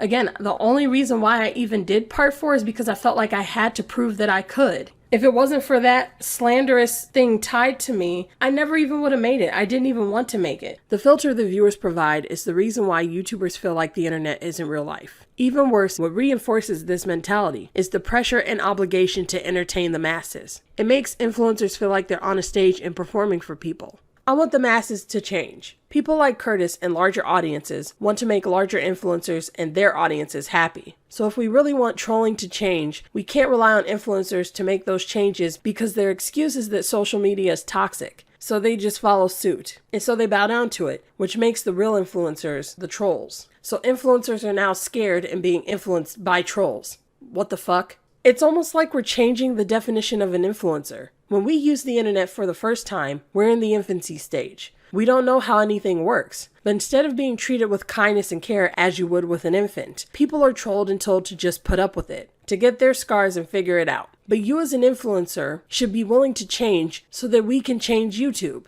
So since you won't change, we have to change people through you. Using people as an example, creators like Mary, like myself, like Curtis, because regardless of our size, we had an influence on people. We have to put the words we use in the proper framing. For example, many think everyone who supports Curtis is a troll, and they're not. To call people trolls dehumanizes them. Many of these people are people who believe that someone was a decent person, so they attacked on his behalf and blindly trusted whatever he said without hearing the other side. I know he trolled me, but he's still a human being. Labeling him a troll dehumanizes him and trivializes what he did to me, so if we're going to use the term troll, we have to always put it in the correct framing and remind people of the severity of what a troll is in the current sphere of YouTube, like Mary does. Curtis can joke talking about children getting duct taped and starved, so no adult stands a chance of him ever being sorry. May be true, but this video is made for awareness of what can happen. This video is for the victims to have a voice, not for Curtis to apologize. Great if you did, but this is more cathartic and healing for those of us who have been attacked. I said in multiple videos, I don't think he would change. People see everything at face value and don't realize that I know what I'm doing. The purpose of building a bridge with Curtis wasn't to get him to change, but to get people who see themselves in Curtis to change. People like Mary.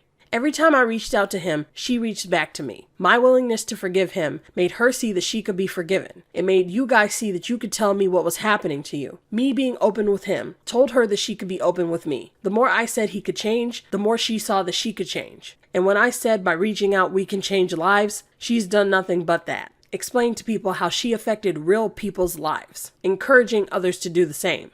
He too damn grown to be acting like he does not know not to laugh at people being harassed. I agree, but some people think they are really being a character when making fun of others versus being an antagonistic opportunist using insults to grow his channel and frame it as jokes. You are wasting your breath with someone who is a clout chaser. People will only speak out if big YouTubers say it's okay. It is messed up. It is messed up, but it does not have to stay this way. We can't say, oh well, people are being attacked and harassed and that is all. It is hard to watch you try and plead with a moron to stop harmful behavior. Based on his channel, he doesn't care. But I was Curtis and I was hurting people and causing fear, and I was a very small YouTuber. Even getting the word out to his audience is worth it even if he does not. People can see they are hurting and triggering others.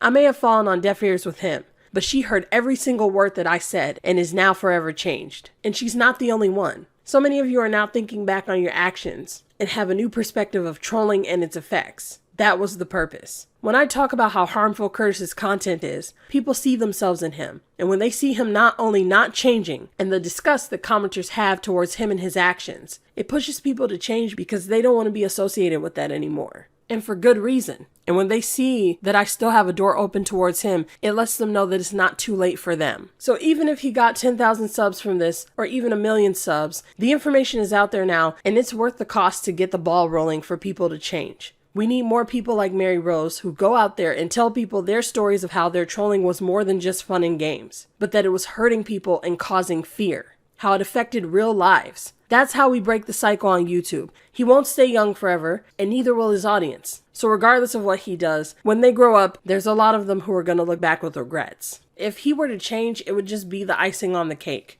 Even Blair knew that she had to abandon her audience to be successful and got a new one. She knew that she had to change if she wanted the trolling to stop and people to stop talking shit about her. She figured out the issue with trolling far sooner than everyone else. Unfortunately, she got rid of the trolls and then pushed the trolling onto new creators because that's what happened to her. So be it Blair, Curtis, or anyone else, trolling can last only for so long and go so far before it affects everyone involved. Being attacked online is a rite of passage. Just lie to say it is great being a creator when it is trash. People are mean. Stinks it is that way, but we need to change it for the better. It should be deemed unacceptable that it's a rite of passage.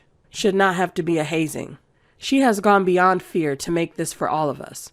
And I want to say to Mary specifically that it's so important that someone like you is doing something like this, because there's so much that people don't understand about these videos, but you get it. Because that video spoke to you. And a lot of people don't understand that people need a frame of reference for the things that we're trying to call out. If I just made a video where I said this behavior is bad, everyone would be like, okay, and move on. It's so important to show examples and an actual situation involving all these issues for people to really get the gravity of what's happened here, especially for me to tell my own story and for you to not only allow that to happen, but for you to speak up and back it up. It's so important because people don't understand that this behavior is causing fear. And that's why not only is this video important to be made, but the way it's received is also just as important. So thank you again for backing me up and helping to get the message out there that this is not about Curtis. This is about the behavior that got him to where he is now. The behavior that made Blair into what she is now. The behavior that made iDubbbz into who he is. All of these YouTubers turn into who they've become. People who are grooming and turning people into groomers. Because it was all caused through humiliation, shame, exploitation,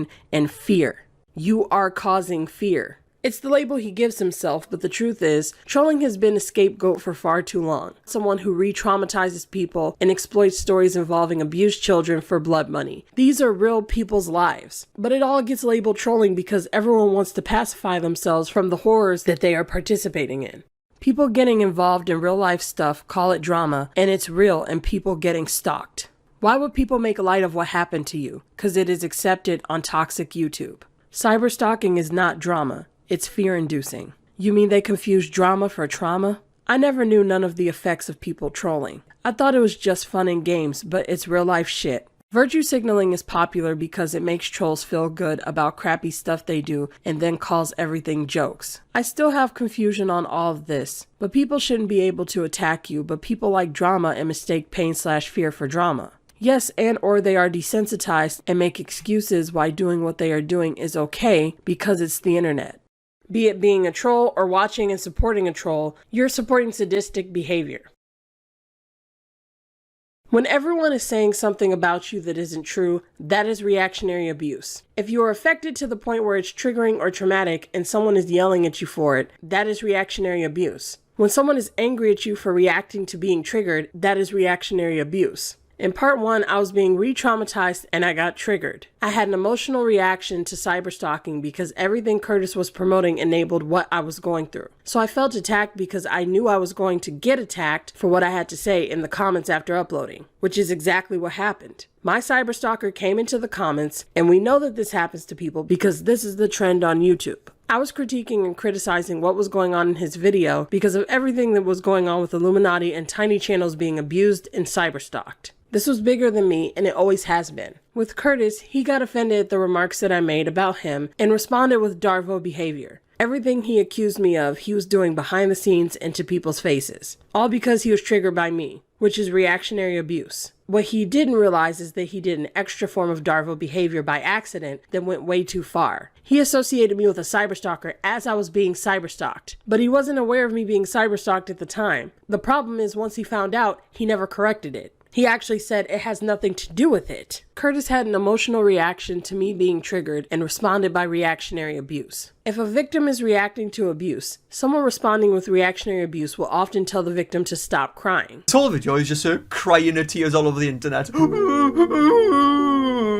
Stupid cow. The context of what he's doing can become much, much bigger and worse for someone who's been cyberstalked, harassed, and abused. Like with me, like with Oz Media, these poor kids, and so on. What he's doing reaches into facets of their life that he is willfully ignorant about. He legitimately said in the comments that he didn't care, so he won't be there for them when things get bad. But he sure as well will laugh at the situations they're involved in and subjected to and profit off of people's misery. Curtis can joke about children getting duct taped and starved, so no adult stands a shot at him ever being sorry. Sad, but better for him to be warned and told 3 to 5 years from now when someone finds it or cancels him or refuses him a job or services because of this behavior. And people think it's funny. What is it going to take for you to realize what happened here? When is it enough? How much further do we need to go before people say this needs to stop? We're not saying Curtis needs to be canceled, but just know what you're saying if you're going to cover these kind of stories online. Just picture the victims in the room with you listening silently, and that will greatly change your approach when speaking on them. And I should know, because that's what I had to learn with my response to you. I didn't picture you sitting there, and that's why I got into a bloodbath with you. We have to learn from our mistakes and do what we can to make up for them in order to grow. I just want to reiterate here that you should watch The Social Dilemma. It's a documentary all about how we're not prepared for the internet, but the big question that they have in the documentary is, what is the social dilemma? What's the problem? And I firmly believe that it's internet grooming. They spend the whole movie pretty much discussing how the algorithm has groomed us into a worse state of mind, and how we have to change that to fix anything. I also told you to watch Idiocracy because it's a humorous film, but it does a really good job of depicting how far our choices reach in the long run and how we all affect each other. But I also want you guys to watch As the Crow Flies because that show is about cyberstalking. It shows just how much cyberstalking can affect someone's career and their life, which is a culture that I'm trying to call attention to. Wish you had a larger voice. Unfortunately, once you start talking about other stuff, people will forget this video and go back to what they've been doing. I hope your point is not lost that people become victims when they were just on here for meeting people and connection. Sorry this happened. We will not let it get lost. She has some strong supporters. We might not be a lot, but we are mighty. I'm basically fighting a battle of not just culture itself, but I'm trying to keep this discussion alive, and I don't know how because I can't do this alone. I gave you an opportunity to make up for things where you could do like I did and recognize what's wrong, and I gave you space and opportunity to self-reflect. But whether you ever recognize what you've done or not, things have gone too far, and this story needs to be told. The anonymity of viewers giving support to these creators gives them power. An army at their disposal who will attack on their behalf, regardless of if it's right or wrong, because they get dopamine out of attacking on behalf of the bandwagon. When people have anonymity, how many would choose the bandwagon over what's right? If there was no power, obviously they would be more likely to have integrity. So people need to be held accountable online, and that's why I'm promoting #WatchTimeViewers. We need to be anti-trend culture because it is a culture of trending off of people's misery.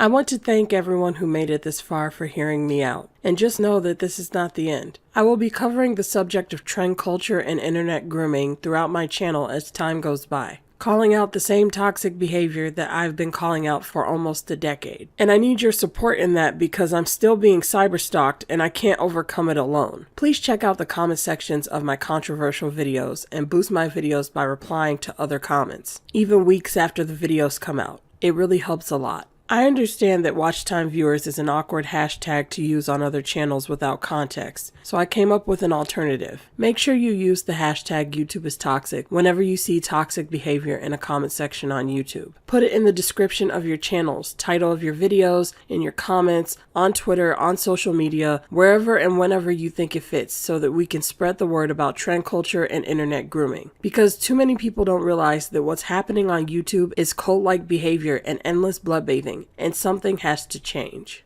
We weren't always this way, so we can fix this. Many content creators don't realize either system taking place while being a part of those systems. The top is the pyramid scheme and the bottom is the iceberg. The Illuminati drama is the pyramid scheme where content creators have to have the numbers to get their voice out there about their abuse, or they won't be believed. And underneath lies the iceberg where small channels are crushed, canceled, and harassed into silence, unable to speak on the exact same issues. And you're told to corrupt yourself in order to make it up the ladder to get to the top of the pyramid. But usually by the time you do, if you do, you have completely changed, and instead of calling out that behavior, you now have a nihilistic approach and subject others to that behavior, using your persona as a shield for that behavior. Blair started at the bottom here with us, and she moved her way up to the top of the pyramid, using everyone along the way and completely corrupting herself when she finally made it. I want you all to know that this isn't over, and I hear you. I need you. We can fix this if we work together.